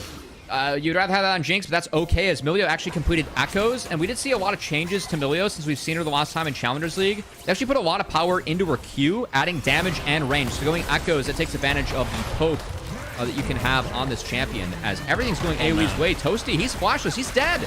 Yeah, Onat's going across the O Nation to find kill from C to Shining C, and it's a shutdown to Mobility. 5 members strong as AoE. I'm gonna be real. This is GG. Look at this. I was just about to say. I don't know how you play into this in Supernova. No, yeah, it's a wraps. It's looking like a wrap. So we got a 5-1 Jinx who is swimming in the money, about to go buy an LV wallet back in base when she presses her B button, and it's looking mighty grim on the side of Supernova. You know, get a case for that Gatling gun as well, LV. Same way, get it all designer, man. Wait, I mean, we got the same thing for Kiana, so why not Jinx? Right, and I just want to say the bailout. I did the ability name. Did you notice? I did. Oh, that makes you a professional. I just wanted to point that out there. All right. Well, I'm just going to point out, Cozy didn't have all or Flash. He goes down to Faisal, and there was a bot turret that went in favor of Toasty, so that does cut into the gold lead, but still given the scaling of AoE. And they've survived this early game. They've not bent at all. And just where Mobility is at in this game is massive. If he is able to be safe, and there are ways to pressure him. If he's down Flash, you can always Cataclysm and try and execute on there. They have hostile takeover that can go in the Cataclysm as well. It is quite big, so there are options for Supernova, but they are on a timer. And right now, where this game state's at is not in their favor. And the only other way for it to be in the favor is for Cubby to type in "This game is done" in Dustin Prod Chat and curse them once again. Oh, I can do that right now if you want. Please, please. Supernova are setting up around Rift Herald. They'll push away AoE, but AoE have shown that they're feisty. They're willing to fight. Cozy takes a good chunk of damage right there. Kenvi has to flag and drag back over the wall to get to the rest of his team. Cubby's actually typing it right now. That's why he's staying quiet. AoE, I put it in there. It's done. Again, AoE to find their first series win against Supernova, quality opponent. Again, going into playoffs in the middle tier. I think that would be a big morale boost going into the promotion tournament. So I know AoE aren't playing for stakes, and we are still going to see them there, but this AoE has not been the AoE that we've seen all year, Desiree. It's been really good to see. Literally. I'm Quite saying literally, if y'all told me that this was a bottom tier team, I'd be like, no ma'am, they're in the running for second, actually. So See, exactly. Yeah. I mean, Supernova's the one trying to take second today. They aren't the ones that have showed up to play. It has been AoE. As Lens is forcing. Yeah, getting feisty right now, trying to hop forward. It's all going to be used. All the meanwhile, you have mobility, free fire and free farming over in the bottom lane. He'll be able to get a tower to himself. Supernova focus the mid lane tower in the meanwhile. And because he's Jinx and gets excited, he gets the next wave too. That will be traded out for Toasty in the top lane. So we'll be 2 turrets to 1 going over to Supernova thanks to the power of Shelly. But still gold going to the right place and mobility. And it's an even game. And again, as long as this game stays even, AoE is way ahead. absolutely. And I do want to say, like, even though it does look like it's kind of spiraling out of control as Jinx gets, oh, look at Mundo. Okay, he said riding in my gold Lambo. I know that's right. But even though this game does look like it's kind of spiraling out of control with the kills going on the Jinx, I do think that Supernova is still getting things on the map. So we're getting the objectives, we've gotten the dragons, we're getting towers, and I like that. By the way, a quick shout out to our observer Kai. He's always full of personality in some of the zoom ins we do there, and that's why we get moments like that with the car. Oh, I love it. All right, now setting up the battle lines. Dragon is spawning within the next 5 seconds. It's Supernova. We're trying to get their first foot forward, but mid control belongs to AoE. That's a very dangerous prospect for Supernova. Yeah, mobility has sums. I think as long as Flash is up for mobility, it's going to be a lot harder for Supernova to actually finally execute onto the Jinx. As long as mobility is up, things are a problem for Supernova. I will say Toasty has all the gold for Supernova, so keep your eyes on the way. If Toasty does connect, he is sitting at 2 items at this point of the game. He is ahead. So he is the one that has to dish out the damage. They have a wombo combo potential with Cataclysm. I just think it's really tough for them right now. It's tough. A lot of that being because a lot of flashes are available, so even if you do get that lockdown, there's bailout available for AoE. Dragon going to be fought over right now. Take a look at Lens. He's not with the rest of the squad. He's taking the long route over. I don't think AoE realized this, so they're not going to pull the trigger just yet for the engage. They do have to connect. And this is not a dragon that you'd expect AoE to be able to contest with the comp, but because they're so far ahead, they don't have to wait till the 3rd dragon to contest. They are here, and it's going to be a flip as Onat's going to look to cut him off with the Weaver's Wall. Oh, man. Yeah, here we go. Onat over the wall, throws down the Weaver's Wall, doesn't get the seismic shove onto Faisal. Dragon's going to be secured over to Supernova. Cataclysm goes out. Supernova starting to blink red. Faisal looks to turn it onto Onat. Onat looking to back out, throwing the rocks right in his face. It's not enough to rock Supernova as he will go down. But here comes the bear. City Witty is here. Bailouts used. City Witty will flash out and claim that kill. Now here comes Mobility. He is excited to get these kills. It's a shutdown for Mobility and AoE in the driver's seat. I mean, that AD duel wasn't even close. No. And I think what's really interesting is during that fight, I would assume that Renata would get that ulti out on the Jinx so that she can kill her own team, but instead we were ulting, it looked like Melio, and yeah, it just did not go the way that Supernova thought. Yeah, I think was trying to ult the jungler so they could at least secure the dragon, which Supernova did successfully, so they are on soul point, but still these fights going this way this early in the game, the impending doom of Supernova continues to get closer and closer. And yeah, I mean, AoE, they're still looking for their first series win of the split. And again, if they were to end 1-8, I feel like this is a big boost for this team. Like with this roster, they'd be 1-1 and putting up 2 competitive series against FlyC and Supernova, 2 teams that are in the top half of our playoffs. So that's a great sign again as we get into the promotion tournament and AoE tries to earn their spot back. And that's a very important thing to stress, is that at the start of this day, this series was for 2nd place for Supernova.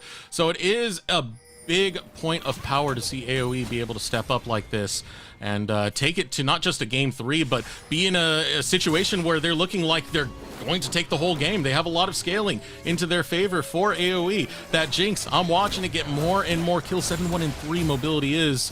Now with Baron on the table, he's going to get tighter. We are getting into 3 items for Jinx, man. It is starting to get scary.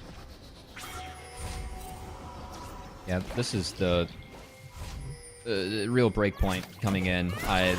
Not IE yet, but I don't think it really matters with how much mobility he's going to be doing. And looking like he's going to go for the pen next, which is going to really help just rip through the front line. And when you are a Jinx and you have the bigger front line on your team, you're feeling pretty good. Absolutely.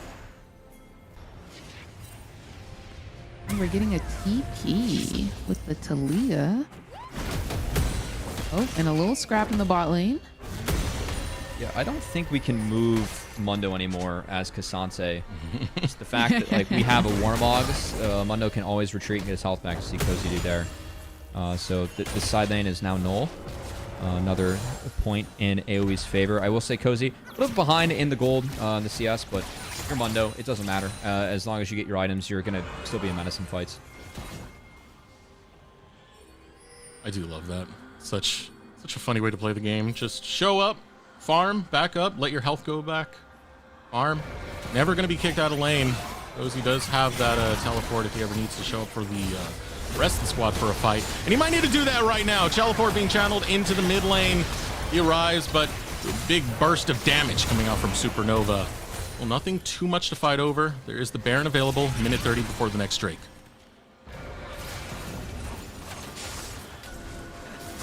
That Dragon, I don't think Quad Soul is going to be super impactful for Supernova this game. Oh boy, ult and flash traded. His Diamond's going to have to get away from that big bear.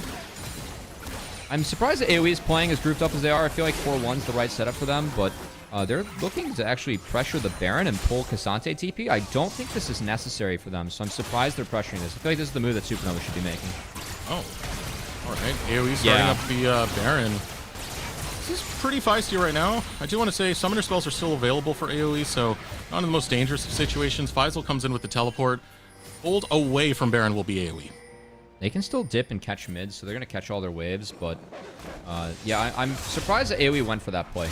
Again, I don't think that's very necessary for them, and Onat does that flash up, but might be pressured here by Supernova. Supernova coming in for the mid wave. Right after that tower, grab it. That will open up the rift a little bit more, which is pretty crucial at this moment. That means you're going to get some more deep vision towards this bottom quadrant of the jungle when you have about 20 seconds left before Dragonstorm. LDR completed for the Jinx with Chim Chin. 7-1. We're going to see how much work mobility can get done. Yeah, and I'm noticing we still don't have the IE of all things. So I feel like once we get IE, oh man, the damage is going to be insane. I really like this. Lens soloing out the dragon. That's going to be enough. AoE feel like they can't approach. Again, Toasty's very fed. It's really hard to take space against Toasty. So AoE again going to return to this Baron where I feel like they're underdogs. I think AoE's dropped way too many side lanes. Their solo laners are really far behind. Yeah. Might be tough. That's a pretty dangerous call right now. Hostile takeover goes out. It only lands onto Cozy. AK health remains on the Baron, and now Lens is here to contest with the rest of his team. Looking forward onto Cozy. Cozy gets caught out, pushed against the wall, and slain by Faisal. 4 members strong will be AoE. They haven't gotten a reset for mobility. That's the crucial factor for AoE to start to take these fights. And Supernova are feeling like they have blood in the water, and they are sharks swarming around AoE. Now coming forward with the Weavers. Wall knockup is going to be found, and they'll take down Onat. Look at the rest corralled into a corner. It's like shooting fish in a barrel. Supernova will get the ace. Well, Jinx with no front line's not too fun. No, it isn't, and it's definitely not fun being backed up against the cove walls, and so that's gonna be Baron secured for Supernova. I think AoE have dropped so many side lanes in this game. Like Onat and Cozy are each down 2 levels in their own right, and I know that Toasty got fed this game, but like the 3 level difference mid, that should not be happening. Like I really feel like it's tough. And again, AoE pressuring these Barons when Dragon's up. I don't know why they're focusing on this. This should be the move that Supernova feels desperate to make, not vice versa. So I feel like AoE, they try to play this game almost too fast for their own good.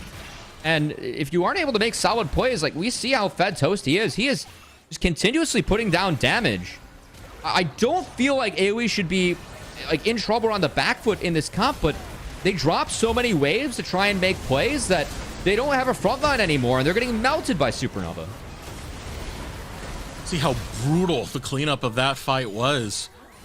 I'm going to be honest, the ball was very deep into AoE's court. The scaling, we kept talking about it, but when you don't play the map right, when you have situations like that, Supernova can take control, and that's exactly what they do. 5.4k lead in their favor. They have Dragon Soul, they have Baron, now they're marching to take some structures. Blue team's turret has been destroyed. I'm so surprised this Jinx is struggling. I don't know. Like, again, we're down 2 levels mid and 3 levels top as AoE. And I think we sacked so many side lanes to get here. Like, even City Witty picking up the side wave, I am not sure why it's going here and not elsewhere. And he's even down 2 levels himself. Jinx just doesn't have a front line to play around. Yeah. Yeah, he has to just bail out with his own ultimate. It's exactly as you said, Cubby. There was so much sacrificed in a game where AoE were dominantly in the lead, man. And now Supernova marching in the base. They have 4 members down into this bottom lane. They'll be able to take this inhibitor tower without much being done by AoE. But finally, they do clear the way. Faiza's a little bit too far forward. Has to bail out. Hostile takeover goes through. They're able to defend the tower. Not enough mana to fish with the Super Mega Death Rocket. As it's blocked behind now. They at least deter the push, but this has not been the best advertisement for Jinx, Mrs. Chim Chim. I think Jinx needs some help. No, it has not. And now we've got Hui and Cassante getting a little bit bigger, a little bit badder, and it's a scary place for Jinx right now. I even see the Jinx building a Bloodthirster now. We still don't have the IE. I'm a little bit worried there. Yeah, I think it's going to be BT or IE last. You could skip out on finishing the BT, but I think we're scared of the Toasty Poke, which I can't really blame Mobility for, but I'm with you. The lack of IE, I think, it has hurt a little bit. I think LDR is fine, just given like the amount of armor that's on the Cassante, and it can be just having a big health advantage, but yeah, I just don't get. I feel like Cozy needs to have been in side lanes. Just being down levels like this on the Mundo, like a lot of skillings come from the levels and being ahead. As you see the Weaver's Wall come in to cut people off, and not gonna get anything done. No engage from AoE, and the siege continues. Not able to do much. The Jinx was rooted, it looked like there. Not able to move. Yeah, I mean, I think this is really telling. Look at the lead that Toasty has on Onat, too, with that Hui in the... I like the Talia pick, but, man, this Hui has just been so big this game. 6.1k in the lead at 28 minutes. Supernova have the pieces falling into their hand. You know, it was a little bit of a roller coaster early on, but now, very definitively, they have the lead. I don't want to speak too soon, though, because we've been seeing some wild games today, especially in this series between AoE and Supernova. We have 45 seconds before the Elder does come up, and that is where Supernova are looking to set. I do not think the AoE is strong enough to fight right now. Again, like, they're just down way too many levels, and they don't have the stats to protect this Jinx. City Witty's still gonna, yeah, they're gonna attempt that Kennedy, but just to clear the wave, nothing else.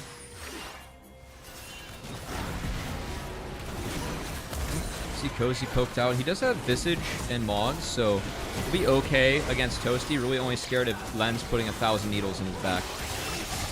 As AoE looks like they're being forced out and forced to play this Elder Dragon through bot.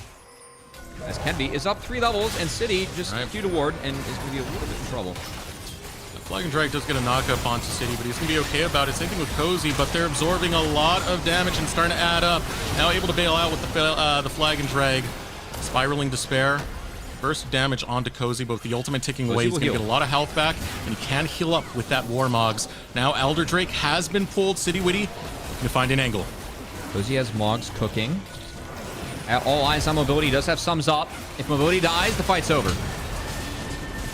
Gotta watch out. That's the big target right now. Mobility. You said sums are up. Flash, barrier. Here comes the Weaver's Wall. 6k health remains. Onto the Elder Drake. Cozy's leading the charge. It's a lot of damage though onto the jungler. City Witty's dead. You don't have a smite. AoE probably don't have a chance to take this fight. As look at the damage. Look at the pain that's being delivered by Lens, who throws another spear. Nice. He's setting up for the Penta angle. He's going after another. And the Turkish Prince, Lens, will fight for Supernova to find their vengeance. And the long con, a knockback from the Emilio. Give him the damn Penta. Let him have it. He's royalty. He's earned it. Penta kill for the Turkish Prince. Yo, we were talking about pentakills. We got a pentakill.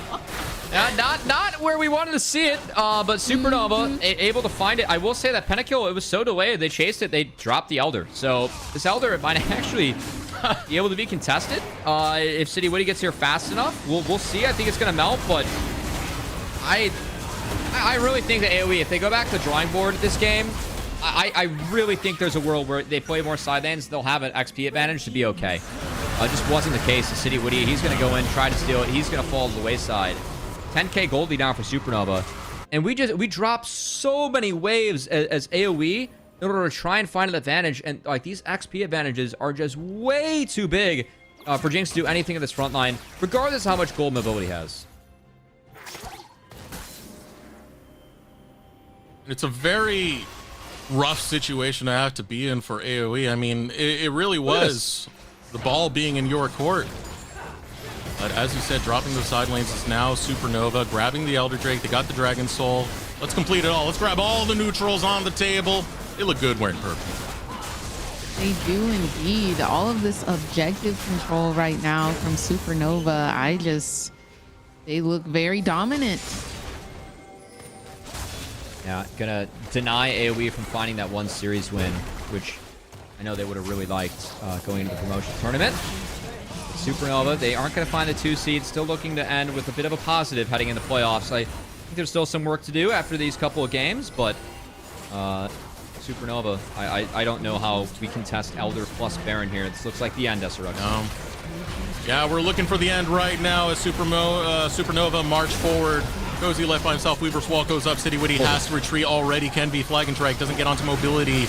Now another seismic shove going out as Onat looks to find picks. Going forward, Kenby, he's by himself. He can't take out mobility by himself. Here comes the hostile takeover, but you know who can? Toasty, as he's gonna roast these fools. Supernova get pulled in with the seismic shove. Their health bars are running low, and we have lost mobility, so there's no chance to counterpunch. Nexus Tower goes down, and AoE can only watch the base go up in flames. Their season go up in flames. Supernova take it 2-1. Yeah, we saw Dragonsteel find the perfect split, and unfortunately AoE could have found the opposite. I will say I have a lot more confidence in them as we head into the promotion tournament. I don't think that this team is the free out that a lot of our OQ teams thought they would be. And oh my god, Toasty, that is an absolute bomb being dropped. Wow. Well, that's a lot. I wonder why the Jinx had such a hard time this game. Oh my gosh. And then look at the gold difference over time there. We had a little back and forth, and then boom. Supernova said, no, it's mine. And I want to stress just how close this game really was. It was lost off of a lot of the small decisions, not even the team fighting itself. So that really does hurt to see for AoE, but it's also a point of growth where you can look back on this game and say, hey, we could still take it to some of the playoffs ready NACL teams. So hopefully as they go into promotion relegation, they keep that in mind and still look to continue that growth. But for Supernova, it's a little bit bittersweet. You got denied that second place spot, but still able to win out the end of your season with the dub. Hey, I still want to give a little hats off to AoE, man. They've got some fight in them, and I love to see it. And they picked some really spicy picks as well today, so maybe I'll be rooting for them next year.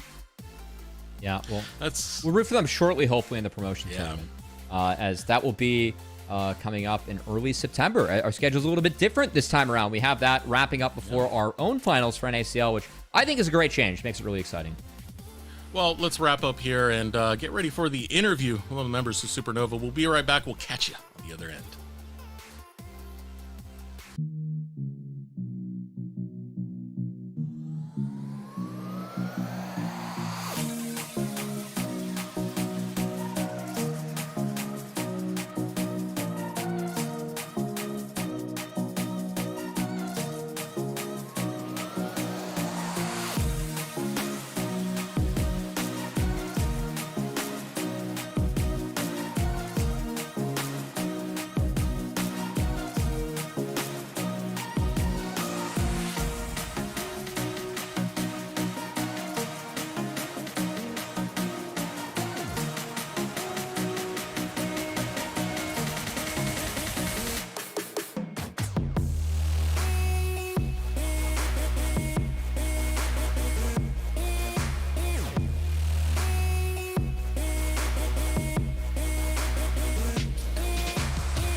Welcome back to the stream, ladies and gentlemen. Thanks for sticking around if you did, because we are joined by the marksman of Supernova in Lens. Lens, what a bit of an interesting series there. Games 2 and 3, you know, maybe got a little bit of a late night scrim going on, broadcasted live, a nice gift to end the regular season. But you guys do end the 4th seed, and looking back at your regular season as a whole, how do you feel like the split went for you guys, and where you guys are at as we head in the playoffs? I think it went okay for us. We could have been in a lot better seed if we had like some early wins against good teams like MU or TL. But we're just not very consistent right now. We're just trying to fix that, and coming into playoffs, hopefully we can fix our problems and do good. Yeah, well, I mean, sometimes we see some high highs. I know that game 3 didn't get to the start that you guys wanted to, but you did play your way back into that game very well as a team. Your first opponent is going to be someone that has a bit of a hot hand right now in Challengers League in Blue Otter. You have side select advantage against them, but what do you feel like having them as your first round opponent in that best of 3? To be honest, it's going to sound cliche, but I don't know much about them. I just know that they're doing good. Like the last 3 weeks, they're just beating all the LCS affiliate teams. So we stomped them before. I think it's gonna be the same, but we'll see how it goes. Yeah, it's been fun to see them kind of climb the standings. Of course, we're getting beat in the middle of the season and able to bounce back. Lens, I do want to ask you, I know last split, I believe that you received 3rd team All-Pro remarks when it came to the voting between the broadcast and the community. How do you feel like you are this split compared to last split? Do you think that, you know, you're going to advocate for yourself to hopefully be on that list again? And where do you feel like you are at as an individual in this league? Like I said, I think it's all about like having a good day. Like if I have, like I'm having good and bad days right now, but if I just make it good days all the time, I know I'm the best. And I can just win it all. So I'm just trying to be more consistent, more comfortable in stage, and see how it goes. Yeah, before I give you a shout out to, speaking of that, being consistent and comfortable, I know there was a fun tweet or message that was sent in all chat in game 1 from your buddy Onat. Said that there would be one Turkish import left standing. You were the one that ended up toppling him today. Any words for Onat after that one? Onat, I mean, he's my boy, but I'm the real Turkish guy, you know? Well, for the real Turkish guy, we'll give you some Turkish delight and let you say goodbye to the audience. Lens, any shout outs or thank yous that you'd like to give before you let you go? Shout out to my team, as always, and shout out to Ketsu. He always supports me in Twitch chat. Shout out to my family, friends. Yep. All right, Lens. Well, shout out to you and your play. Really nice turnaround there in game 3 to find the win, and the Zion game 2 was pretty damn good as well. So best of luck as we go into playoffs. Hope you and the team put together more good games and more good days, and we see the best of Supernova moving forward. Thank you. All right, shout out to Lens. And I am joined once again to close out the day by Desirux and, of course, our special guest for the day. This is Shim Shim, who I know will say thanks at the end of the day, but it was a blast having you on board.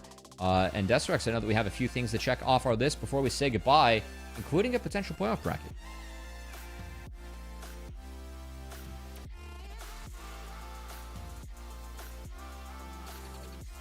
Yep. Okay. Yep. Okay, you know what? We got you. I was doing that on purpose to test my producers. I had my mute button. No.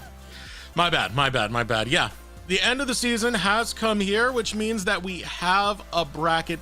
We have the standings now finalized. Let's start with the standings first of all, to see how things have really ended up. It was Supernova who really did want to fight for that second place spot, gonna unfortunately fall down. And another team that got decided today earlier on, Blue Otter, a very exciting one to see them climb their way from 9th to 5th to end the season. Yeah, I do want to highlight a couple of the tiebreakers. We had Fear, Starforge, FlyC, and Supernova all at 6 and 3. Fear Starforge had a better record by 1 game. They had one less loss. And then the other two had a tied record, but FlyQuest found a very quick 2-0 over Supernova, which gives them the 3 seed. So a couple of tiebreakers. Then the next group of 3, Blue Otter had 1 more win than TLC, and TLC had 2 more wins than Disguised. Disguised and Winthrop actually had the same game score, but had Series score was 1 in favor of Disguised. As Disguised, they got, yeah, they ended up finding those dubs. So anyway, yeah, that's kind of how the playoff bracket broke down. Mrs. Chim Chim, any surprises for you here, or any thoughts you have on this one? I'm surprised at AOE being 0-9 in 10th after the games today. I just can't believe it. I thought they looked kind of nice. And that's fair enough. It took them a long time to get into that form and have those members, though. So hopefully we can see them next spring.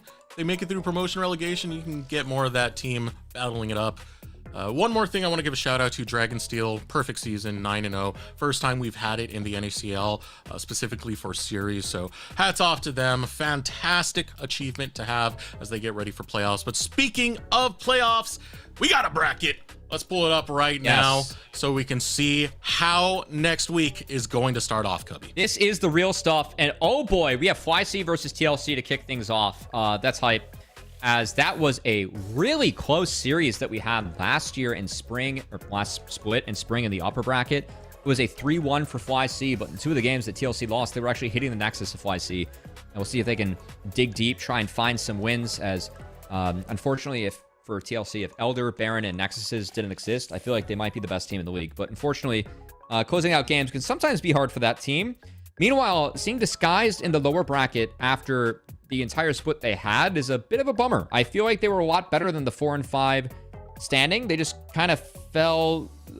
They had a victim of circumstance with Tomo getting promoted. And we'll see if they can put it together, as they'll only have 1 life.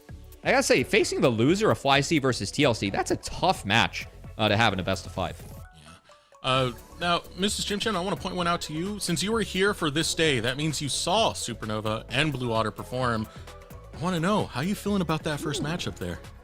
Man, I honestly feel like Blue Otter might take this one. I just really enjoyed their gameplay today. Supernova, they were a little shaky, just a little shaky throughout that series. So and Blue Otter's logo is cute, and you know I love cute things, so loving Blue Otter. Well, you heard it right here, endorsed by Mrs. Chim Chim, the Romp Stomp squad of Blue Otter. Best of luck to them, and best of luck to all our teams, really, as we're looking to close out right now. It's been a long day. I want to throw it over to you, Miss Chim Chim. Do you want to give any plugs? Maybe where to find you, for example? Thank you for joining us, by the way. It's been a blast. No, thank you guys so much for having me. I am so glad. Y'all were so kind and welcoming. Chat, thank you guys for having me as y'all's guest as well. If you guys want to find me, I stream every weekday at twitch.tv/MissChimChim. I am an ADC main, and I am known well and wide and true for my Baron and Dragon steals on Jinx. And I'm Miss Chim Chim LOL on all socials. So yeah, drop a follow if you so desire. It's been an absolute pleasure having you. You added a lot of personality to this desk, so thank you so much for joining us. And of course, thank you to our viewers who joined in to watch the NACL. Shout out to the staff, shout out to the coaches, the players, of course, producers behind the scenes, Emery, Kai, Caddy, they all make this possible. It's a team effort, man. We are going to be raiding Dokla, so if you want to stick around on the Twitch stream and go give Big Dokes a hi from the NACL. He was our first MVP, by the way, so he'll recognize us. He knows our name. Off of that note, let's close out. For the cast and desk, my name has been Desrux. This is Cubby, as well as Mrs. Chim Chim, our fantastic guest. We'll see you next time for playoffs in the NACL. Happy regular season!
We'll be right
back.